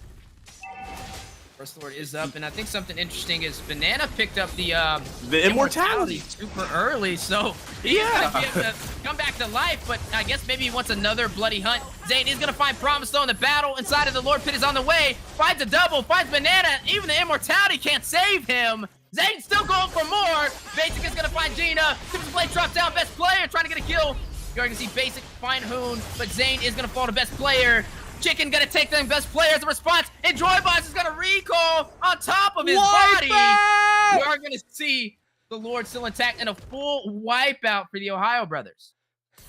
I'm blaming the immortality on that. I just think if they didn't have the immortality, they win the fight. No, just playing. But honestly, so strange. But BTK capitalizing, able to take out all the members there, a full wipeout. But yeah, man, just back to those items, because I was actually about to talk about, best player finally picking up those 3 core items that he needed for the Ling to really start profiting. But what was the decision for the immortality? And he still has it. He died, and he could have sold it, maybe get a real item, something usable, something valid here, but he's holding on to it. What is this? It beats me, man. It beats me. I can only imagine it just once. I think he's just trying to be annoying at this point, you know, like that split Oh, yeah. second that they have to decide if they want to continue to keep going for the immortality. Do they? You know what I mean? That might give the team a little bit of time for the hair to pop off or the carry to pop off. That's the only thing that I can possibly think. It also keeps them at bay for all of these split pushes that we constantly keep seeing. But Zane and Chicken, dynamic duo. Are going to fight it out. Zane is going to find Promise. Best player with the Simpson Blades is going to be able to escape the wrath of Zane on this Karina. But look, top side. Top side is still on the way. Speedy Light Wheels goes down with the suppression from Banana. Tina going to peel his cap back. He's going to go and shut down Joy Bosch. Feel the pill. Finally redeems himself just a little bit finding that kill. But I have to say, you know, hey, he is annoying people, but it's me and the rest of the team. But Salamanca, he's going to get bursted out. There goes the Astral Echo. They have vision on Gen Cakes. There's no one around him right now. Charging up the runner shot, but they go for the banana. He wants his fruits. They're going for the Lord as well. Gen Cakes needs to be careful. Chicken has his eye on him. He can look to set up something here. Connects the stun final slash. Will they capitalize? Beatrice trying to do a bit of damage. Best player trying to commit. Not going to be able to find Tips of Blade, but he's 1 HP. Chicken into the thick of things with the vengeance. Now he's low as well. Is anyone going to fall here? All that action. Nobody's dropping. Just the Lord getting picked up. Hey, this is the time that BTK is going to utilize this Lord to its full advantage. You know, I mean, BTK's definitely got the gold lead. But now it's just going to snowball. If TOB is going to have to do some split pushing here, and that is kind of what looks like they want, but BTK is kind of anticipating that because he can't split push the Lord, but he tried split pushing the other lane here. TOB really needs a great defense to keep this game going. Oh my God. Oh no. On the best player. He is going to Finch Boys out of there and use his Tempest of Blades as well. A good escape. That could have definitely ended out a whole different way, but he is going to go ahead and burst down this Lord. So talk about some good movement over there from best player. But right now, they're still at a deficit. 13-12. BTK still having control of this game. It's definitely it's definitely a good game here. Go ahead, Work. Oh nah, man, I was gonna jump and thought the action going on, but right now they're definitely in a bit of a pit. I mean, 5-2 on towers.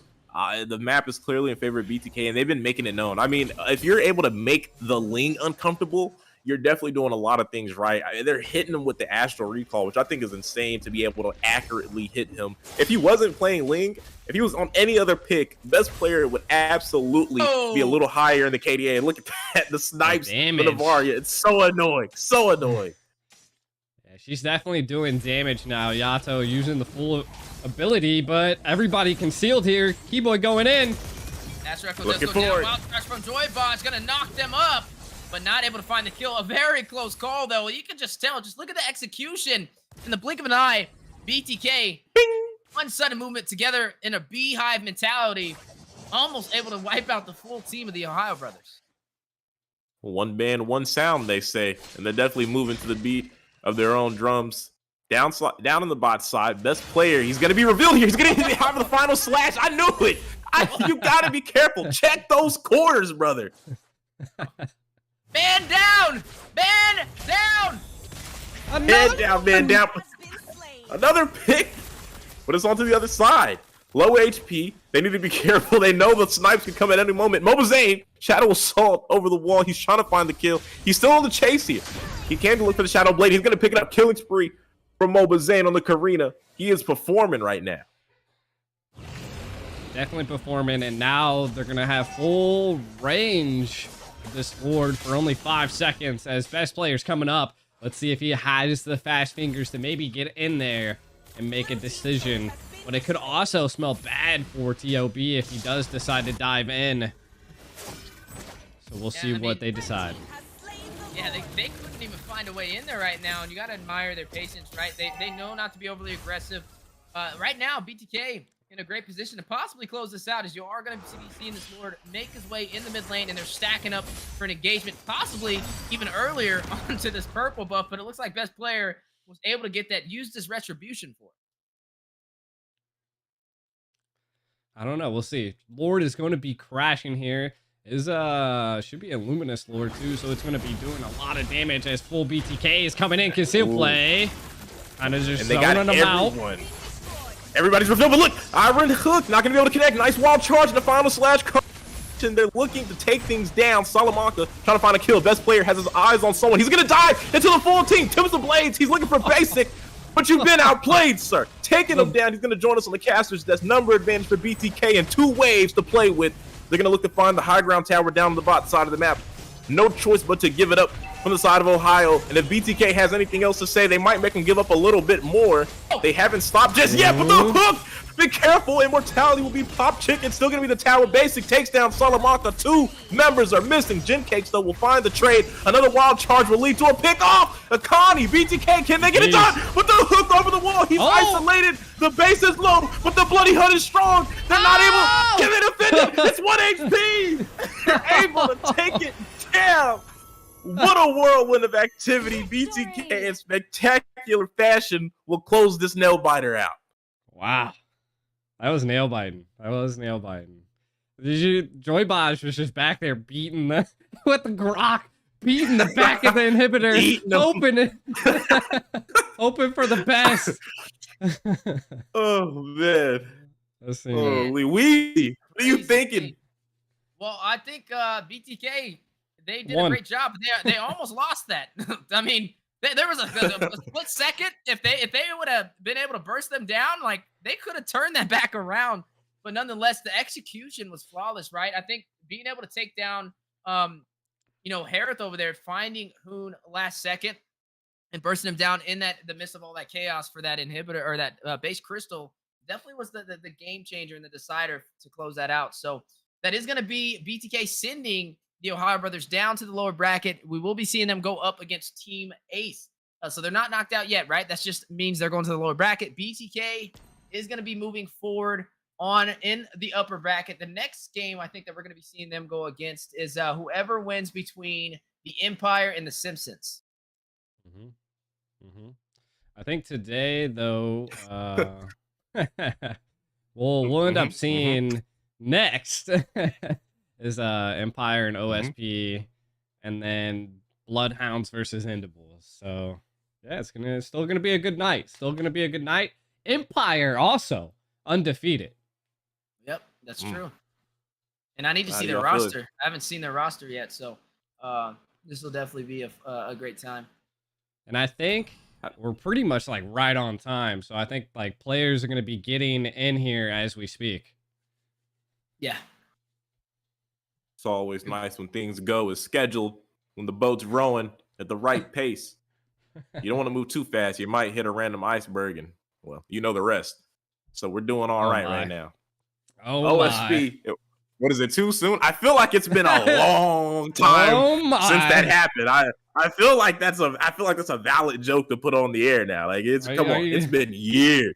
It's been years. We even made a movie about it. Come on, give me a pass. It's a great movie, by the way. If you haven't seen it, you need to go do your homework. You need to do your research. If you haven't watched Titanic, Leonardo DiCaprio and that one girl that pissed everybody off. Oh, jeez. Rose. Well, shoot. So you're trying to say TOB was Ocean Gate, or? Whoa! That's too soon. That's too soon. Let's not do that, fellas. That's too soon. No, I'm getting a little crazy now. Nah, she said you want to talk about Titanic. Oh my god, I'm crying. I actually got tears in my eyes. That's crazy. Yo, cut the broadcast. Go to break. What are we doing? Yeah, that's too soon. Bro. Oh shit. Yo, G just having a ball. What'd you say you were drinking again, G? You said you had what? A tank claw. You know, my good old trusty tank claw. Oh, my chest hurts. That's crazy. That's crazy. Oh man. All fun and games. All fun and games. He said all fun and games about it. No. All right, well, looking at today in the Naba, back in the Mobile Legends side of things, away from these wild whatever's we got going on outside of that. The Empire, right, undefeated. Can we find their roster? Let's see who they got so far, right? I wonder if they made any changes since the last time you've seen them on the professional scene. I don't think we've been able to see them just yet, to be honest. Not yet? Oh, okay. Yeah.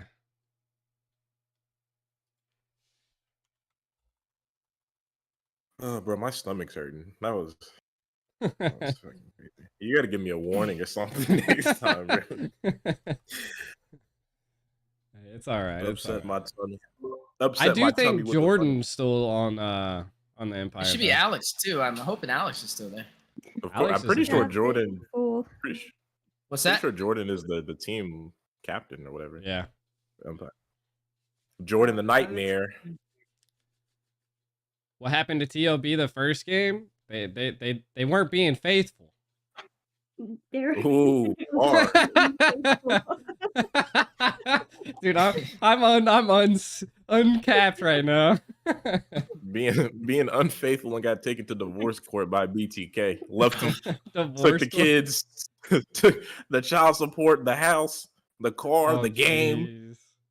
Yeah, it was the first time we've seen best player, man. He's been ducked off. I don't know where he's been. Yeah, He's I a can good tell. go. I can see. He Yeah, looks like but, he's been ducked off. I thought he went through a character development arc, but I don't know. I mean, that was looking a little No, he like. did.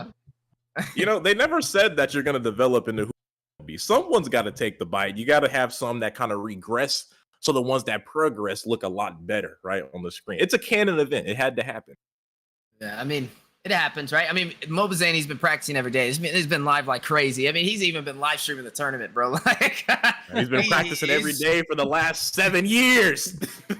He's this man MLBBNA went through the time skip after the NACT spring season. You know, he just developed to a whole new level with a whole new roster. Everybody just evolving on BTK right now. It's looking pretty crazy. I don't know, honestly. We got the roster right here.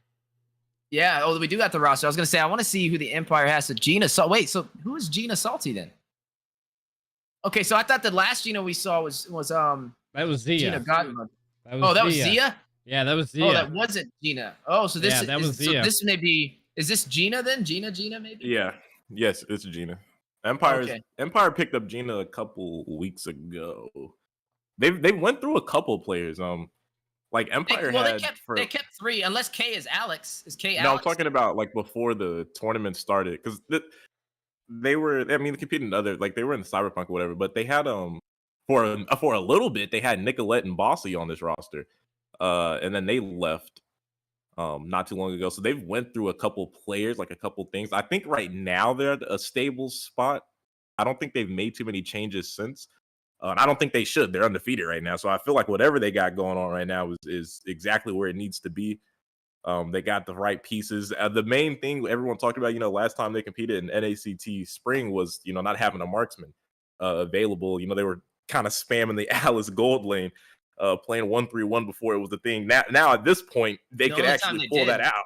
Yeah, it's when they would rotate Mikasa and yeah. Well, so because they didn't have a gold laner. Their gold laner wasn't able to play. So it looks like that is going to be Gina then. So who's K? Is K Alex? Or is Alex gone? Because I don't see an Alex is up there. gone. Oh, Alex is gone. So, Yeah, Alex is. oh, wow. I think I talked to Jordan and he said that like they got rid of Alex. Okay, I so think they got a he's new with jungler. Empyrean. I think he's with Empyrean, right? He might be. Oh, Yeah, UA I mean, I know he's close to UA and them, so he might be. Is So K, they only I think they K is only kept Coppola. isn't it? Jordan, Totenak, and Demon then, right? So interesting. Okay, we're gonna jump into it, guys. Totenak Drafted, rotated baby. through, right? Got time. All right, here we are into the draft. 2 amazing teams. The Simpsons going up against the Empire. The Empire undefeated so far. Naba playoffs. Right now, we are looking at the. This is still the upper bracket. So whoever loses here will be knocked down to the lower bracket, and whoever wins this will be moving forward. So let's see exactly where this can go. The Simpsons. I mean, they were the NACT fall. No, which one? We always switch like the seasons. Last year it was the fall season, right? They were the champions in Vegas. Not champions, but the second place in Vegas. Yeah. against I think it was BTK. spring, wasn't it? We're in Is it fall spring? right now. Spring. Yeah, we're in no. fall right now. No, last year though. Last year. Yeah, last Oh, yeah, last year. It was Last fall. year, no, yeah, they didn't make it to the grand finals this year. They didn't play this year. They didn't play. Yeah. We're talking about OSP. I thought you meant Empire. Okay, I know where we're at now. I know where we're at now. Yep. Yeah, I was talking about It was remember last fall. time It in was fall. Vegas It was in the fall. grand finals. Yeah. Well, here we go, guys. What are your thoughts? I think this is going to be a good match. I mean, OSP was looking really good. Empire, this is the first time that we're actually getting to see them on stream in person with a casting desk. So I kind of want to see what the Empire has in just in their toolbox, you know, like Gina. If that is the real Gina, I feel like gold lane is going to be something that OSP really needs to focus on. And I say this a lot, but right now gold lanes are what wins games. Yeah, I definitely bet on my carry kind of being that forefront for me finding victories. They're gonna ban out the Esmeralda here, something that's been very annoying recently in the shift a bit in the meta here. So I think that's a valuable ban. Do you think maybe they're setting up for the Joy potentially for Jordan? We haven't seen one Joy. There it goes, Jordan Joy.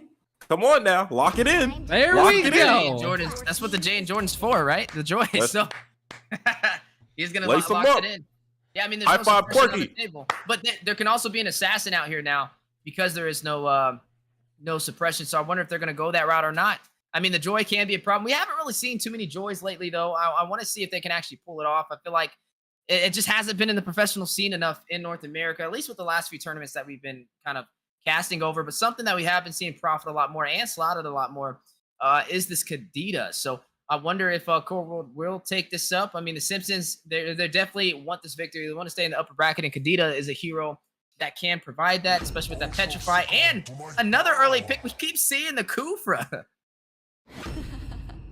I mean, if you lock it in, it goes well with Kadita. I figured they were going to take it. It is a comfort pick for them to lock in the Kadita. And honestly, it was a trade they wanted to go for. They opened up things to go for the Joy, and they let them take their Kadita. So I feel like it's fair game. I don't think Empire was unaware that this might happen. They were just okay with setting up that trade.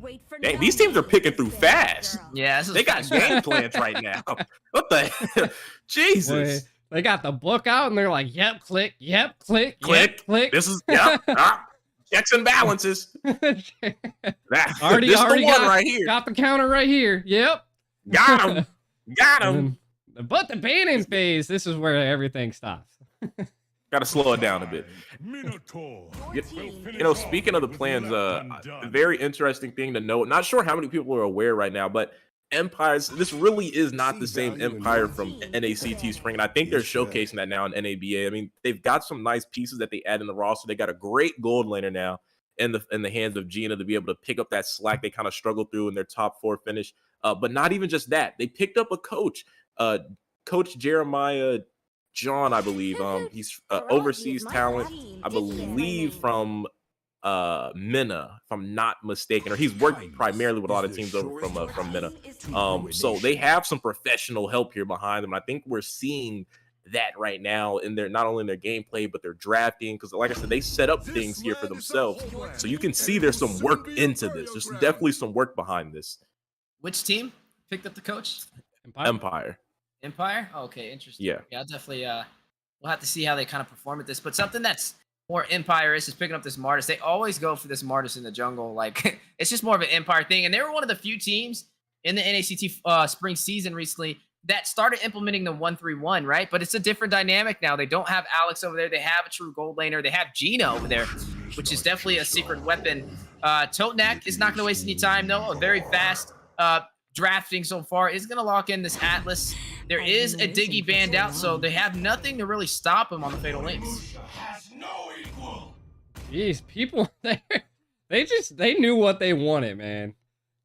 You can't even talk about the picks because they picked them so fast. But one thing that I do kind of got to point out that we are now seeing another Atlas. The last time we seen an Atlas, it didn't work very well. As well as I'm seeing an alpha here, so I can't wait to see kind of how these games come out. But OSP has 3 dived heroes. You got Kadita, you got Kufra, and then you got Lapu there, right? So what I'm seeing from OSP is they're about to be the most aggressive team tonight. And you know, it really does kind of work out in their favor because I wasn't gonna say like normally when you're facing those dives, you're kind of happy with it, right? Because you have the Atlas, you can just punish. You don't have to work too hard. They're gonna bring the sets to you. But a few of these picks have the immunity, right? Kadita is invulnerable for a certain limited time with the skill 1 to the Fatal Links. But speaking of time, we're starting up here. Game 1 for Series 3. Empire, the team on fire right now, undefeated, up against OSP, the Simpsons. Nothing cartoon, nothing funny about them, though. They're looking to bounce back in the NABA. Wheezy, what are your thoughts as we head in? Who's got the advantage right now? Well, I'll tell you what, I'm trying to see why the Empire's undefeated so far. I really want to see who is K, right? We've never really seen K before, but we see him now on the professional scene, so I'm definitely going to be keeping it a close eye. I love to see new players stepping into that professional scene. It shows you that North America is growing, but the Simpsons, a little bit more people that we've seen time and time again. I mean, they got Tarzan, who's been dominating in the jungle. Uzi, who's been a very good XP lane so far. Melon, a pretty stagnant team that hasn't really done a lot of roster changes recently. But the Empire, this is a revamped version than what we've seen inside of the spring season. I mean, Gina is definitely not letting up on Melon on this top lane. I did have to give it up to Melon. We'll have to keep an eye on him just because I know that Beatrix is a monster. So, see how it goes with Cold World. Oh, Ooh, no. Dropping him very low there. He was almost gone. What? That's not even 1% HP. That's like 0.5, bro. Definitely 0.5. But ooh, Alpha Charge coming out from the bush. But the Shadow Stampede's going to help him get away potentially. Hang on. Nice little perfect pairing, perfect match. Able to separate that fight. Jordan the Nightmare on the bot side. Trying to have a bit of a 1v1 as well. So a lot of action, but nobody has fallen just yet. No one has fallen. And, you know, both teams, again, trying to show who's the more aggressive one here. Man, I mean, both teams are kind of just duking it out at this point. And there's not too much to tell other than that we got to watch out. Flickers have been used on every side, and now we're here at the first turtle. Yeah, now here at the first turtle, both teams ready to kind of fight this out and take this neutral objective, but it looks like the Simpsons may be able to take it. They are going to go in all on K, force him out of the turtle pit. Jordan going to find Cold World off screen for first blood. The Fatal Links goes down. Uzi finds K. Tarzan claims the turtle for the Simpsons and is going to take down another member as well. That is going to be Totnak falling. Overall, a 2-for-none trade working in their favor and also taking this neutral objective. Yeah, but it wasn't even too bad for them either. I mean, they're still pretty close in the gold, and I think you have to attribute that to the first blood. Jordan the Nightmare finding the dream play, able to strike first and strike fast on the Joy, something he's very comfortable on to kind of soften the blow a bit, if you will, with them losing the turtle and giving up those kills there. Yeah. I was kind of looking at the map. Joy is so tiny, man. She's like a little ant. Kind of hard to keep up with her. She was like dashing around. I was like, all right, we're not dealing with this. But again, I mean that's a good foundation for OSP to build off of. First blood secured, and I mean I think they got the turtle too, so they're just setting up this foundation great. What we have to really worry about is everybody now has their ultimates. This is where team fights are going to really make it or break it for a team, and I'm not really seeing one team invade the other jungle over the other, you know, so I think I need to see a little bit of that happening before Tarzan's going to take that. Yeah, and definitely an invasion in the jungle now. A little bit of engagement heating up. Not going to lead to anything, though. I'm definitely keeping my eye on Jordan, though, right? He was able to first pick this Joy, and we wanted to see it profit, but right now, Uzi kind of being a little bit of that bully in the XP lane. Absolutely being a bully just a little bit down there. And hang on, I think now you're seeing a bit of what you wanted. Bit of the invade. Retribution, though, went out from K. He wasn't going to give up that creep at all, not even an inch. He's not going to let Tarzan bully him. Yeah, he said, I'm going to retry, but I think the retry was called a little bit too early because now Tarzan knows. I mean, there's like a 16-second cooldown on it. They could just go straight for the turtle now. So, yeah, you kept your creep, but can you get your retry in time for this turtle? Yeah, it's definitely the million-dollar question right there. It looks like they are going to be able to get this turtle. Not really much of a contest from the Empire right now, and it looks like Tarzan is going to be able to claim that for the Simpsons. Now, I got a question. Is this Uzi? Like, this is Uzi that was on Fallout? Was Uzi on Fallout? Or was Uzi always with the Simpsons? Because his name just sounds so familiar But I feel like we saw Uzi in top 8. Am I mistaken? I think it was Ghost to Uzi. Oh, It was, right? yeah. So Uzi was on Fallout, and he rotated over to the Simpsons then. That's what it kind of seems like. So Makes sense. It West. Yes, yes, yes. yeah, that is Same correct. one? Okay, cool. So, I mean, Ooh, with fatal that link. statement, we're looking at 2 top 8 XP laners fighting it out on the bottom side. Speaking of fighting it out, there it goes. Ooh, the Cole Sura's ulter. Wrath dropping down. Cole ult sustainability. Then Mir's Passion. Gonna find a kill. Gina gonna find Tarzan. No.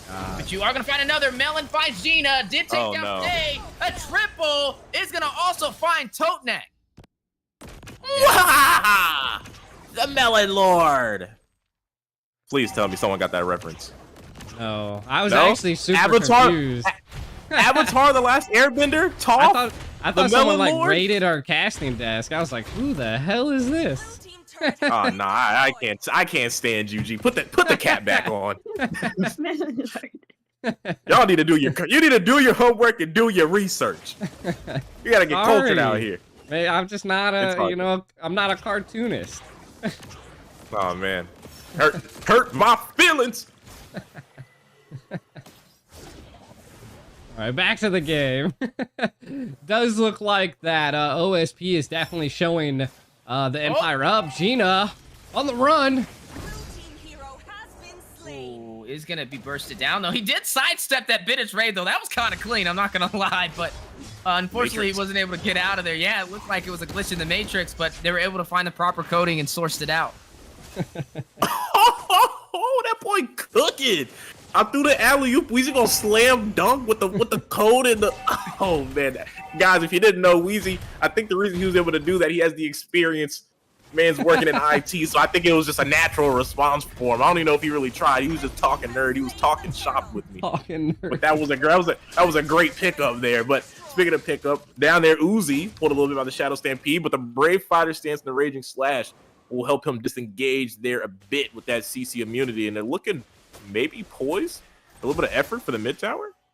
I mean, they want it. I mean, they're kind of feeling out Empire at this point, you know, and they're playing the patient God. game. As we can see, there's 3 about to possibly push onto this buff, but there's nothing to push. They're just kind of getting vision. And again, just playing the patient game, you know, going in and knowing where the team's at. OSP is going to have the advantage. As you can see, Tarzan knows he's safe to be able to come up and maybe put on a little bit of pressure onto Jordan. But K's kind of coming through, and it, god dang that damage. Still play A though. flicker. It does go in. The stun onto Uzi. Fatal Fatal What the Links. heck? Oh, that was the craziest Fatal Links I've ever seen. Can we That was get a a- replay on That that? was a jawhead toss, not a fatal links. This could not be real right now. How is that even possible? Atlas Hey, was man, on he took- one he- side. He took a note from the book, man. He was throwing alley-oops as well. Hang on, why did the Beatrix just dash into the tower into Totenak there? That was almost a terrible misplay. Orville gonna miss the setup. Craziness going around. What's happening right now, guys? I don't know. I'm just as lost as you are, but they're not lost at all. They're fighting it out in the mid lane. Looks like there was a plan behind all this. Alpha! Master dropping down Tarzan. He's gonna find Totenak, but Gina gonna shut him down as well. That is gonna be a 2-for-2 trade for both sides. Sheesh. This is absolutely insane right now. You know, something to point out as well. I think we were so hyped in the moment from the slam dunk sprite cam visual there. The Fatal Links was pretty nice, right? Put him in the tower. He was actually in a bit of a 1v5 situation and taking turret damage, but he Walks didn't away. die. He walks He away. completely walked away like untouched there. So it's something to note that Uzi on the Lapu right now, this Lapu is a little bit of a problem. They banned out the Esmeralda, but it seems that we're dealing with another one in the form of Lapu Lapu. Definitely trying to get a view here. Conceal play. Let's go in. Totenak trying to get some Ah, crazy Fatal Links. dang. I don't know what he's gonna pull out next. There goes one though for the setup. Melon. They're all going in for K is gonna find Melon. Another kill on the way as Uzi finds Jordan. Tarzan's gonna take down Totenak. K's gonna find Uzi, gets a double. Tarzan's gonna take down K. A lot of members dropping for both sides of the table. 2 members on the board right now. Demon's 4 thick. inside of the Empire, but Arvel and Colo. Tarzan. Oh, Tarzan Jesus. versus Dina. What is gonna go down? Will they be able to pick him up? Look at Demon and Arvel right now. I've The never bouncing seen a ball behind fair us miss slowing so down. thick in my life. 2v1 and he still walked away. Well, Yeah, who you this gonna game- call? This game is Oh man. definitely interesting. I gotta say, this is the most passive, non-passive game we have seen today. It's passively aggressive. It's like your girl. Oh my god. I feel like it's passively unaggressive because they're having. I didn't think it was possible, but they're literally having awkward engagements with these fights. Like, what is happening? Passively peaceful. Passively. The PP, huh? Whoa, wait! Didn't we say we needed a warning for this?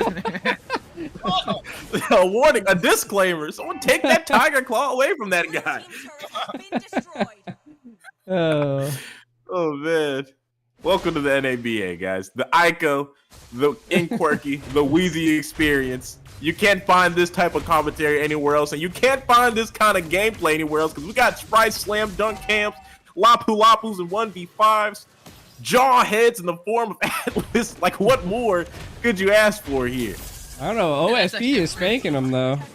it did look like a jawhead lethal ejector when he hit that fatal did. lynx I was onto Uzi confused. Climax at the turret. Yeah, I think he had that invulnerability from the Bravest Spider, but Clash going down inside of the base. Empire trying to punish. There goes Fatal the Lynx!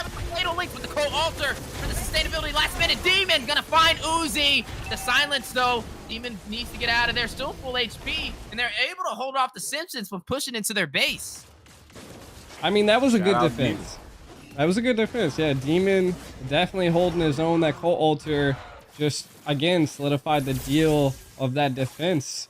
So, big shout out. The biggest thing is that Melon and just hasn't been there. You know, that Nabrua's passion was just far enough away that it wasn't being impactful.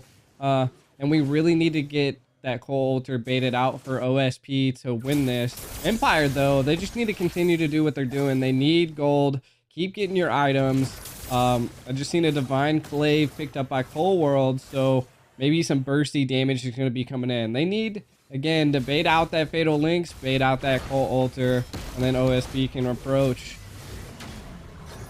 I think you're definitely right on the market. There goes the Uh-oh. approach right there. You're going to see the Fatal Lynx. Gina is going to find Arvol, but Tarzan in the middle of the jungle, and 4 members of the Empire trying to fight it out. Kay is going to take down Tarzan. Now, I got to ask you guys a question, right? You know, this one over there for Inquirky. So, with the What's Joy being picked up, I mean, we haven't really seen it too often. A lot of teams try and ban it out or try and get some suppression so it doesn't get picked up. But it was first picked, and I didn't really see it profit too much in this game. Do you think Joy is still that much of a threat to Prio as the first pick in a draft? I mean, first pick Prio, probably not. There's so many answers. But speaking of answers, Demon, who you gonna call? Ghostbusters. Oh yeah, now you gotta come on. You tell me you know this one, right? Hey G. What are we, 90? Well, you probably are. What are you talking about? You're older than me.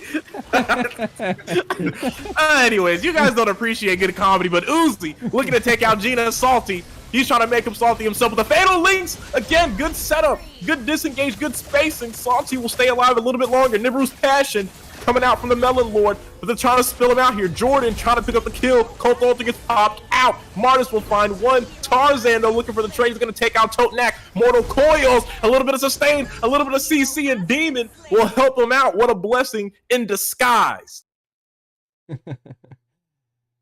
I mean, good battles that just happened for the Empire there. You know, that this gives them a little bit of breathing room. 13-13, gold leads even now. If they can get one Lord, that'll give them the advantage here. And I mean, they have it. Tarzan's not here. Who's gonna stop it? Melon. Oh, tried to get the snipe, but wasn't able to get it. And Kay's going to go ahead and claim that Lord for the Empire, able to turn this game back around in their favor. I mean, we're looking at the gold differences, right? I mean, looking at Melon already has the full build. Did go in for that Rose Gold Meteor, you know, to have that additional shield and also have a little bit of that magic defense. I mean, look who he's going against, right? He's stacked up against Jordan on this Joy. He has Demon on the Paramus, and he also has the Atlas for that magic damage. So that looks like it's his game plan. A little bit of damage and also a little bit of survivability. I think it's some great itemization. He's hitting 4, 1, and 4. When we look at Gina God Mode, who's the new addition the marksman that the Empire's been looking for. This may be what they need to take this game and still remain undefeated. Picking grass, picking daisies. Atlas not going to connect with the Fatal Links there. He's a great gardener, though. But no threat to the side of OSP. They're going to be able to clear up that Lord nice and easy. But a tower, though, does get picked up on the bot side with that distraction up there. Yeah, I mean, look, one Lord, now they're 4K gold up almost, and Tarzan wants this other mid lane turret. Gonna rush him with the alpha charge, knock up Jordan, but nobody there to help assist on that setup. Now, you know, credits, even though Totenak was picking grass right there, we still gotta give him credit, because I don't think nobody in the world can recreate that set that we've seen with that Fatal Links on the Uzi. Time for me to load up some ranked gameplay now. Oh, Jesus. Anything you can do. Oh, I can do better. Deku. What pun was that one from? Nah, it wasn't even a pun. It's just a saying. I know that from something. Don't be lying. It's not a pun. It's not a pun. It's not a pun. I'm pretty sure it's from a song, actually. It's not a pun. Look, unlike you, I give warnings and disclaimers when I make a pun. You just be throwing it out there and don't let anybody know what's going on. Hey, it's all right. It's all right. I go through the bush. I don't beat around it. Oh, yeah. In more ways than one. All right, on to the game. 13-13 on the board. Evened up 16 minutes in. 3,000 gold lead for the Empire. Able to still find their footing. This is definitely anybody's match. Keep rolling, fellas. I can't keep snickering. Too much. 32 seconds to the next Lord. What we need to see from the Empire, man, is they just need to keep those Atlas sets going. Gina's kind of now getting online at this point. And then from OSP, they really need to shut down this Faramis at this point. And that's what their sole focus needs to be. Dodge Todok and shut down Faramis. Well, if they want to shut down the Faramis, I mean, you leave it up to the Lapu Lapu, but they're going to look to force Totenak, and he's going to flicker out of there. No, sirree. Now you see me. Now you don't. He's out of the way. Now, that was a huge flicker, too. He baited the Bennett's Rage and the Bravest Fighter from the Lapu Lapu. They could punish on this, but they are going to go for the objective. They do have that advantage. And now with this Lord in play, this may be what the Empire needed. Oh my goodness, Totenak! What is going on with the Fatal Links? The boy's a gardener, I already told you. Professional at it.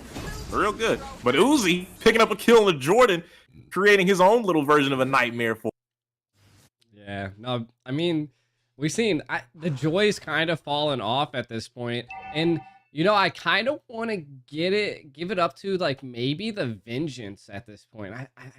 Maybe there could have been something better. They got Lethal Ignition, so maybe a combination with the Lethal Ignition and a Vengeance isn't the play, because it's kind of fallen off at this point. Yeah, I mean, I was wondering how it would have played it. Even though the Empire is pushing through, it's not really Jordan making that difference over here.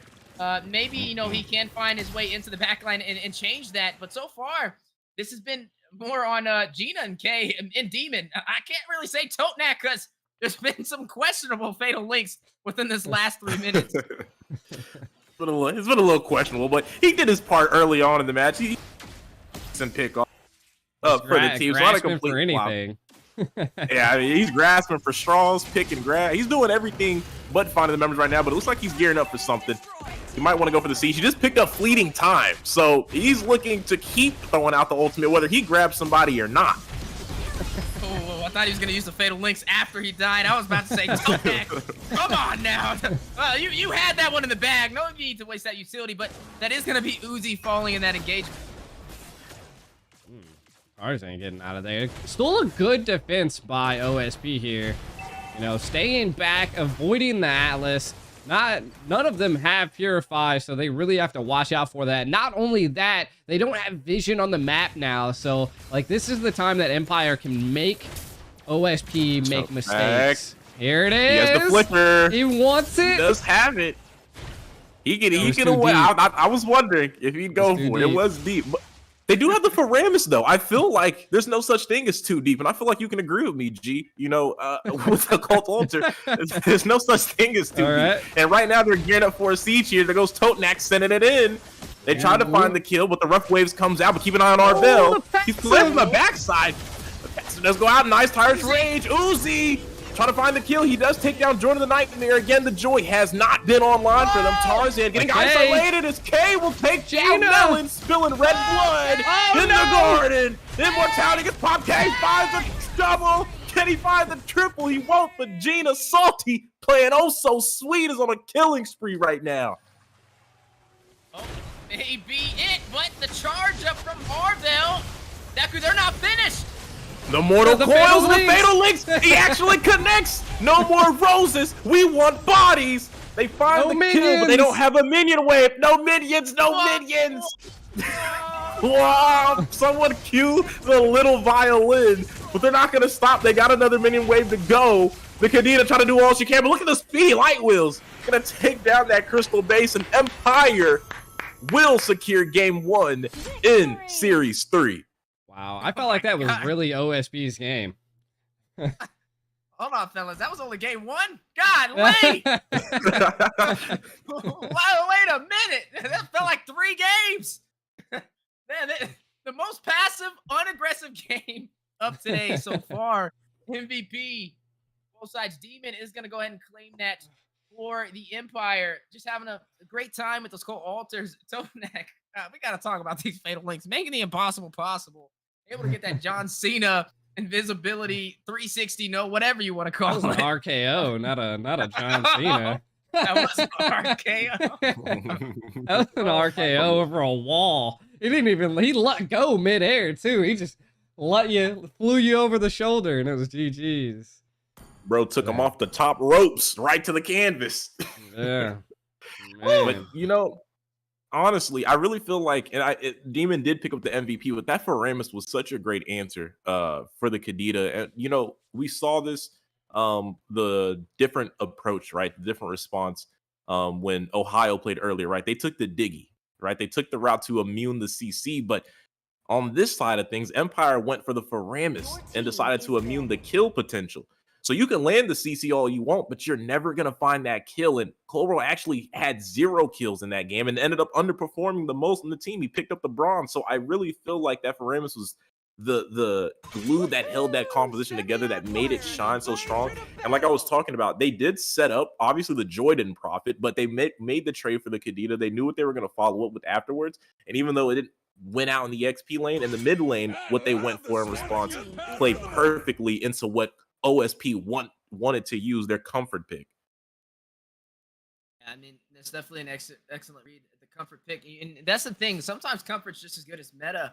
Looking at the ban so far, taking out that X board, not something that we've traditionally seen too often for the first phase. And sometimes, you know, even though ban is something that's comfortable, that may cost you with something meta walking on the table. The Kadena does not walk this time. We've been seeing Kadena slotted pretty much almost every single game so far, and it's been profiting. Among the planes, exactly. I kind of want to see what OSP can do this time around. I feel like they didn't. I don't think it was a draft issue at that point. The alpha just got kind of into the late game, and OSP needed to end it fast, but Empire kind of responded very well. And we're going through another fast drafting phase here. It's like 3 seconds of ban. Watch, this about to be bam, bam, bam, bam. Oh, I feel like that might be an issue, though. I mean, we know that Empire currently has their own game plan. I feel like OSP rushed it too soon and ended up falling into the trap that Empire laid out. They basically fell into their composition. They took exactly what they wanted. Didn't profit up against what they took. And I feel like at this point, maybe not move so fast. I mean, it's a long timer up there. You can really take your time and decide. I feel like this is a good first pick, though. They take the Valentina. Definitely a great option for them. But Navaria on the board. Will Jordan double down on the Joy? It is an extreme comfort for him. It didn't go too well, but, you know, second time's the charm, I guess. Second time is definitely the charm. Demon, you know, he has been a menace, at least in the spring season. He was definitely one of those more aggressive mages for the Empire, and I feel like he was one of the star players. He was able to kind of hold his own, even when the Empire didn't do too good. Demon was always able to find a way. So I really want to see what he slots in Jordan, I wonder what he's going to do, right? We did see Jordan was the one that picked up the Joy. Even though they won that game, Jordan didn't really have a heavy impact in that victory. So maybe going for something that has a stronger presence can lead to an earlier finish. Because like I said, you said that was game 1. Man, I thought that was game 3 with how long of those engagements we were seeing. Well, if things go the way they did from game 1, we might not see the game 3. So, you know, it might work out for you. It might not. I'm not sure. But something that is working, they pick up the Navaria and they go ahead and lock in the Beatrix. That's a great combination for it, especially when you're talking about pairing things up. The Franco, they ended up banning out themselves. So now you got that Beatrix to go ahead and be able to fulfill in there. But the response from OSP, and I like it, they took their time on it. They take the Yuzhong, something that has kind of risen a bit along with Hayabusa, along with Natalia, to kind of be an answer to Navaria. Now, at this point, it just comes down to execution. Can they make it work off paper and in the game? One thing that's kind of sticking out, you know, I talked about like the Joys, right? Joys have, you know, first one we've seen. And now we haven't seen any Hellcurts. You know, we've seen a couple Hellcurts banned, but what better jungle to counter someone that sees the whole map? You know, like Navaria. if you just bring the darkness, what's she gonna do? You know, it's interesting you say that, because I've actually been wanting to see teams pair it up with the Navaria, because that would be toxic. Woozy, how are you feeling about it? I mean, I never really thought about that composition, but that would definitely be something I would love to see. K, though, he is going to go in for this alpha in the jungle, something that we've been seeing kind of get slotted more often. I do wish to see the Hellcurt, though. In Europe, I'm telling you, they pull them out there. But in North America, it's just not the same over here. I guess they are right. Like every different region just has their own different cup of tea, their own different meta. So looking at the draft so far, first half has been finalized. How you guys feeling about it? You know, I mean, I think it's a little good. The Kufra is going to be definitely a good play here, because we're looking at something that could stop potentially, you know, the Navaria could stop Gina. So, and it's a great set potential here. Pulling out the Alpha, I think this is swapped roles this time. It's the Empire that has the Alpha now instead of OSP. So I want to see if they can pull it off. Sky tells all. A little bit of let me show you how this works. Let me show you how this goes potentially. How you do? And you know what? I was actually finna say, I feel like the Terizla could be nice, because they banned out the Esmeralda, banned out the R-Lot. Obviously, the Joy did not profit as much, and you don't really want to run it back again, maybe into Arvel's Kufra here. So I feel like that should still stay on the table for them later on. But I wonder. So if they did go for something like that, do you think maybe they'll go for like a support pick then? Because normally that's when you slot in that Terizla, and they do lock it in. So I'd imagine maybe. Do you think maybe they pull out something like an? I don't know. I don't want to sound like a hyped up E, but do you think an Angela could come into play? The Hellcurt! Oh, there we go. G's on a roll right now. God damn, they go high-lows. This is crazy. Didn't expect that one. He said, "Oh damn, they go high-lows." Listen, Deku, you know, I'm just dusting off my shoulders at this point. You know, the legend Ico is coming out. Wait, just legend, not mythic? Legend. Nice, okay. G. Those are Just mythic, not So mythic, you don't not have- honor, not glory. You have legend shoulders. We don't have the mythic glory. The legend All of right. casting. There you go. Yeah, he definitely nailed it on the mark. And the drafts have been finalized. Definitely not something we would have predicted outside of that Hellcurt from the glorious GD Ico. We are going to be seeing this high-low slot in from Totnak. How do you guys feel about that?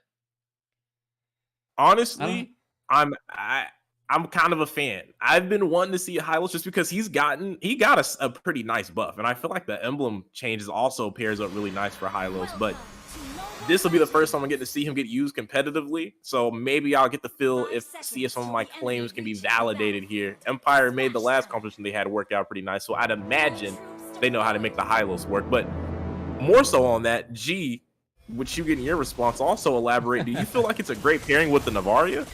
I mean, I think so. I mean, I think that the Hellcurt is going to control a lot of the map here at this point.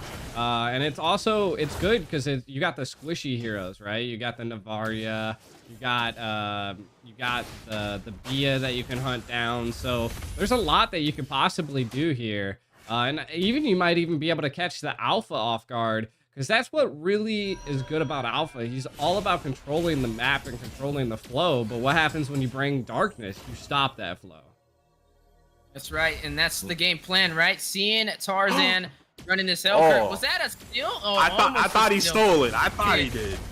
Almost did, but Totenak getting slowed down in the bouncing ball from Arvel. Deadly Stingers goes out as well. Everything trying to burst him down, but he's able to sustain himself. It's just level all 2, that man. slowing power. Level 2 power spike. That's what that is, Ico. Level 2 power spike, but Alpha got level 4 in the meantime and took a first blood. That's gonna be a nice start. Every kiss or game begins with K. What? It's another pun. This is another pun. Keep up, man. K Jewelers. Send me some jewelry. You're welcome. I plugged you. Hold on now. I don't even know how to pick up after that one. Neither do I. I didn't know if I was getting. I switched. Was that I switched the proposal? game. Was that a proposal? No, like... I mean, it could be. I don't know. What is I'm going not out on there. I don't know here? what. It could have been a weird way to propose. I mean, I've seen all kind of weird proposals. I mean, he fainted, did he not? So it must have been a good one. I guess maybe. Alpha proposing to Yuzong, huh? Interesting. But getting back to the game, Kay was able to secure the turtle. Yeah, back into the turtle indeed. Uzi with the Black Dragon hovering around. That turtle is going to give him a slight advantage. They already are leading by about 600 gold as well. Wow, this is a crazy place to be in. Ooh. 1v1. Charizla. Oh. Yuzong. Uzi. Jordan. Kobe. I don't know. Yeah. K's going for the invade though. Hylos, no mana. He's really being ballsy right now. The HP bar is for boss. You know, it's funny, with the new emblem system, we expect to see a lot more engagement early, but between these two teams, they like to take it nice and slow. I think we're all getting to that mutual understanding. But on the top side, you are seeing Totenak in a position. Looks like he's going to recall, though. He doesn't have the mana to be able to get that proper setup. But on the bottom side, that's where I want to focus on. At least we're seeing Uzi and Jordan fight it out, keeping this a little bit more engaging. As you are going to see the penalty zone drop down, the double petrify, not enough to save him, and K is going to find Uzi. Empire is definitely bullying Uzi at this point. Alpha's constantly down there, and we need to see a response by Melon. But Melon's on this Hanabi. Like, how are you gonna respond to something like this? You know, like Arvel's gonna attempt to do something. Tarzan in a little bit of trouble. Darkness falls. Bro, Totenak on this Hylos has been very sustainable. Honestly, if there was anyone around him, that could have easily been turned around. He is sustaining the pain they are trying to inflict. I'm actually scared for them later on in the 5v5s. If that's how bulky he is now, just imagine when he gets some items, a little more HP. It's going to be extremely hard to take him down, especially since they have no one to do some HP percent damage. But look at the combo. Cold World. Slam dunk. Put it on his face. Leave him in one place. Well, you know, I thought the team comp of OSP was going to be good. You know, I was suspecting the Hellcurt to come out and make some plays, but they got to really target certain people. And right now, the target should definitely be K. If you can sneak up and get him, that's going to be a problem. But I think when we come into the mid game, I think the thickness of Totenak is going to change a bit. Hellcurt to end up start scaling. Of course, they have Valentina as well. So they're lacking a lot of burst here, and the only person that can burst is Tarzan. Yeah, and I mean, you're speaking about Tarzan. He did just pick up that Demon Hunter sword, though, so he's going to be able to soak into the high HP heroes, such as Totenak, such as the Terizla, such as the Alpha as well. So it looks like that was his game plan, trying to get that nice and early. He even picked that up before his boots. So there it goes. Darknet falls in for the silence. The Deadly Stinkers goes down. The knockup from Arvel. That is all she wrote. Is Melon is going to pick up a kill and take down Jordan. That was good. That was a good play. Right, yeah, you seen that, right? The Hellcurt, Arvel, Melon. Uh-oh. He really wants it, though. A level difference, 6 versus level 9. Marvel knew he had to get out of there. Gotta know He's- your limits. Gotta You know see when that? you're pushing He's it. just walking through the jungle perfectly at Pause this request. point. Da, da, da. Dun, dun, dun. Go ahead, finish it, Deku. You got to do the rest of it. The whole song. Dun, dun, dun, dun, dun, dun, dun, dun, dun, dun. Oh man. All right, so we're in for a pause, fellas. I mean, it's not looking too hot for the Simpsons right now. So I don't know. They need to find a way to turn this around because this is match point. You know, speaking of Simpsons, honestly, I wonder, maybe I should go back. There's a lot of seasons of the original Simpsons. Maybe there's an episode on this. You know, they like to predict a lot of things. There's probably an episode about this happening. Just got to go sift through about 30 seasons, find out if we can see anything detailing this, see how this ends. Yeah, they always have those they predict the future type things. I wonder if that's actually legit or not, man. But we're gonna jump back into the game. 3 seconds. Let's go ahead and see where this match is gonna go. Alrighty. As we're seeing here, I want to see Tarzan and them pull some more plays like that. This would be a perfect point. Come on, play by play. Fight breaking out. Salty. Ain't nothing to play around with. Nice furious dive, 2-man knockup. Shaw Resident's gonna be coming to play. He's gonna try to sustain. Meanwhile, House did pick up a kill. K will trade back as well. Finds Uzi, so a 2-for-1 favor of Empire right now. And, you know, right now, speaking about the Empire, K is putting the team on his back. Oh. 4-0-1, but the fight Ooh. on a Jordan jumps back Wait, in oh the no. penalty zone. Possibly going to try and get a pick off. It's going to sustain himself, though. You know, that's the power of that Brave Smite. Pretty much stacked most of his HP back, and that Astro Echo goes out from Demon to will force Arvel and Melon out of that turret, and it looks like they're going to be able to take that with no contest. This is dangerous stuff right now. I mean, members grouping up now for the turtle. They're setting up the wall, Totenak and Jordan, Rizzle and Hylos. They don't want to let anyone get close. It's going to be a free pickup. Arvel's charging. He's not going to find anyone in the new bush. Committing with the penalty zone. Astral Recall will connect as well. It actually did a significant amount of damage to Arvel. Does he not have any magic defense? Can we look at the items real quick? See, oh, he doesn't. He has no magic defense. I was like, why did the Navaria do so much damage to him right there? But it all makes sense now. All he has is a couple pants, a chest plate, and a random crystal in his pocket. He must be a spiritualist, I guess. Yeah, He believes in fancy rocks. It is interesting because he got the tough boots, but then he went in for the still leg place, and they went in for a totally different item and picks up the Dreadnought armor. Like, it just build one thing. Just first. buy the armor. Yeah, he's just not fully committing to any items right now. The bottom Tarzan gonna fall to Toadknock, baby. Hey, he's coming in. You see the That ring of punishment. Uh-oh. They want him. They're gonna get him. Black Dragon? Ooh. You know, flashing back to what we were talking about though, at the items, why didn't he start or complete the dominance ice? You're facing a Terizla and you're facing an Alpha and a Hylos. Are we like, do we not want the Dom ice? Currently, no one has anti-heal from the side of OSP, and I feel like that's a super big blunder right now for their side. Yeah, now he's going in for the dominance. He's just switching. He's just getting a little crazy. bit of physical defense everywhere in the shop right now. Blade of Despair has been picked up from Gina, though the highest physical damage item in the game and the most priciest. To be able to burst down heroes, once they're below like 50% HP, he's going to definitely burst them down with the swiftness. It's gonna be good. But, I mean, they have control of the whole map here. 17 seconds till the next Lord. I feel like this is gonna make it or break it. And that's a huge penalty zone. Glorious Pathway on top. Hiles will find one. Kane will find the other. Finds two. Triple kill. Unanswered. Nobody will fall from the side of Empire as they will continue their reign. And Lord is up for grabs. I'd imagine they'll go ahead and pick it up. That's right. Both of these teams battling it out right now in this best of 3. Right now, the Empire has the advantage. This is match point. If they can claim victory here, they're going to send the Simpsons down to the lower bracket, and they'll move forward to be able to fight BTK. For K is going to go ahead and pick up this Lord for the Empire, a huge objective in their favor to possibly be able to close this out and enter the base. Oh my goodness! Whoa! Damage! Jesus! Jesus. Pack it Lord, up! help me. Jiminy crickets.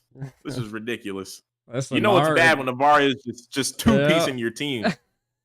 She's at that point at 9 minutes, mind you, too. It's the level difference you're seeing here. Like Arvel about to get clapped.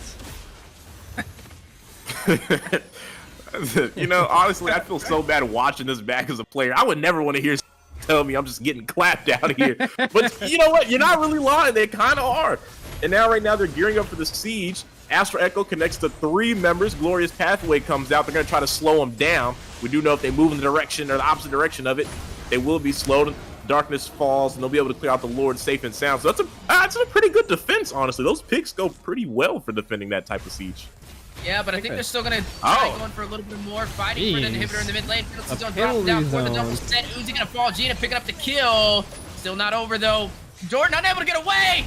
He's going to fall to Cold World, but there goes the Alpha Charge. K picks up a kill of his own, is going to get a legendary one, takes down Tarzan, and able to open up the base by taking the top inhibitor turret. Base turret has been destroyed. My God. Do you think they're able to go?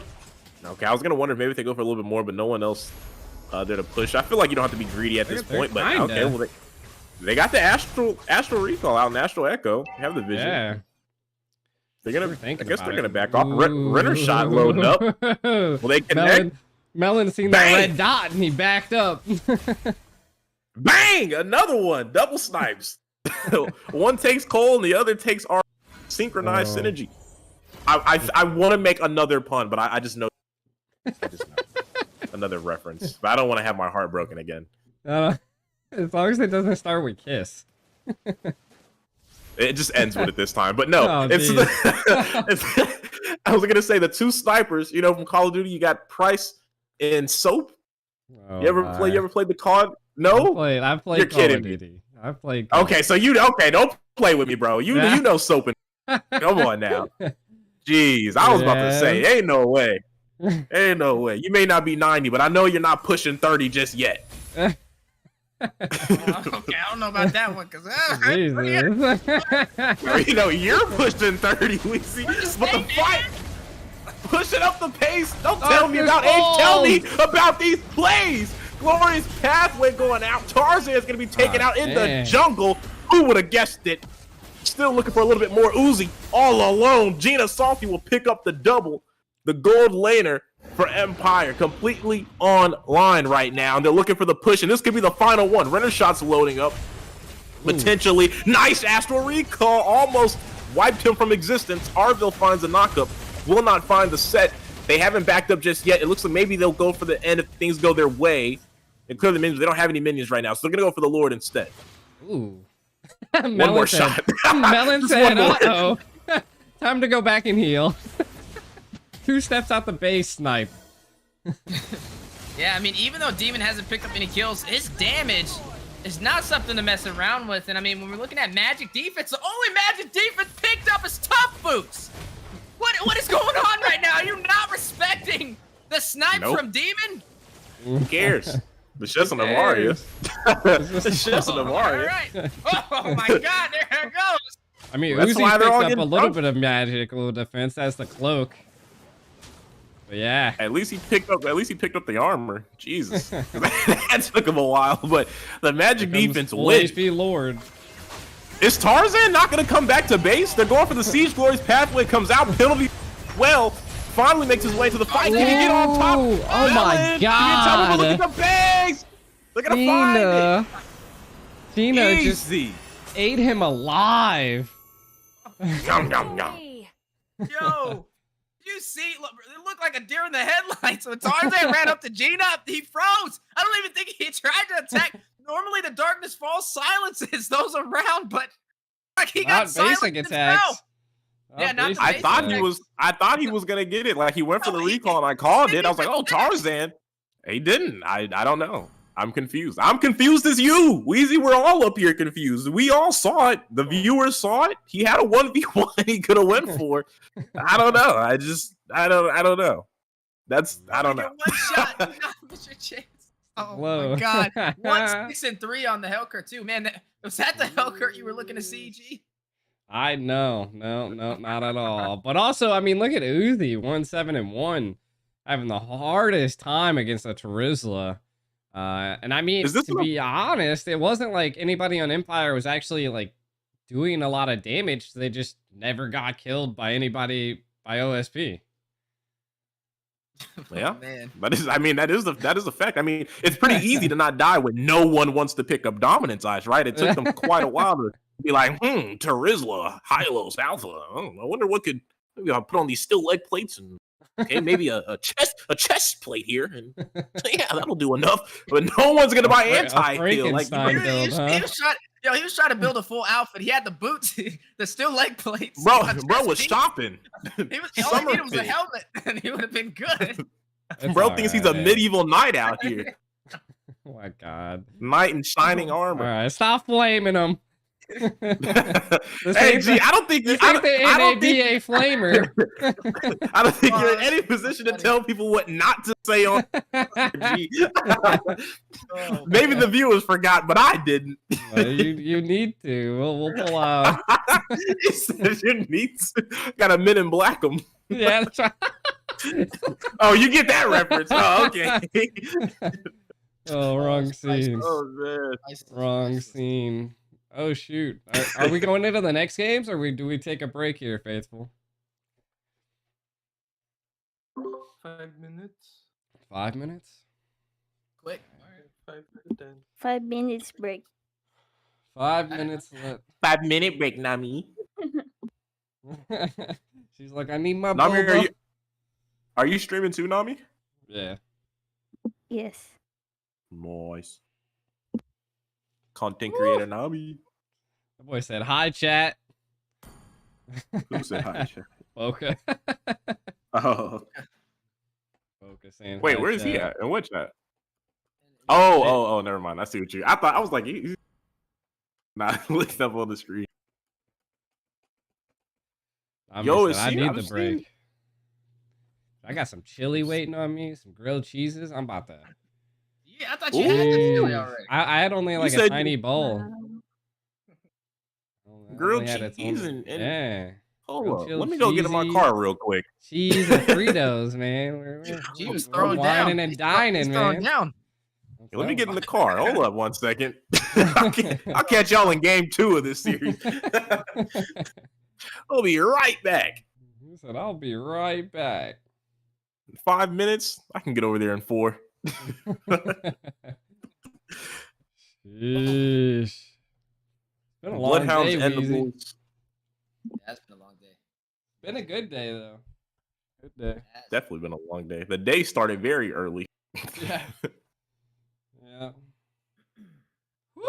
You know, I'm Bro, glad I to didn't be even part of sleep this, tomorrow. though, to be able to see all these teams. Like, I was glad to be able to see the Ohio brothers. Like, it's very hard to, unless you're catching them all live on their streams, like to be able to see their full rosters.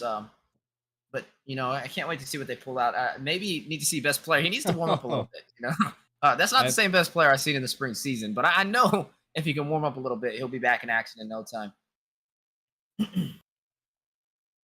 Man, guys, that was fun, right? We got Bloodhounds and Endables final series of the day today, right? It's the final one. It is. I'm gonna go refill my drink while you can continue to talk. I'll let the chair take over. Okay. All right. That amazing Secret Labs Titan chair. Me, I'm not as lucky, guys. I need to start like on my stream. I need to start like a GoFundMe for a chair. Robbie casting in a bar stool, fellas. My back is broken. It's broken right now. He got about like 50 chairs to use. Just pick one. Let him Jim sit got it he out. got a stream house. Yeah, he definitely got the setup. I can't believe I've been streaming casting for like years and I've never got a streamer chair. Let me tell you, I don't recommend casting in a bar chair, guys. I've honestly been thinking about just standing up, you know, but Oh man. definitely be taxing. But sometimes these games go too long and teams don't show up on time and nobody wants to be standing for 2 hours before a match actually starts. Oh man. Yeah, I last go getting game. a bit of that knowledge down here. I don't know. I'm tempted to ask him what's inside of that that tank claw that he's carrying around. Oh, that You know was, what's up that's in an there. interesting A little game. bit of that. A little bit Oh, of that. this a cat little is bit about to knock of down that. the Yeah. camera. The cat took over, huh? What are you Yeah, doing, he was in there. Charmella? He's about to get on that mic and freestyle. That's She my likes favorite sleeping cat in my right there. chair. She'll take over a my fighter. chair if I stand up. Yeah. She will. Well, last time I came over, she was sleeping there. Yeah. Like she On the dude, chair. every time, man. Even if it's for like 1 minute, 2 minute, like she takes my chair. She gonna get it. She gonna get that nap. That 5-minute break you would have left, we would have seen some cat sleeping ASMR. I'm gonna be getting a M5 Secret Labs chair, so Oh, where do you get it Ooh. from? They're sending it to you, or you paying requested for it. I requested it. They're gonna give me You get- one from M5. Oh, okay. Dude, I need to get with you and see if I can get one. I'll definitely pay to ship it out here. I need a chair, bro. Yeah, I have to Bad. pay to ship it back, but yeah. I really Wait to ship it back. Yeah, I gotta ship it from the Philippines to America. Oh, no. I thought you were gonna get it and then you gotta pay to ship it back. I'm like, why are you giving it back? What are you doing? You're just giving it to it's like a loan, it's a trial. Hopefully the chairs are cool. Hopefully they transform. Normally they're the newest editions too. So like I think it'd be the 2023 edition. Hopefully, I don't know. We'll see. So they're just gonna make you pay for shipping. You don't have to pay for the chair. Mhm. Oh, that's clutch. That's real good. They give And it's a they Mobile give Legends they give the chairs away for free to influencers after everything's done. What? Yeah. Oh Like- yeah, I'm about to shoot Melanie. yeah, Oh Yeah. god. Yo, I did not know that. yeah, You I'm yeah. said about just put to- down I'm that about to mic start and sending start some messages. influencing. Because like they can't, like they're gonna change the chairs next year, and Secret Labs ain't gonna take the chairs back. Like it's their sponsorship, you know. That's a good point. I just want, I just want one. I think it'd be really You cool. just want stuff. Dude, I want everything. If my whole room's gonna be mobile, I'm gonna get a resin printer and I'm gonna start printing 3D Mobile Legend figures. Oh, that's Sweet. sick. That'll be cool. Yeah, and then Put a maybe shop I up can on even your YouTube. yeah, that's what I'm thinking. And then maybe even like do like a Mobile Legends like chessboard. Uh huh. Get That'd a be sick. lord and I don't know what could be like a king and a queen, like the old lord King and versus queen? the new lord. Oh yeah. Do something with the orange and purple buff too. Oh yeah, And yeah, the lethal yeah, Wanderer. Lethal Wanderer.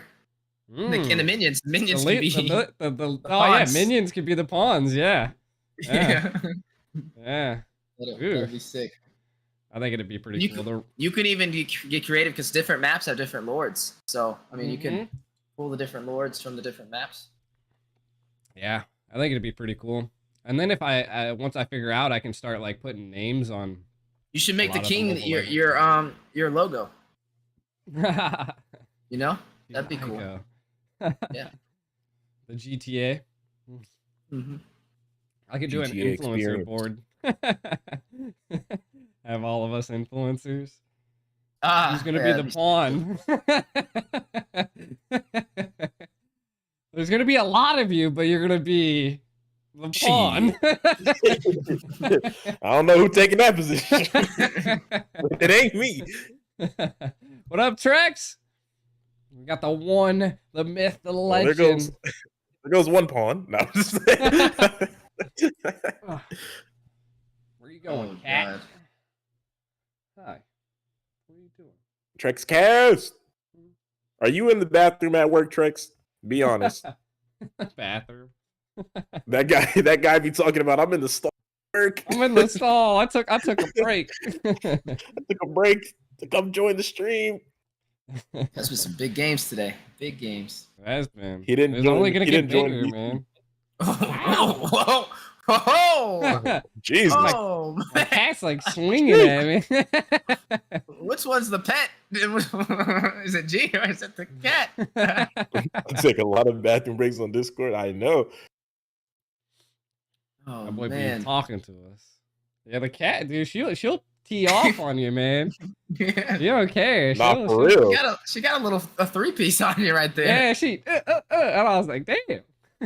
Yo, Charmilla can really box, bro. I be over there fighting with her. She really got hands. And it's so crazy because like she'll try to get you to pet her, and then you'll pet her, and then like all of a sudden she'll be like, "All right, time to fight," and just start whooping you. Like it'd be Oh crazy. yeah, she's like bipolar, 100%. Like, Oh, she'll super start bipolar. licking your hand, and then she'll like fuck this, and then start teeing off. Bite. On you. Yeah, like She'll full nip you. on. Yeah, she'd be crazy. But it's so funny because she's so small. It's just so harmless. Yeah. I always like trim her So- nails too, so like she never has claws, like sharp claws, you know. So Oh, she's at always home just on his popping computer. you. Trex at home and didn't slide through for any of the shenanigans on the desk. I mean, we've been having a ball. I don't know if you've been here the whole joined in, but we've been going crazy on the desk. This is definitely something worth rewatching, if not for the game, for the commentary. We're the new 3 IQ squad. We are definitely the 3 IQ squad. Oh man. the cartoon casting. Yes, it's been a crazy day. Some crazy things were said, man. Don't. I've There's been- certain I've points been- that I do definitely not were. recommend rewinding to. Hopefully, no clippers will find it.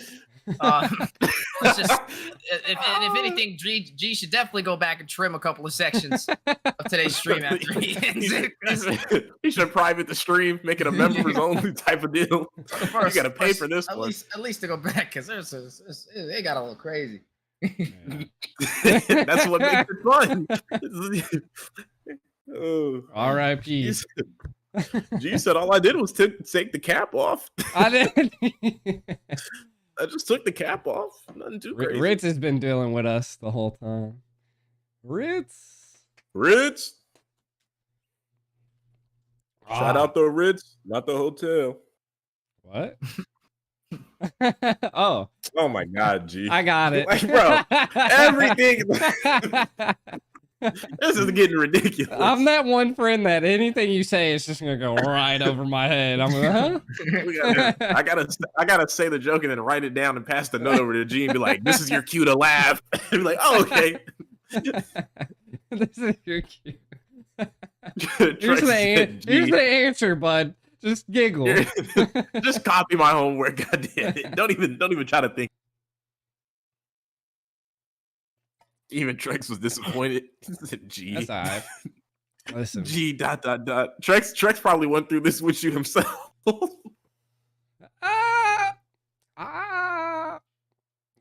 Maybe. I don't know. No, G went. No, Trex. You know what Trex went through?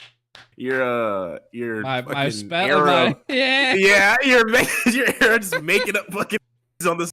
Fucking blade of What there's what? Yo, hepatitis. G. Oh, G, you Blade of said something. hepatitis. Bro, what is you it? said malicious roar. Malicious roar.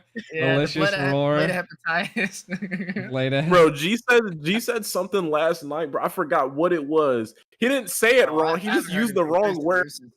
Bro, I should have clipped it because I was like, I commented after he said it. I was like, G, really? Because I was like, what the fuck? I was like, God, bro, this dude, you know, when you come to get the G, the Ico experience, it's you're gonna get those moments, man. It's I do always like that, gonna man. happen. I did. I made my own language in the land of dawn. Yep. G did make his own language. What's the name? What's the name of The this land- language? The land of GTA. That's the name of the language? GTA. Oh, no, I don't know. It's I don't. It doesn't have a name. It doesn't need to be categorized. Oh, snap. Oh, man. Clearly, for Now some it's got folks, my numbers interest. don't define them, but for G, words don't define him. Listen, I'm an He's accountant, not a damn English teacher. Hey, That's even worse. He has a point, though. That was a good response. G, I saw what He you has work the on, numbers. and He I'm knows not. the numbers. I'm not That's gonna all he lie. needs. Listen, I did not take English until my senior year of college. I said, fuck Most that. Most people that are in America don't have to take English to speak English because you're inherently just speaking English. You're Listen, American, G. Man, I'm confused. You didn't I don't have... think I am American. What are you? Well, what are you? I've seen you online and I've seen you in person. You don't look foreign. Hold on, wait. Does school not have class to teach you English growing up like elementary school and all that? They definitely do. I don't know what school G was going to, but I was actually really good. I was actually really good at English in school. Yeah, but you said you didn't go to... Listen, G was G was the kid fucking up on popcorn. When they passed the story The G, he was messing up. I was like, hold on. G hated group reading. G said, I didn't take any English until. Where were you at, sir? Nope. Maybe I learned he's really not all my American. I learned all my English from the streets, man. Oh, I just made an test tube. oh man. I ain't gonna lie. I know the street terms. You ain't using street. I ain't never heard you say malicious before. You're not gonna put that on the streets. They already got a bad image. You're not gonna do that to them. What streets were you around that was saying blade of hepatitis? That's what I need to know. That boy was in the hospital. The streets of dawn, man. Calm down. Oh snap! You ain't never seen the gangster side of the land of dawn. Calm down. Yeah, Trek said your life started at 21 with a white claw in your hand. You said that's when you became aware of yourself. Man, I got so many questions, but I don't even think we have enough time for all the answers. We got more time than we thought. We were supposed to have 5 minutes, but I feel like we've had a solid 50. No, they're all in now. They all just got in just as soon as you said that. Cast a curse. Man, that was crazy. Good. We need to start a podcast. Just a shits and giggles. Trex, lady boy. Oh, what? Oh my! Look at what Trek said. Look at what Trek said first before y'all start. Ooh. Normally you can give somebody three. There's 3 passes, bro. You're on 2 so far. The kiss was 1, but the lady boy's 2. Hey, man, I used all my passes up like a couple days ago. I don't know. Fuck them passes. God. I'm not defined by passes, and G aren't defined by words. We don't adhere to the rules. Hey, listen. There ain't nothing wrong with making up your own words, you know. Yeah, I said mayday, mayday. I don't think you're making up your own words. You're just combining words that exist already. Nah, G definitely be making up words. G be making up words. He be making up words. The amount of times I've like literally messed up on people's names. Let's do it, fellas. Into the final game, the final series. What the? Hold up. Wait a minute. Speaking of uneven, why is bro's name so unaligned with everyone else's right now? This guy wants to be different so bad. Yeah, that is interesting, right? We've been seeing a lot of weird things in Mobile Legends today, and outside of it too. Sir Rose, we got someone from TOB on Endables. I am the power of light incarnate. What are you guys' thoughts on Bloodhounds right now? I know myself personally, like I held them in a pretty nice position leading into Cyberpunk, and after, I mean, they finished second place in there. But since then, I caught their games yesterday, and they had a really rough time. Yeah, they've had a really rough time. So where exactly are we? Where do we stand with BH? Do you call it just a bad day, or are they really stumbling right now? I think they're top 8 potential. Or top 4, no. I think that's what I mean. Even in the NACT spring season, we've seen a huge gap from like what was it? Outplay, BTK, and then Ackerman, and everybody else after that. There was a huge difference in terms of mechanics and able to pull things off. And I think they kind of are more toward that 4th to 8th position. So that's kind of where I would sit them. And I'd probably sit them more on the higher 8th side. But we'll see today. I mean, who they're going up against? Who's this? This is the last team. This is Black Odyssey. No, this isn't. Who is this that they're going against right now? This is Endables. Endables is who they're going against. So I think this will be a good way to tell. I got to ask you another question kind of similar to that. How do you feel about Endables? Have you really seen them so far competing? I mean, we've seen Endables compete in a lot of events, but this is a whole like Endables. Right? It seems like Endables, like their roster is always just like they just pick up the scraps. Like I feel like every time we see Endables, no, really, if you go back and you look at Endables, call them scrappables, scrappables, young scrappies. But yeah, every time they compete, it's always like you see players from here, you see players from there. Like they seem to pick up the pieces that didn't really land on a roster, but they're good players still. They just maybe make the cut for whatever reason on whatever team. And Enable's like, okay, we'll come over here and we'll make something happen. I feel like it's like the land of lost childs over there for Enables. So I don't really, I haven't seen this team. I haven't seen these guys compete together. I never see Endables compete together. It's always right before the tournament. Isn't It's like Eugene on the underdogs. Gosu? Isn't That's what I Eugene thought on too. Gosu? Third row on TOB. Yeah, Burrows. What is the Cinderella bottom used thing? to be OSP. Huh. I don't know what uneven is, but yeah, like there's a bunch of like it's a whole mix of players. It's always a mix of players. I can't see the check Randomly, marks, it's like by a the it's way. like a trail. It's like a trail mix bag. It's randomly assorted snacks and goodies. Oh jeez. Snacks. Well, I and will say for goodies. Bloodhounds, I mean, they have evolved though. Like this is definitely the strongest Bloodhounds we've ever seen. So like you said, second place in the Cyberpunk. Yeah, they've been taking a beating here. I mean, sometimes you just have a bad day, but I don't think we can count them out. We have seen them on the top of their game as well as on the bottom of their game. So, but when they're definitely performing, they execute pretty well. I think they just got to get used to playing teams of that higher caliber. Now that they've finally been able to get to being recognized as a team that could potentially step in to that top 8 position. I mean, they always were kind of falling short on going that extra mile for the top 8, but I think this is their strongest chance to be able to pull that off. G, how you feel about that Joy? Just got picked up. I'm not feeling it, man. I'm not feeling it. Not feeling it. You're not feeling the feeling beats? it. Nah, Don't make you get groovy? She too tiny, man. You can't even see her on the map.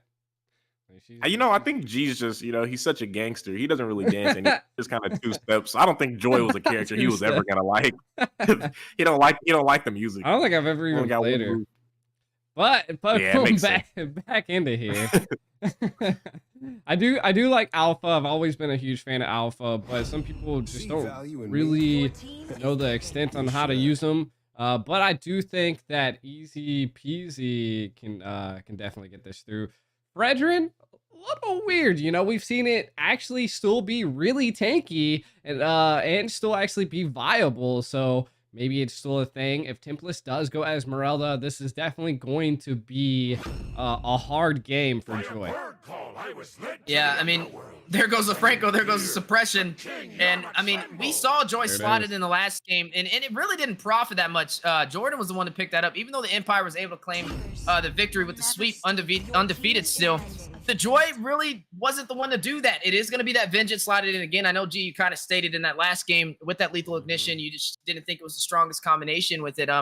He is going to pick up that Vengeance alongside that Joy again, but this time there is that counter on the table to give him a little bit of a harder time. Speaking of things here, I feel like Bloodhounds, typically, I feel like they would have went for their Kadita here, but I think they're waiting for it, especially since they're on blue side.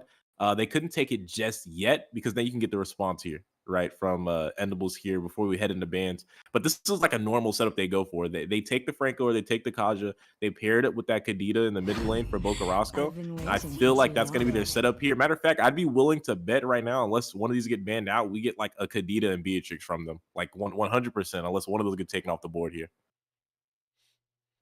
Well, I mean, the board's still open for a lot of bans. So, I mean, I don't know. The Beatrix, it's a high value target. They could take it off. I mean, there's still so many options to be able to take off with these 2 bans. The carry can soak into the Esmeralda, soak into the Alpha, and the Franco. So the only thing that's really kind of benefiting from them is the Franco can rush in with that Bloody Hunt. Even though he has that cooldown rate, the support emblem, the focusing mark, I believe, does make up for it to get that cooldown back to where we're kind of used to.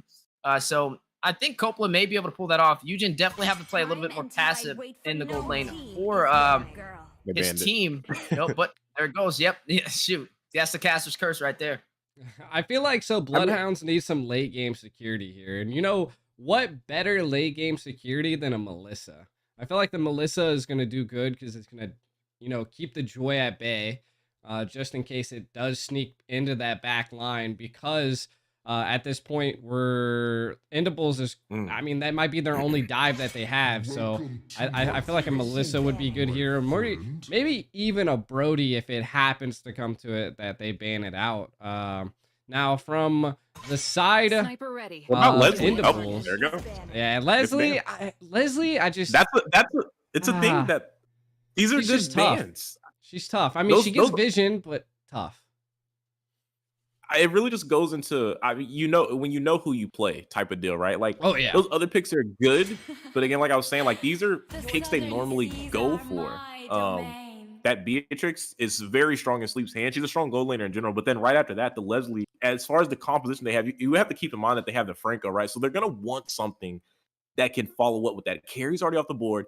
Beatrix is next in line. Leslie's next in line. I feel like now at this point, now you can talk about a game where we see a Brody come out here from sleeps. It plays well into the carry. It's also very strong into the Joy for the reason that he's not an attack speed marksman, right? So when you dive into him with the Vengeance, you don't really profit that much because he's not ripping like 10 million auto attacks and deleting himself. It's a very slow, let me get these stacks, let me ult type of deal, and that's it. So you don't really profit on him.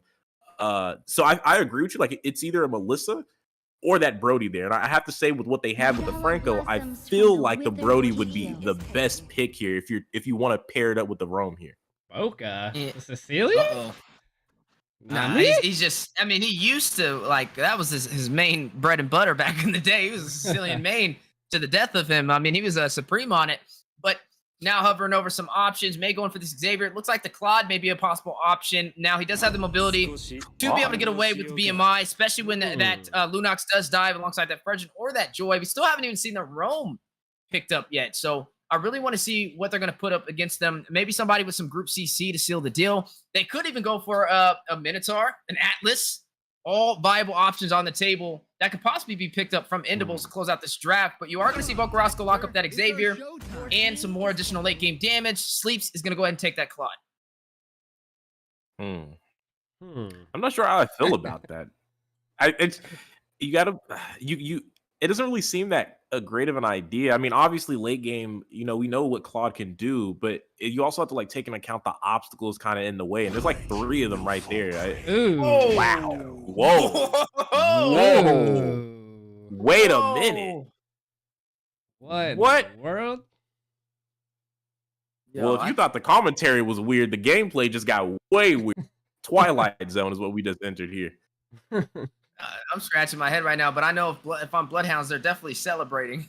I like that he's bringing out the Darth Vader, though. He's ready to execute too, so he plans on getting some super fast kills and proccing that immortality to be able to stay alive and pretty much take everybody down. I don't know if he'll be able to pull it off though. Who's their Rome? Argus. It's Argus. Is it Argus? I think, right? I'm pretty sure Argus is going to rotate around and just try and get pickoffs, unless they're going to make Fredrin roam, put Argus in the XP, and put Joy. Well, they didn't the timer didn't run out, right? Like, they did select that. It wasn't the timer running out, was it? I don't think so. No, it wasn't the timer running out. No, they did select it. So they really did just lock that. Okay. Yeah, they did. Wow. Yeah. Wow. I mean, We'll see how it plays out. I'm trying to figure out like the thought process here. It is roaming, but what exactly? I mean, what exactly what can you do with the Argus here on the roam?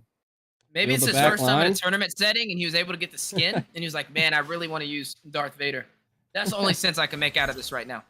I mean, you gotta give props on the skin, man. I love it. Like, I mean, I'm all about like trying experimenting things, but I don't know. I feel I need like a clear line of logic here. Like, oh well, it's really just for this. Like, even though it's odd, there's a purpose, but I don't really see the purpose here. I'm trying to find where we can kind of connect the dots for it. I don't know.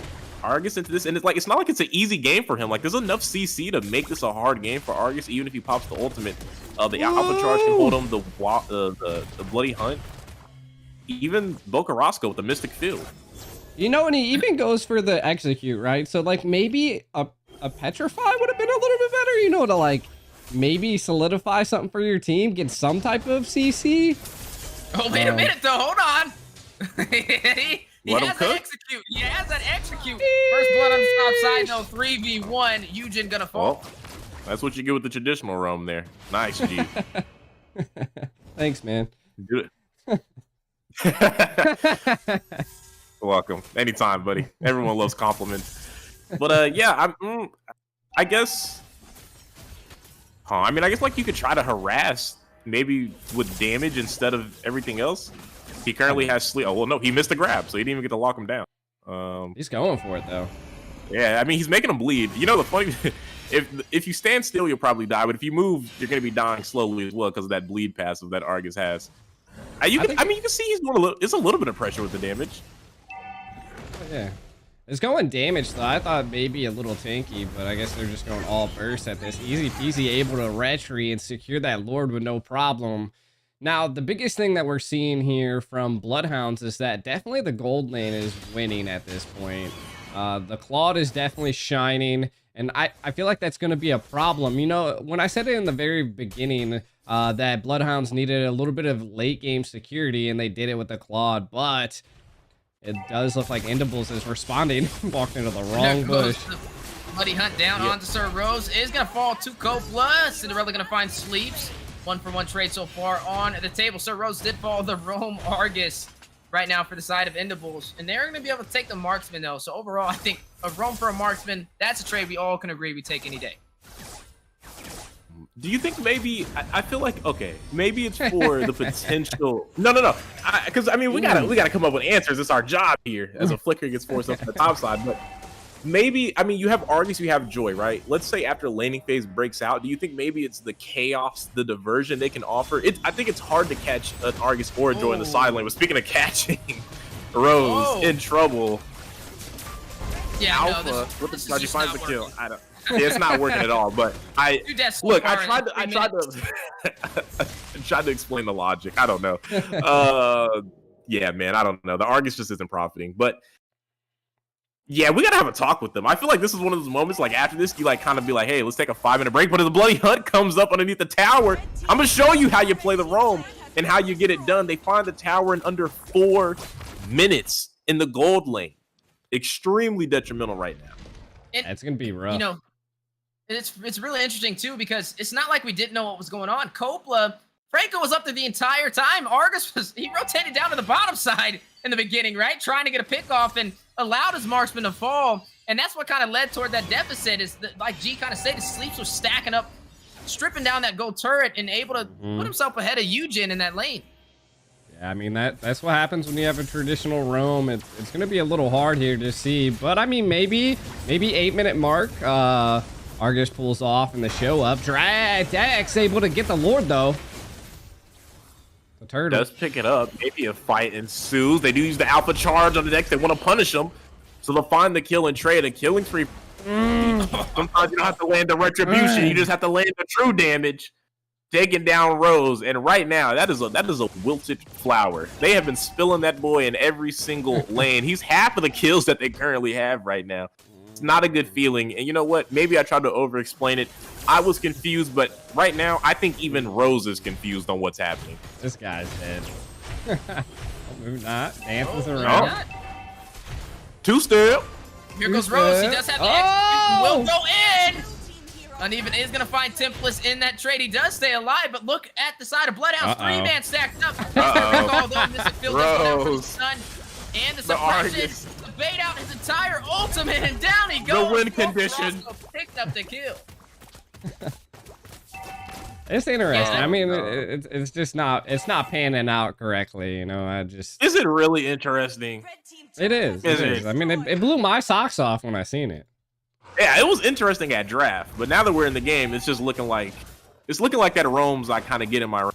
They don't want to just even like. You gotta give it up to Bloodhounds though. Like they've constantly like Sir Rose has walked into every bush that they want it, and they've taken what else can Argus do? Fly? Look at this. He just look. He goes into the bush. What does he do? You're playing Argus. That's what you just walk into stuff. God. The re-engage. While he's starting with a nice blaze duet. Members are low. Dex is isolated right now. Easy peasy, find the kill. Yeah, Dex will fall as well. Templess will make sure of it. That's the 5th death for Rose. I thought about the Diggy feeding strat, but I never heard of the Argus feeding strat. Well, I mean,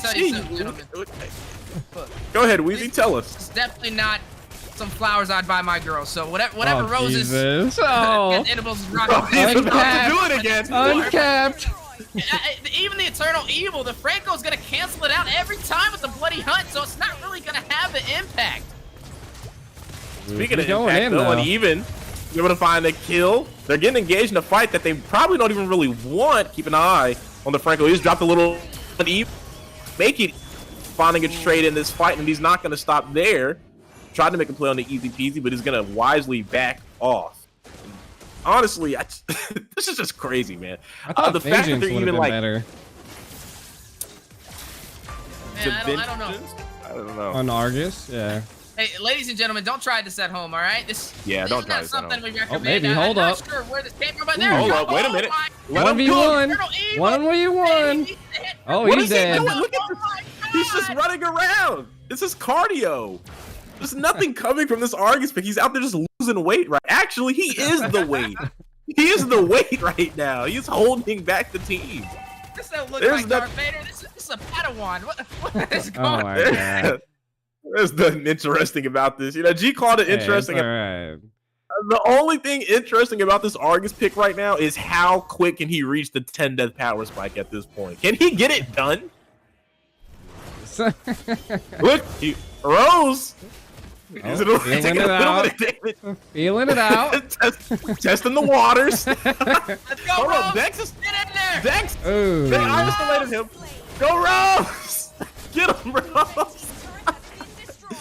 Yo, this is crazy. We're about to hashtag this the Argus challenge, the Rose challenge for North America. All right, everybody's gonna start playing Argus in the Land of Dawn and trying to at least maintain 50% of the deaths for your team the entire game. I mean, he's on good pace to break record numbers right now for deaths in this NABA tournament. I don't know. Maybe. I mean, this is game one, right? I guess they're just trying to get a feel. Like, hey, let's see if we can take a game off Bloodhounds with an Argus Rum. If we can do that, we can probably do anything. But clearly, not going that way for them right now. What do you think they can do to turn this around? Nothing. Don't pick Argus. Yeah, don't pick Argus.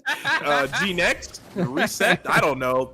It's the draft difference. It's the draft difference that's getting them. Not having a traditional roam, putting that Argus there, and then oh my God, easy peasy. Look, Leave this man Rose! alone. Leave him alone. Give him a bypass. Eternal Evil goes out. Uh-oh. There goes the Bloody bloody hunt. cancel it out. Come on, Rose! easy. Still finds the kill, and now the chase. Ooh. Roscoe trying to find one, and even gets a double, takes down, sleeps, and is also gonna find easy peasy. Tipple's gonna find a Guys! tier 2 on the bottom side. That's the answer. Look at it.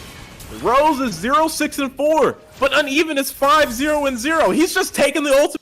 Franco, it's 900 IQ. How could we ever have seen this? They're actually smarter beyond our comprehension. I mean, I don't know, because depends on who's killing him. Like, if Franco's getting all the kills on him, then okay, fine. But if the marksman's picking up those kills on Rose, then dear God. Well, it looks like it's easy peasy. He's got 6 of the 12 right now. He's got half of the kills while Rose has half of the death.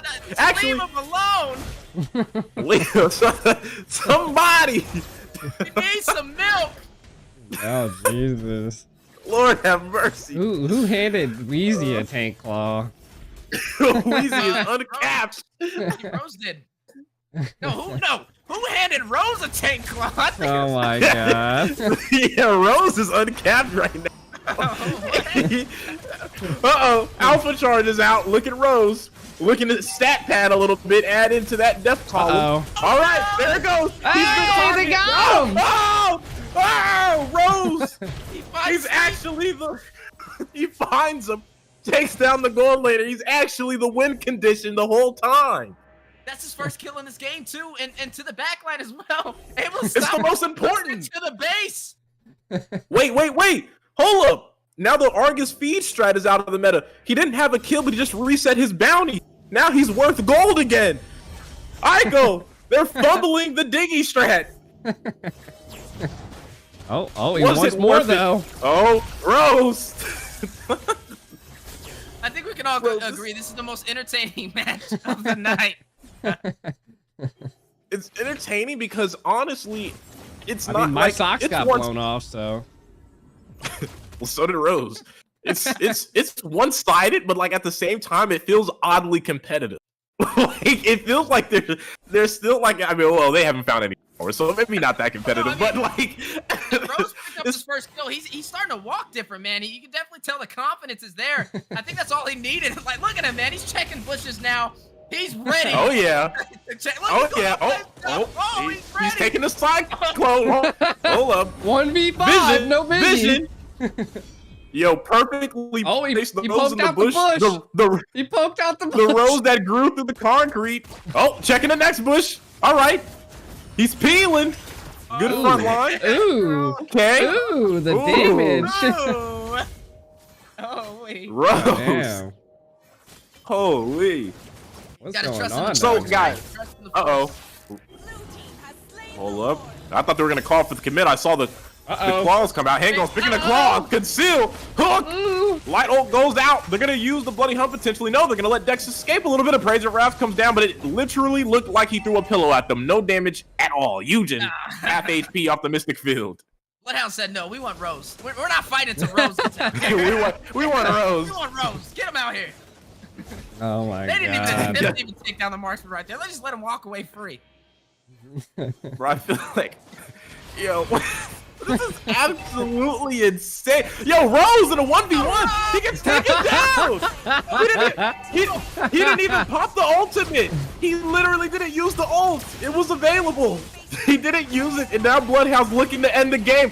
Wait, the 900 IQ Gaming, they're still alive. Base is being worked on, but it hasn't been taken out just yet. It's being ferociously attacked, and Bloodhound's finally able to overcome the shift in the meta. They take down the Argus Robe. Who would have thought they could do it? The upset. So someone said, bro, Rose has gotta be hot. Man. Whoa. It's all fun. Yo, he even built. So he went for the. He went for the Sea Halberd. He went for the Sea Halberd. He tried to be useful. He even went for I'm not mad at he went for the rapid boots, man. He was moving with the swiftness, you know. What He was was on a Eugen mission. cooking?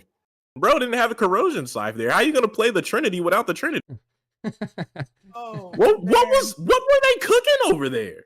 For real? Like, I'm so serious. What were they doing? I don't know, bro. That whole game just had me completely lost in the sauce. Nice.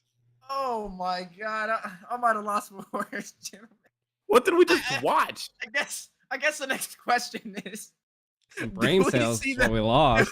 I thought we were 3 IQ. They got us beat. Do we see the These Argus guys pick are up again? professionals. Do we see the Argus picked up again for a game too? Hell no. Don't do that again. Don't do Alright. that. It's gonna be Chain G. Oh my God, that was crazy. Yeah, I'm trying to be as serious and professional as I can be, but you got to give me something professional to work with. This ain't Damn. it. Bro, Rose got flamed so hard they left. Why? What did they? What were they? She. Oh, I think we need to check who's in VC on that one again. Can we get a run? yeah. Now that's okay. Well, they crazy. subbed out, so they got rid of Rose. Rest in peace, Rose. Honestly, I felt like he did the best he could. Oh man. Me personally, I would have kept him in the game. R.I.P. He was a contributing member. He took down Sleeps. Okay, he made the impossible possible, but they got rid of Bring him. back Rose. I don't think- Hashtag bring back Rose. I don't think they have a chance now without Rose. Oh God. Should be free for BH. Man, I just want to know, did they like plan that? Like, was that like a team collective decision? Like, yeah, man, picking the Argus, like, or were they all Yeah, like, what are you doing? That had to be a plan. That had to be premeditated. Hashtag bring back Rose. Hashtag bring back Rose. Hashtag Yo, free the Rose challenge- flower. Free the Rose flower. challenge will never be forgotten, gentlemen. We're definitely gonna be using that in rank now. That was history in the making right there. That That was was the next most level. entertaining match of the night. Everybody, make sure you guys thank you, Rose, in the chat. Make sure you guys give him the credit where he deserves. I'm not Free giving the flower. I'm not giving anything. Hey man, he Oh gave us my a good God. laugh, right? He made that entertaining. He definitely gave me I an can't amazing. feel my cheeks, Honestly, bro.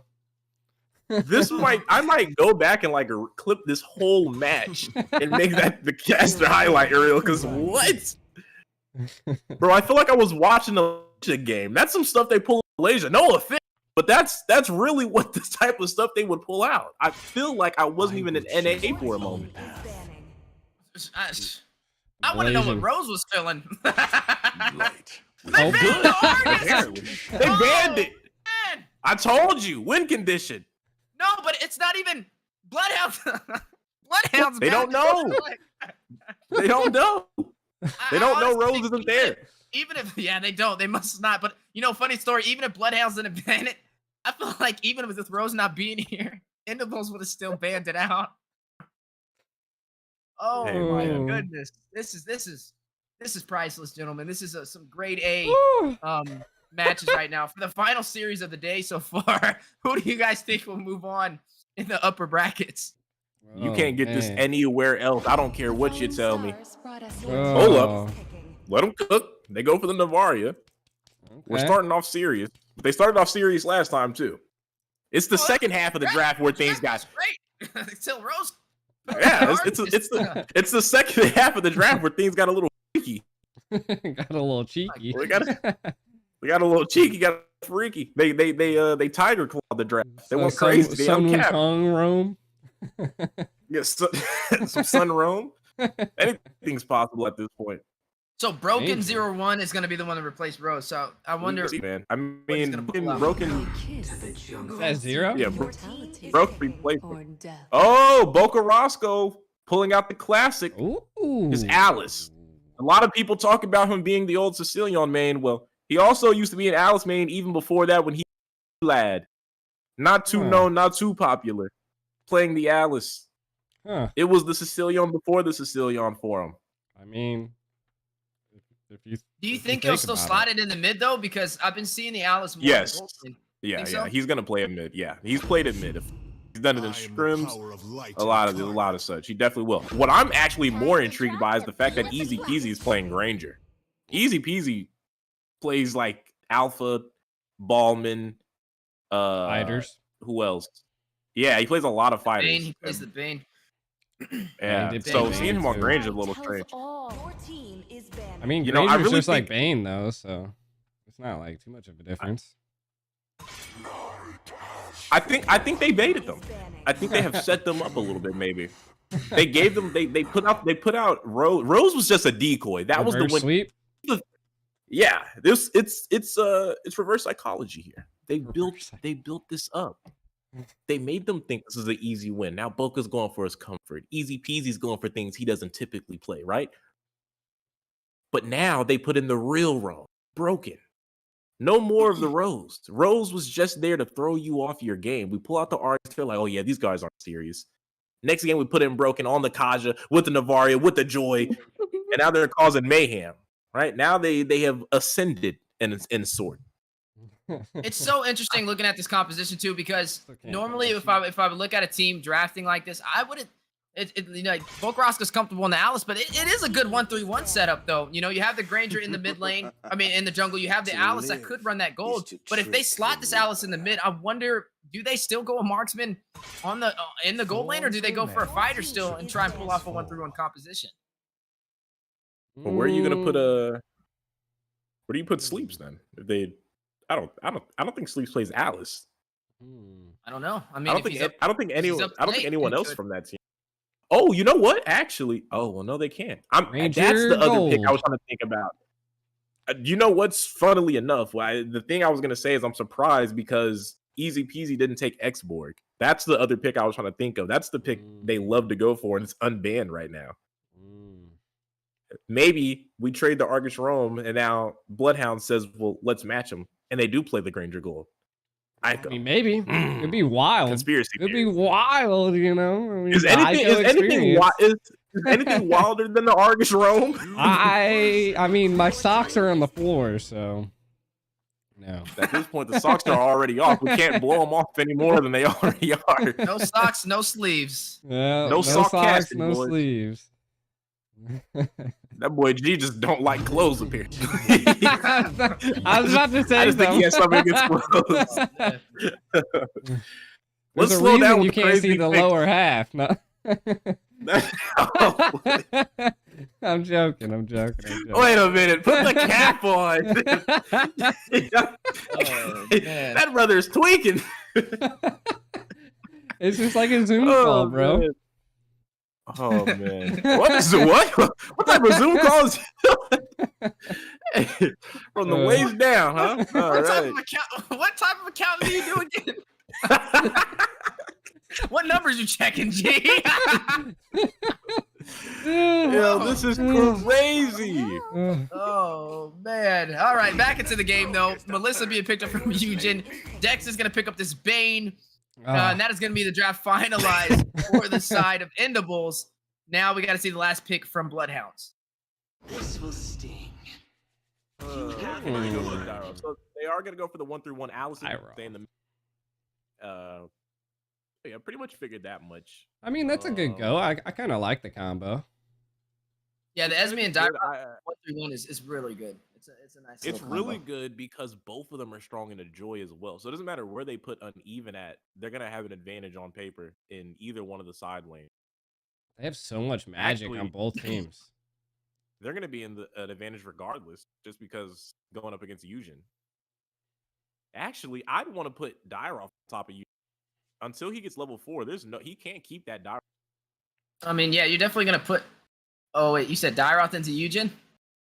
Yeah, I think you could just leave the Esmeralda with Joy and let them cut. That'd be interesting. I mean, I'd be interesting to see it. Normally, I see the Esme in the gold, but I mean, it could work out with that matchup that you're talking about. You think about it, right? You got the head spot. Melissa doesn't have Pierce. She has the Inspire. She doesn't know Pierce. The moment Dyroth connects, once he gets on top, which is very easy, he's S2 in.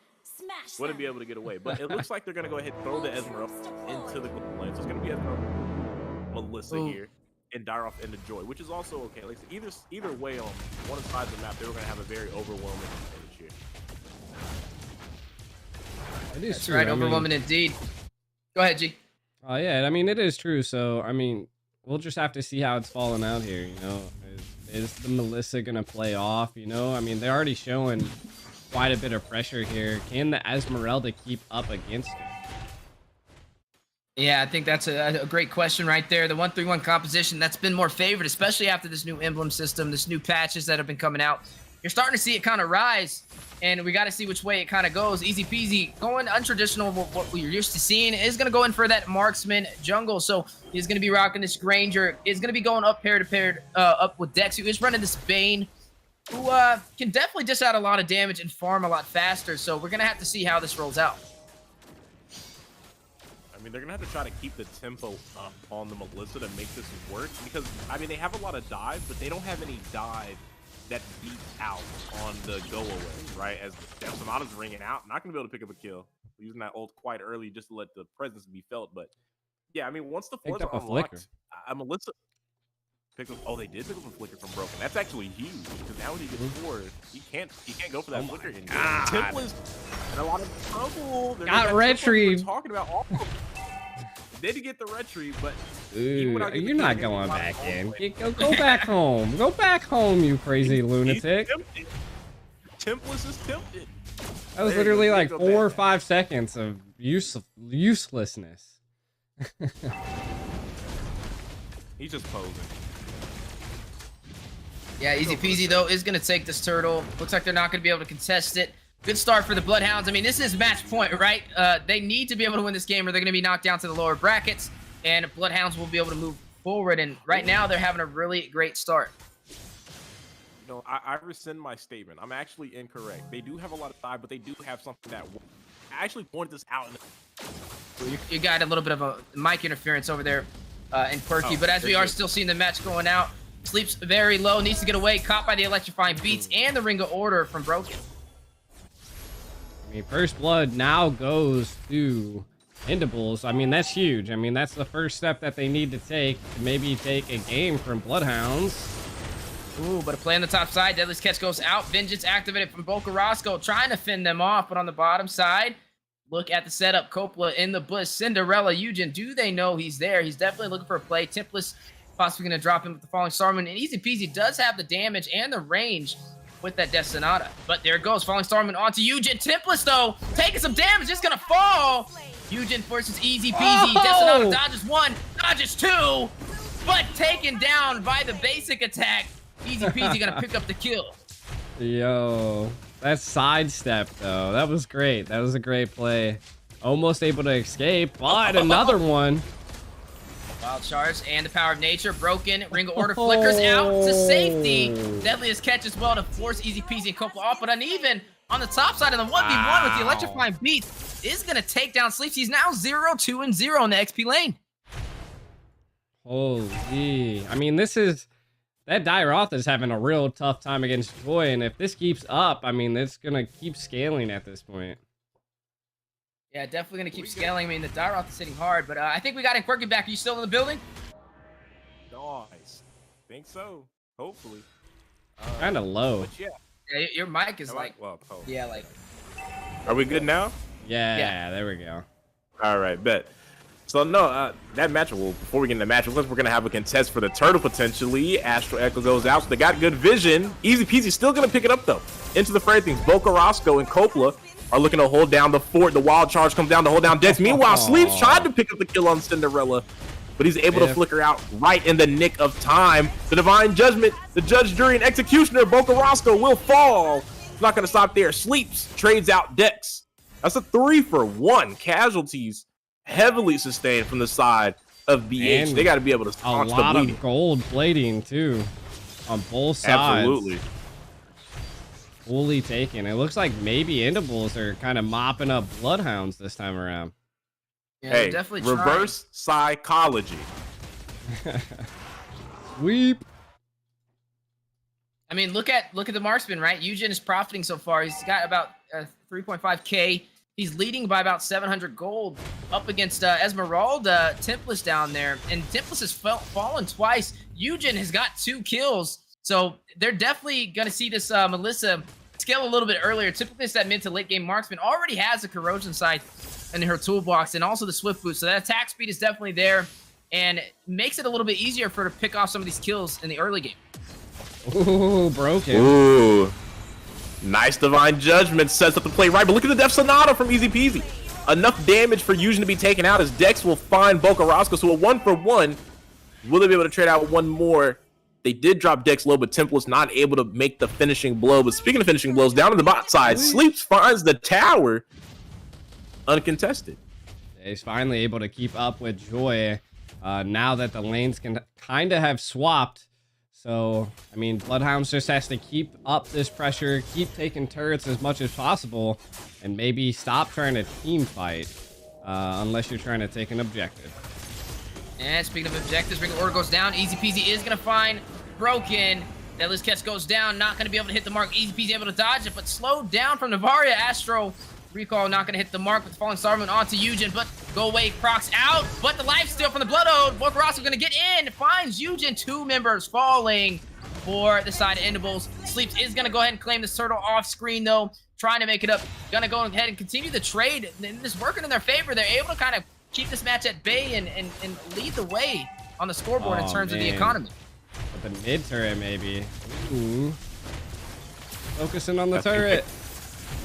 Easy Peasy being focused on by Uneven, though. He's going to get even. Finds the kill there. Coppola's in trouble. He's all alone. He's going to get taken out by Dex there. Sleeps joins into the fight.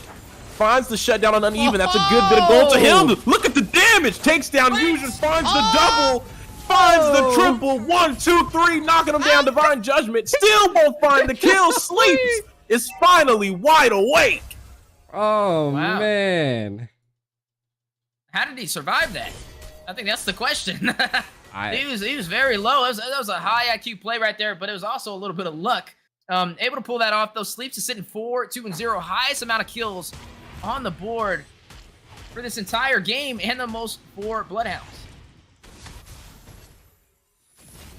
You know, looking at this stuff. Yeah, go ahead, G. Yeah, I mean, the only thing that I can possibly think of is that he had the turtle buff that kind of made him tankier, you know? He wasn't as squishy as he normally was, and he's just constantly now laning when, you know, Endables aren't. So he's getting gold. Bloodhounds is getting gold, and we'll see where they can take it from here. I mean, he's level 10, almost a whole level higher than Uneven. I think it also helps just the fact that Dairoth inherently has some bit of sustain, right, with that passive. And I think they might have been fighting on top of a minion wave as well. But speaking of fighting, Falling Star Moon goes in. Coppola will look to pincer. Good wall on the Uneven. They won't commit to it though. They're gonna go ahead and back away, but you can see the setup potential that they have right now. There's a conceal. Broken. Finds a Divine Judgment. Flicker though comes out. A nice deadly catch, but now Dex is isolated. This is the moment. Sleeps picking up another kill. Make that his 5th one in this game. question earlier, would he be able to keep up?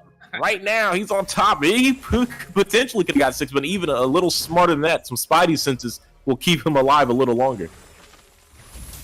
Yeah, an amazing game so far, 9-9. I mean, this is more of a one-sided story, though. Bloodhounds hasn't lost a single turret so far and able to claim that Lord in their favor. They are now leading by 6,000 gold. I mean, just look at the differences on the matchups, right? Even Dyra compared to the Joy is still leading by over 1,000. Melissa is falling behind against the Esmeralda now, and he was once leading, but now a battle in the mid lane as the tier 2 turret is going to fall. Decenata going out onto Uneven. The Blood Ode activated onto Dex. They are definitely showing their aggression in the early game. Yeah, I mean, they're going to have to keep it up, though, because if Melissa comes online, it could smell a little bit of a problem for Bloodhounds here, so they need to keep it at bay. Really, I think their only problem that they're having is they don't have any front line. The only front line they have is everybody, and then everybody's squishy. So we'll see if they can stop a good board push here. They didn't sync lanes, so that was kind of a Bloodhound's problem there. Look at that little bit of chip damage. That's actually going to go right into my next point I was going to make.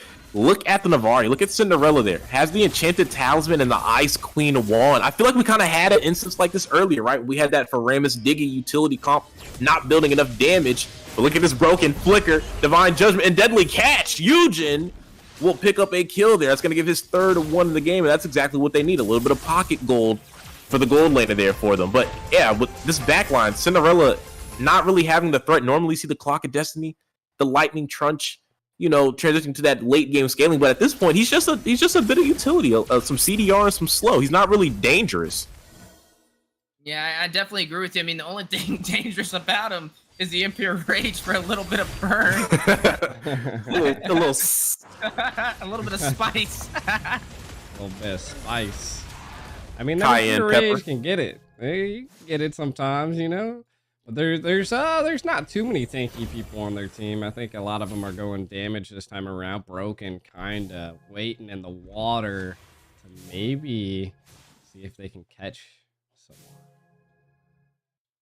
Definitely, absolutely. waiting for the pickoff. I mean, look at them stacking the bush, playing passive. Bloodhounds definitely have an advantage. I mean, they're up in the economy by 7K, so they can definitely win these engagements. The Divine Judgment goes down for the suppression, the knockup. Sleeps is going to find Decenata going out. There goes the Electrifying Beats. Eugen is going to find Sleeps. Easy peasy. Needs to get away from Uneven. He is going to take him down. But Karasu's going to find Eugen as well. That is going to be a 2-for-2 trade, but it can still play. Has been called in from co-play. It's going to wrap back around. Not being able to really find a member of Endables. Each side losing some of their teammates in that engagement. A little bit of a stalemate. Yeah, and I mean, what we're seeing from the side of Endables is that they really don't have that split potential, so it's going to be a constant problem unless they can actually fight over a Lord. And I feel like that's where they really need to focus on, because the only time they're going to be able to push these lanes in is if they can secure a Lord. And you know, honestly, crazily enough, again, with some of the issues that they're having, Cinderella now picking up the glowing wand, it's just heading into the poke direction. It's not boom burst damage, it's just a little chip over time. Uneven, the Joy in this match doesn't really do much. The only person to really go in the back line is we have a request for a pause. Fastest pause ever. Yeah, real quick pause. Is for easy peasy with the Joy. But again, it's kind of like that point I was making about the Brody. Granger isn't an attack speed marksman, so Joy getting on top of him isn't necessarily a problem for them to really deal with. And it's a lot to get through for Uneven.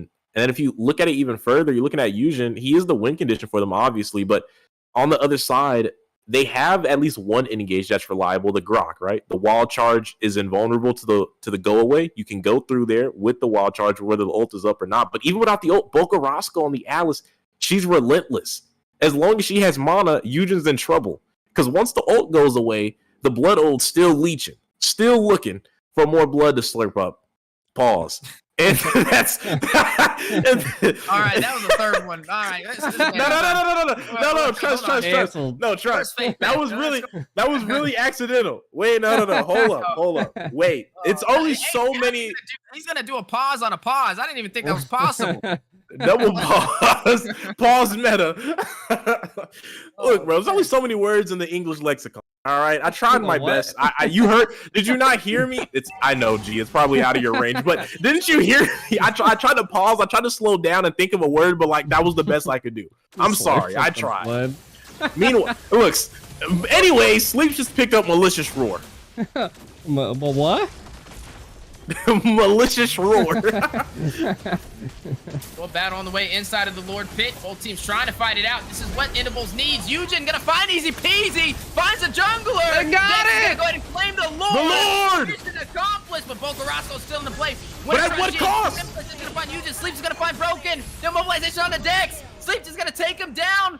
The double kill. Uneven and Cinderella by themselves, dropping the glass slipper on their way back to the base. But they did claim this Lord for their advantage.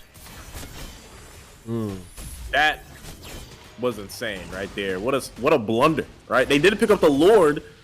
That's great, but what did you lose in the process? Almost everything. These guys are watching too much Marvel. Boca is so insustaining. And even though we'll be able to take him out, I would say, man, if they don't take out this Alice, Lord. Yeah, I don't. That was a questionable play. I'm not really sure why Bocarasco was so close. I mean, maybe he thought he'd be able to get out in time, but I mean, he did fall in that process. I mean, look at the respawn timer. It's already around like 20, 30 seconds. We're only 14 minutes in, but we're slowly going to get to where it starts hitting that 40-second mark, and that's where it can be crucial, especially when it comes to that late game. Now, this may be what Endables needs. They were able to get that Lord. It's a start, right? It's a start. They were able to find the backline. They were able to take down easy peasy on that engagement. If they can do that again, they may be able to push through and lead us to a game 3. Ooh, Bocarasco just picked up concentrated energy, so he is heavy on sustain right now. It's honestly such a great. I think it's just because of the changes, right? The emblems, and not just that, but the emblems and the way that lifesteal is calculated now. As Dex picks up a kill off screen, that's going to be huge for them. But look down to the bot side; they know they have number advantage. Uneven, he's not going to be able to hold him on alone. He's getting bursted, even with the Vengeance, but he's able to find the kill on Sleeps. That's not bad for the XP laner. In a 1v3, finds a 1-for-1, and he keeps the tower up. Good defense there for them. Yeah, Uneven's having a really good game. I mean, he's 6-2-5 so far over on this story. We were wondering, you know, the last story we seen wasn't as profitable from Jordan, even though they won the game. But this is a different story. He did go in with that lethal ignition, definitely had a heavy hitter and rocked in with that Vengeance. But get out of there! Actually, Coldplay Immortality has been procced. 3 members from Endables make that force. Dex joins the party. Broken is going to pick up that kill. They have 2 members down so far. Sleeps is going to join the battlefield here shortly, though. Astro Echo does go down, and it looks like Endables will be trying to push in this mid lane. Muddles drops, and there it goes. What I was saying, if you let the Melissa go into the late game, it's going to be a problem. They really don't have an answer for it. Sleeps really needs to get with the team and maybe backdoor Eugen on the Melissa. It's going to be a tough Lord take here. Let's see. Bloodhounds can keep this up. I feel like this should be an easy take for Bloodhounds. I feel like the way they're playing it is all wrong, right? From the side of OSP, obviously they're gonna look to, oh wow, shredding it right now. No one's gonna make it in time, but hang on. Oh no, he's not gonna go for the mid tower. I thought for a second Easy Peasy might push it, but he backed away at the last second. Now they got a free Lord over to them. Oh, Cinderella forces out the flicker. Easy Peasy trying to do some damage there onto him. It's a good start. Someone can go respond to the Lord right now. No one's pushing with it. There's absolutely no one around that Lord in the vicinity. It should be easy clear. Looks like Bocarasco's going to do it again, but Broken! Flicker Divine Judgment. Eugen picks up the kill on Sleeps. It's a 4v5 on the map right now. Oh, It looks like they are going to lose the inhibitor on the top side, though. They did rotate up there, forcing them to kind of separate and defend their home ground, and that Lord will be bursted down from the side of Bloodhounds. Yeah, I mean, kind of looking at some of the items, do you guys see anything that's like sticking out? The Navarius build is definitely interesting. It's more of a hybrid, but there goes the winner strategy from Bocarasco. Eugen gonna find him. Kopla may fall. Retribution goes down for the slow deck. Is this it? Him down. This may be Is this it. the moment? They found 3 members of Bloodhounds. Easy Peasy and Tipler still there. Sleeps will spawn back in though in time, so I think they still have a second chance or a third chance now. It's definitely turning back around in favor, though, for the Endables. They are now in control of this game. They could do a lot of damage here and open up this map significantly. Someone can go push that top and find another tower. Honestly, okay, they won't be able to get the high ground tower, but a little damage to it is all they really needed. But now they have basically reset the map. It is completely even as far as towers. 6-6. Both teams are on their last line of defense. The gold isn't, but that's okay. Divine Judgment. Forget the gold. How about we just take it from you and rob you? Boca Roscoe, though, he's not going to commit to the blink. Not going to go in. They hold the tower. Barely. Sleeps wants a back door. Bottom side, though. Bottom side. Sleeps on a mission. Look at him. He is committed right the now. The slowest mission I've ever seen. Broken. While that happens, them to break up. Kill.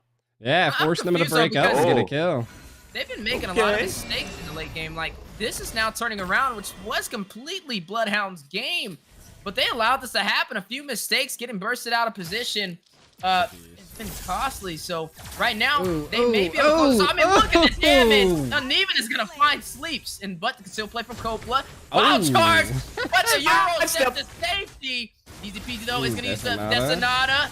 Flowing blood goes out. Muddles drops down for the zone's control. Coppola is going to have immortality proc. Boca Roscoe, Blood Oath's out, but no. Trouble. Not going to be able to get away. Not enough sustain. What is going on here?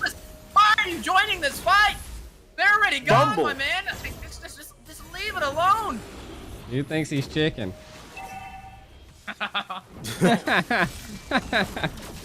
Too soon? That must be that unseasoned chicken. I don't know about that one. But this is honestly the biggest fumble. Oh no, Broken with the conceal. They are a mile behind enemy backline. They are gonna get a free kill for sure on somebody. Coppola, wild charge. Can they turn this around here? Here's a mega kill that gets taken. They find one, but now Tempest is all alone. Broken is gonna break him down. Finds the kill. Fusion takes the Lord. Gentlemen, talk to me. Are they gonna be able to turn this around? Is this it? I mean, it's Absolutely. 3 against 5. This is insane how they're able to turn this around. Like, they're even building. Look at all the Athena shields. Last minute, they're trying to sustain themselves, but is it a little too late? I mean, they have the Divine Glaives, double Divine Glaive over there in the battle on the way. This goes down. Is going to find a kill. Is going to go ahead and take out Coppola. Finds the inhibitor in the mid lane and now pushing forward the base crystal. They don't have an answer for Melissa. Can't even do anything. The immobilization goes down with the base crystal. At about 20 no minions. He's going to join the fight. Yuji's going to find Boca Roscoe. Yuji's going to find Sleep for a double, a full wipeout. Oh, no. Wait, he's back. People are spawning. They're spawning. Dodges the Astro recall. Tipless joins the party. He's going to possibly rush in. Maybe a falling star, but no. They can't hold this. That's super minions. Tipless is trying to hold off the super minions. Oh Lord is going to crash Tipless. the top side. Oh But my look at the base that is all she wrote. And Endables is going to send us off to a game 3, taking down the Bloodhounds. Wow. This is the first game 3 of the night. Oh man. Oh man. Hey, this is that reverse psychology, man. This is what we're talking about. Reverse Broken is not Rose. Broken is not Broken pulling out the divine judgments out of nowhere with the flickers. It's a different ball game. Man. It definitely was. I mean, Sleeps was like looking rough in the early, kind of doing something here, but yeah, he was doing rough in the early. He popped off in the middle. He had a crazy power spike. Right, pick up that triple kill, and then collectively as a team, Bloodhounds just completely fell apart. I don't even know what they were doing in the later stages of the game. They were just offering free kills, giving these objectives. The Joy kind Joy's damage was insane. Joy deleted Sleeps, but Sleeps was deleting people too as well. It was just like they were just racing to delete, but Uneven did like double his damage, so clearly winning out in that factor. Not having a marksman is probably not the play, chat. Not if you're, especially if you're the team that doesn't do. Again, this is not a blood. I don't know why they went. This is not like a Bloodhound composition at all. Well, the thing is, they had control of this game too, which is a crazy part on how that flipped around against them. Like they literally could have closed this game out. I feel like a couple of misplays is what sent them. Not even a couple, like just back to back to back to back in the late game, just mistakes. And they don't really Yeah, they just fumbled under that late game pressure, and they were able to turn it around. It's going to be hard for them to end, though. They don't have a high ground mage. They don't even have like a legitimate ranged marksman. The only time Easy Peasy is really ranged is when he's popping off the ultimate. Besides that, they're all melee. It's hard to end a game like that. Yeah, I don't know, man. It's like if they really wanted to, if they the game and lose it like that, oh man, that's a rough one. If they really wanted to end early, but it's too. It's not enough. It's not enough for the early end. Like you only have Granger in Dairoth. Everyone else is looking at. Well, I mean, like Coppola, you know, obviously once you get to 4, like you can make your plays. But like Templess, Boca Roscoe, like they're trying to scale.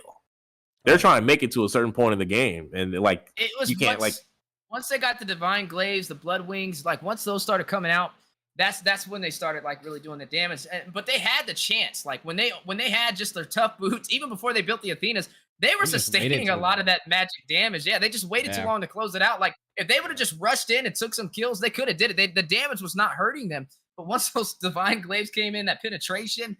And then they tried to build the defense against the penetration, and it was already there. So I mean, what more can you do after that? Like they let it drag out to a 20-minute game. They had to close it out at that 12, 13, 14-minute mark, and they had multiple chances to. I just feel like just awkward engagements for them as a team with synergy to really like do it. You know, even BTK, like when we saw BTK like fumble with the 1-3-1, like they just fumbled in that turn and made it happen. But we're back in the game now. Let's not waste any more time.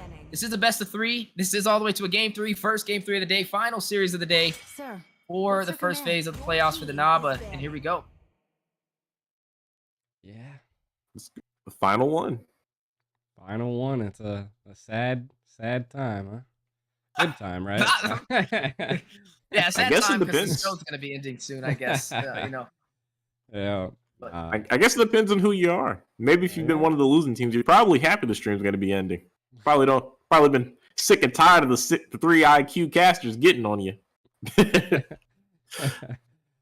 I know I'm definitely ready. This is for interesting. some food, but hey, it's all right. He's been starving. I have been. Yeah, man. food and sleep. Well, I'm telling you, Franco got banned. Fanny got banned.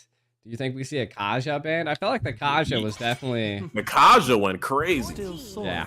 Ben Ali. Okay. Was one of the keys to the locks that Bloodhounds had. Shoot, I'd say that was a battering ram, if I'm being honest. That thing, Broken started hitting them flicker ults, and it felt like every second we were just kind of groaning and moaning. For various reasons. Ooh, ooh, wee. It was crazy. You should see Weezy's face. I can see his face. I'm watching the stream, brother. Yeah. Me and Deku, 2 different generations, fellas. You know? 2 different generations. Oh my god. But look at God. the draft so far. I mean, we see suppression taken off. 2 assassins taken down. They're going to take out that Kaja as well. That was a big factor in a lot of those setups. So, I don't know. I mean, what? Actually, I'm thinking about this. No. Let's run that back. You and G are in the same pool. Yeah. What do you Why mean? are you taking shots at me? Because you're not saying the crazy stuff.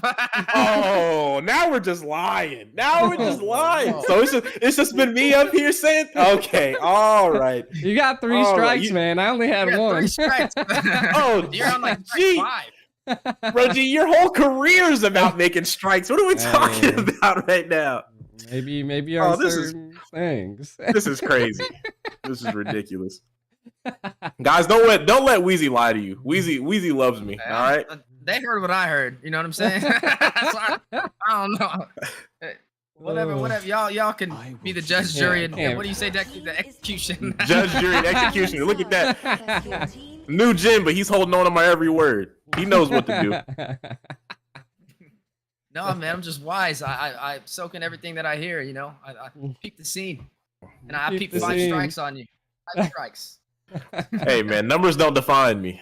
I don't care. I can't be contained within your box, within your parameters. Speaking of not being contained, Boca Roscoe, he gets his Navaria, the 2-for-1 jungler that I so love to call him when he locks this in. Yeah, I mean, the Navaria is definitely a problem and into the hands of Bokaroska. I mean, honestly, he's been the best Navaria player I've seen so far in NA. Like, the way he executes, he's always sniping in the bush. He finds them. He never misses. Just watching this game, like, this man has, like, magnetic Master curse. recalls. But there goes the Borg. There goes the Eve as well. So, and the 5x5 manipulation will drop down for the side of Endables. He said he never misses. He's about to start shooting backwards in this game now because Wheezy said it. That's how that goes. I mean, that shoot. They need him to, because the way he plays this Navaria, he hasn't. He said they need him to. He is. I don't think I've seen Bokaroska lose on the Navaria before. At least yet. I think they've lost every game.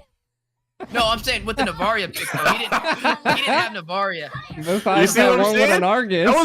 That wasn't needed. It wasn't even on time. That's a strike. That's a strike. What do you mean? He missed like half a sentence. I said with the Navaria. It's a flagrant foul. It was unnecessary. He's talking about Navaria. He's like, no, they lost their games actually. Just so you know, Mr. Wheezy. Oh god. Oh, Hey, man. we're seeing the Wombo combo. There goes the double sniper effect. We are. We're also seeing Easy Peasy pull out the Bane this game. Ooh. That's They're like not three playing snipers, around. kind of, because Bane kind of has a sniper of his own too. So Yeah. It is kind of like all three of them snipers. line up at the same time. That boy got a Glock. Yeah, exactly. That ain't no sniper. That's up close and personal. How in the world does this bounce between heroes? I just don't understand that. You know? It's called Ricochet. Ricochet. Yeah, but what happened? Why can't you ricochet a It's, sniper bullet? In real life, you can. I don't know why you can't in here. know. But mission to banish all darkness. there we go. Dex is gonna pick up that Lancelot. How we feeling about that? I don't know about pulling it out into the Bane, especially since Lance is like a damaged jungler now. All it takes is one mistake on those punctures, and you're getting drowned out by the deadly catch, and you're probably getting taken out of the game there. So I'm not really sure. But then again, I haven't seen them pull this out. But we saw the progress from game one with the pick that thou shalt not be named. But into game two, hit their strides. They probably have more surprises for us here for game three. Everything's on the line here. I'd imagine they're taking what they're best at, or at least somewhat close to that. I mean, the Lancelot we haven't seen for a while now. It's true. Interesting. I think the It's true. Lancelot, Eve, the X-Borg going EXP. Yeah, that's what I'm expecting here. That's interesting too, right? I thought it would have been a good jungler, but I mean, we'll see how it kind of plays into the XP. We don't know who the XP is yet for the side of Bloodhounds, but they can definitely find a counterplay against him. Now, Dex being that assassin, I mean, he does have a little bit of that invulnerability with that Thorn Rose, so I mean, he has a little bit of a safety net on these snipers that are going to come out, but a very short window. I want to see all these snipes. There's 3 snipers. What can they do? I think actually it's 2 snipers and not the Glock, 2 snipers and a shotgun, right? Because it has the ricochet, it's like a buck shred. 2 snipers and a shotgun. We don't need the Wesker anymore. It's trash on sleeps with the Beatrix, but it's gonna be heaven sent on easy peasy with the Bane. I know Esmeralda, Eve better be prepared to use that flicker, because those snipers are definitely going to be lined up in that manipulation. But we are looking at the ban so far being finalized. Yeah, they took out the Minsathar, they took out the Yuzong. Final ban on the way for the side of Bloodhounds. Oh, that's right. Okay, well, and even took the X-Borg for the sideline. So yeah, just banning out a bunch of XPs at this point. There's a lot. I mean, Arlott, Yuzong, Mincy, Esmeralda is still open. Esmeralda is. I mean, Esmeralda would feast on X-Borg, so I'm not really sure what the thought process is right now. That's what I'm saying. Like that should have been Esmeralda. That should have been the first one to get banned out. Yeah, Esmeralda is going to be something else. Unless, they wouldn't run through on this, right? Yeah, I thought this is so bad. If they're letting Esmeralda through, actually, this is actually so. I mean, that's actually so bad. It was literally the first thing I thought about when I seen X-Borg, and then I looked up at the bans and I was like, well, what happened to Esmeralda? Well, not even just the Borg and Eve. Like, what are we Oh yeah, true. What are we thinking about? And like at those first 3 picks, that's pretty much all their damage. All they have left now is to pick up a marksman. There's no one to burst out of Esmeralda. Yeah, I mean that's an Like, excellent point. She's actually so free. And Templars has picked Esmeralda both matches. So why didn't they ban it out if they're gonna ban out XPs? It's been the only pick he's played so far. I don't know, man. I'm confused. I'm confused. Pick up a. I feel like I'm making sense, so I feel like it should have made sense for them. So I don't. There you go. I mean, like it's a no-brainer. What do we? Jeez. I'm so confused. Minnow? Oof. Yeah, This it's is hard. insane. He's gonna have that Minoan Fury. There's not really a Purify to go up against him, so I mean that will work in his favor. There goes the Esmeralda too. So I mean overall, it's more of a solidified draft so far from Bloodhounds. I mean you're giving Boca Roscoe his comfort pick. You're giving Templars his comfort pick as well. You're giving Coppola a Minotaur with nothing to really stop him from getting that group CC off, and all of that into an Eve who's more stationary. The Export who is going to be going up against that counter. I just don't really see this line. Oh my God! Do not pick up this Lolita because you're just giving Templars what he wants. I don't. Why? I mean, they have Kufra. What do they do? Wait. They can't do it. They're trolling that. No. This Kufra has Execute. And Broken is still looking for his pick. He's their roamer.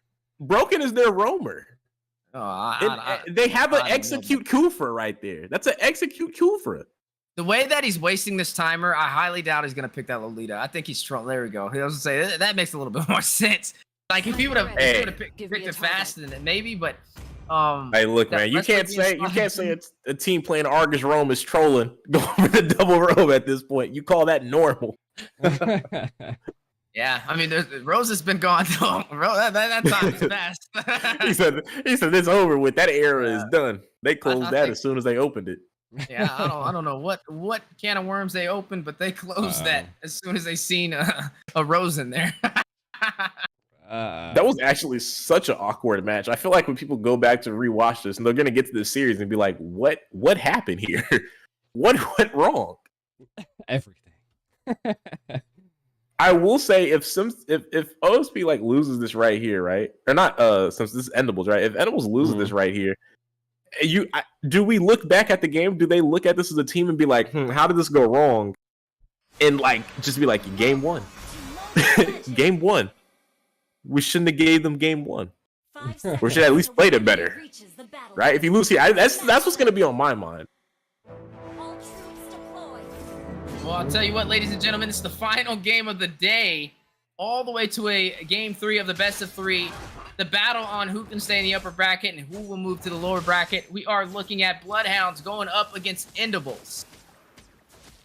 I think it's gonna be a good show here, but I feel like if Esmeralda doesn't win against this Export, there's gonna be a huge problem.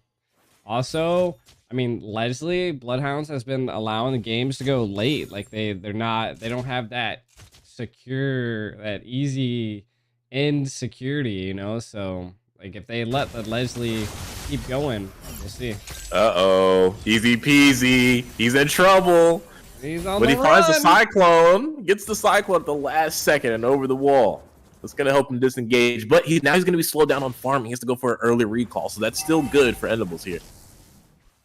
Yeah, definitely good play. I mean, you just got to be kind of patient, right? I mean, look at Uneven. Already, Templars profiting off of that shield. Is going to take off that Faraga armor.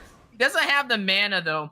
But now Uneven's in that awkward situation. Oh, my goodness. Boca Roscoe trying to kind of take some additional damage onto him with that Astral Recall. And this is Boca Roscoe running on that Navaria. We all know what he's capable of. Miss number 1.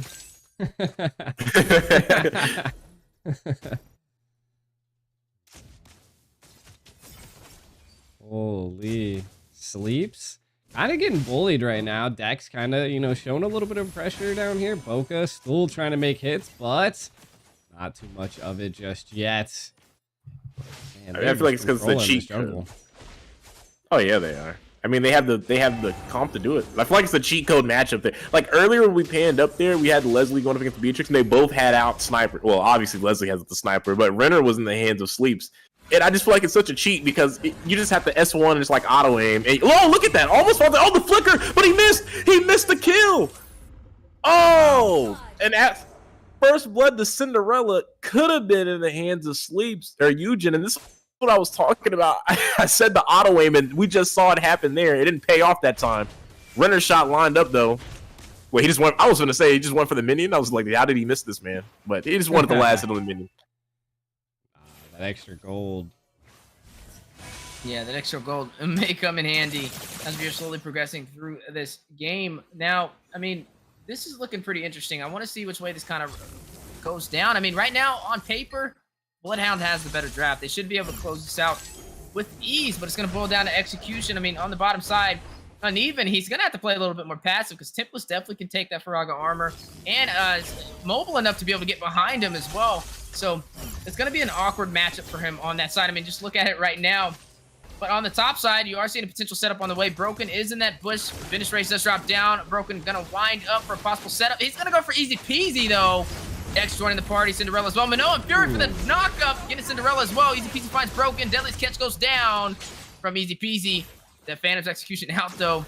It looks like Dex is not gonna be taken down. He's gonna go ahead and use that as a means of escape. And Thorn Rose for that farm. And we've seen that, you know, Sleep did use that flicker. Like, just to try to get a kill, but didn't really do anything, and maybe that's going to be a problem. That's going to be a problem if something comes up. And I'm sure it will, being the gold laner. Obviously, a lot of priority is going to put in that direction from both teams, from your own and the enemies there. So definitely not something you want to see from your gold laner, kind of greeting with those flicker spells, just to try to attempt and get a kill. Wasn't even a guarantee. It was a risky play, and it didn't pay off for him. So now they'll be in a bit of trouble. You know, talking about this, we just kind of talking about the composition, right? And I did feel like that way about, you know, just because of the fact they had the Esmeralda, but this Leslie really does change things. So in the late game, even though she can leech from the shields, you can't really sustain the type of true damage she had. But look at the contest here. Sleeps falling to Cinderella. Dex will pick up the turtle. Eugen finds easy peasy. That's a quick succession of small victories, totaling up to a big one as Eugen goes back to the lane and now has free hits for the gold plating. Yeah, free hits indeed. And I mean, I think they need to put more pressure onto Eugen on this Leslie right now because he's just having a heyday up there. Pretty much able to strip all the gold off of this turret. And I mean, if they keep letting this happen, he's going to have that crit and he's going to be able to burst them down. And I mean, with this winning matchup, they shouldn't have had a hard time doing it. Just let him wait in the bush, have Beatrix bait out the flicker, go in and hit him with the Manoa Fury. That's all you really need to do right here. Now Cinderella joining the party. Venice Rage does drop down. Broken gonna charge up for the set. Knocks him airborne, finds the ADC. Sleeps very low. Numerous passing goes down. Manoa's Fury for the triple set. Oh my goodness, there goes Bocarasco. Is gonna find Broken. Dex is gonna path in to the turret. Use the Thorn Rose on Bocarasco. Not gonna do any damage though. I mean, that was a really good play. I like the defense by Bloodhounds. And also the Minion Fury has actually been coming in clutch for them. Whoa! Being able to solo Xborg there in his own tower. He has an Ice Queen wand first item. That's total. That's illegal. That's not how you play Xborg. That's not first. That's not Where's first your item. immortality? Immortality, the war out blood, something, Hunter Strike, anything, not Ice Queen wand first item. Dominance ice, who knows? And like literally, just about anything else would have been sufficient. The Ice Queen was not. That is crazy. Aye, these teams, man. Sometimes we got a pause request though. We're gonna honor that. Obviously, want to let our players have everything they need for a fair and competitive match. And the NABAs, this is the game 3, so it's very important everything is in place and in check the way it's supposed to be. Yeah, I mean, it's the final game of the day, so they definitely don't want to have any connection issues or anything of that, because whoever wins this match is going to move forward in the upper bracket. So we got to see which way this goes right now. I mean, it's 3-3 on the board, still even in the economy. Neither side was able to, no, actually, they were able to take a turret, though, in favor for Bloodhounds finding that bottom lane. So they do have the slightest advantage. Flawed indeed. Honestly, there we go. Here we do go. I'm very. This is very risky. Right now because again we were talking about. Oh, another pause. Yep. Right, back to the lobby again. No, all right. Hey, I mean, a little more time on the air, a little more time to be very low IQ about the casting, but Leslie already having that Berserker's Fury, and this is what I was kind of talking about. It's very dangerous now at this point because he's already working toward. I believe he's going for the endless battle because he has the health component there, and that's not a part of the Blade of Despair.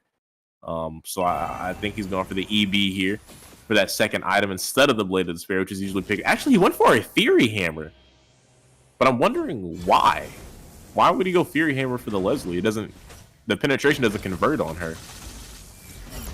Very interesting. These teams are very interesting with their items right now. It's true. It is true. I mean, Sleeps just keeps. Oh, the flicker again. Sleeps is so aggressive. Yeah, RW just dropped down. Cinderella is going to find Coppola. Killing Spree being activated. Templess on the chase. Cinderella going to be able to get out of there. Is going to burn out that flicker, though. Right now, the chase is still on the way. Templess just being a menace. Knows he can't get the kill, but still going to kind of harass Endables right now. Just giving a lot of pressure. 3 to 4 on the board. They're able to claim that turtle, though, so they're still going to provide that pressure. You are going to see another turret go in their favor, though, but the bottom of the battle on the top side, Dex taking some damage over there to Namiru over there by Sleeps. Going to switch to that. No, I thought he was going to switch to the sniper. What? Why would he be there? I got the same question as you. The dude was low HP. Why would... I don't know. That was a crazy rocket launcher. I thought he was going to do the snipe too, but he wanted more zone, I guess. I don't know. It would have been a good play if it would have actually worked. You know, I'm actually so confused right now because again, I was talking about the Fury Hammer on the Leslie. He actually made that a Hepta. That was the item he went for. So he went for a Hepta. A Hepta? Yeah, it's a Hepta. Hepatitis. It doesn't make sense. Hepatitis? No, hepatitis. No hepatitis. I don't wish that on anyone. But I was like, the hepatitis item is so confusing. I mean, it's literally one way to make this how you play this on the Leslie. It's not like an optional variable thing. You take the Blade of Despair. I don't know why there's a hepatitis here. The Blade of Despair it's the best damage item for Leslie. Like by far. There's no reason to go for anything else besides the Berserker's Fury and an EB at most. So I'm really confused on Yujin. Oh, what is that? Yeah, they're not. I bet he wish he could rewind time with that engage. Rewinding time and for the knockup. RW drops down. Amir's pass from Sleeps is gonna find Broken. Looks like they may be able to find another. Snipers lined up. Not gonna hit the mark though. Lord still intact, and it looks like Bloodhounds is gonna pull the aggro and go in for this possible taking. Oh no.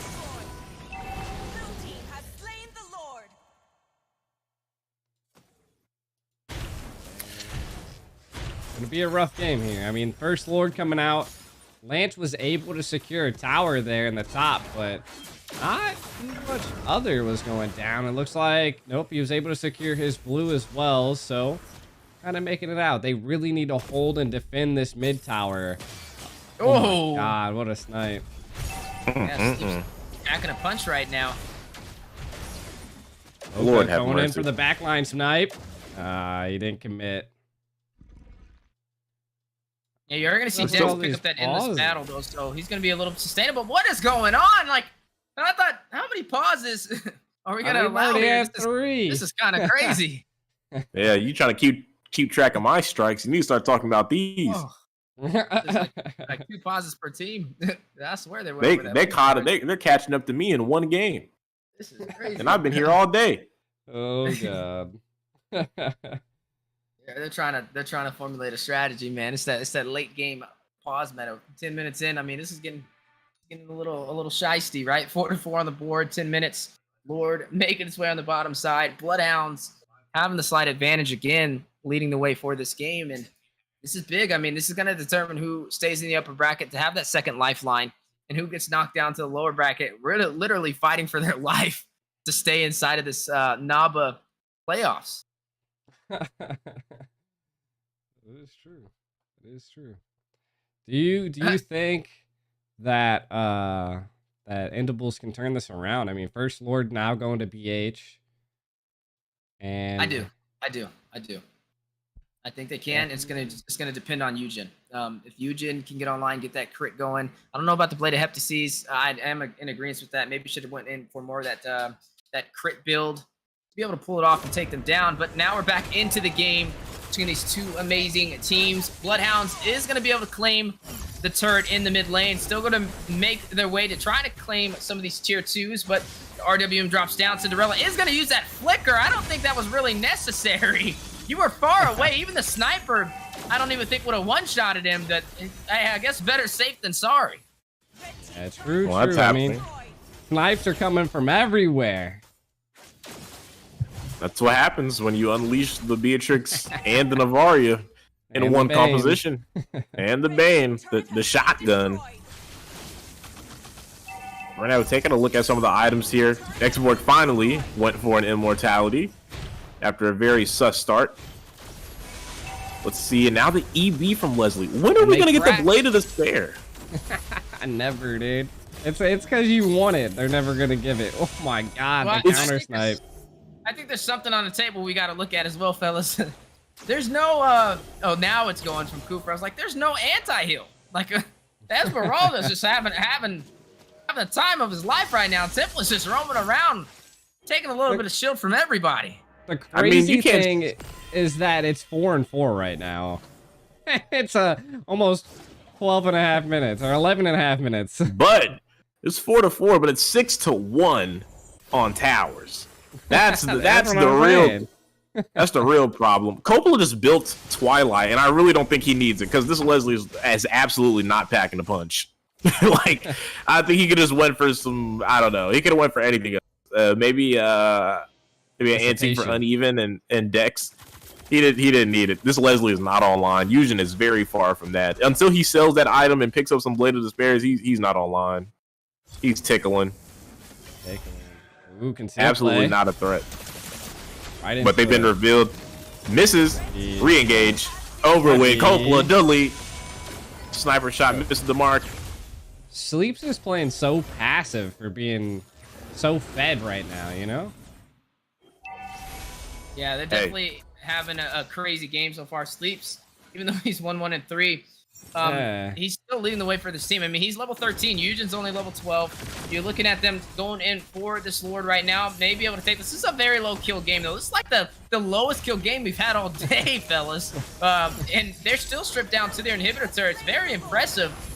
Just a battle turret so far. Not really going in for the kills at all.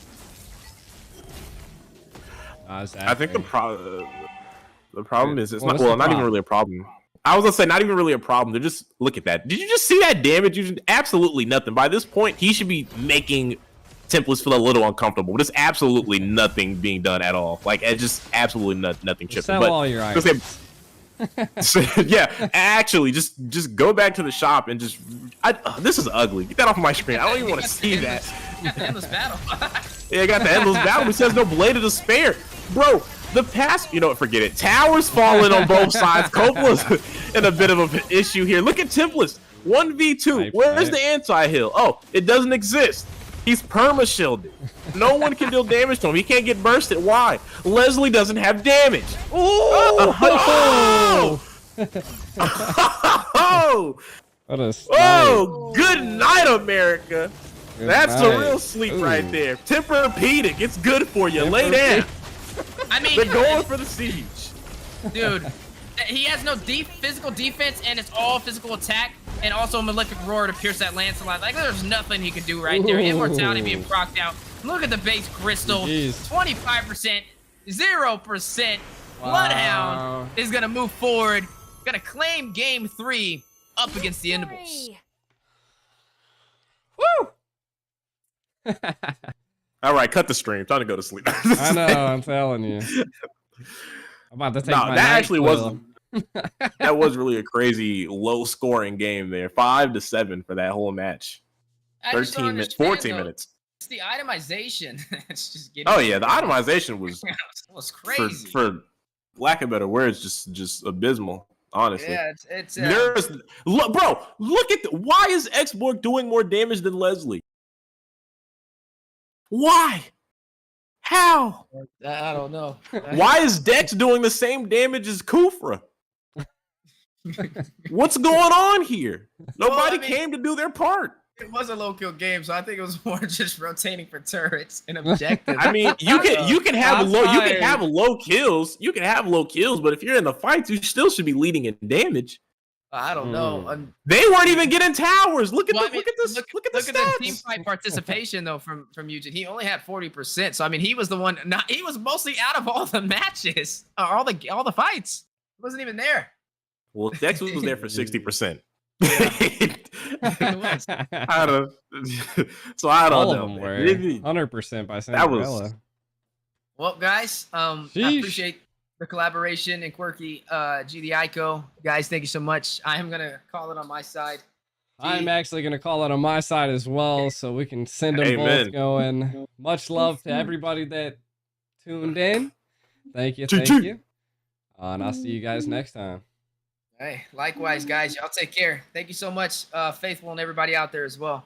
See ya. Bye-bye. Night. See ya. Yo, thank you.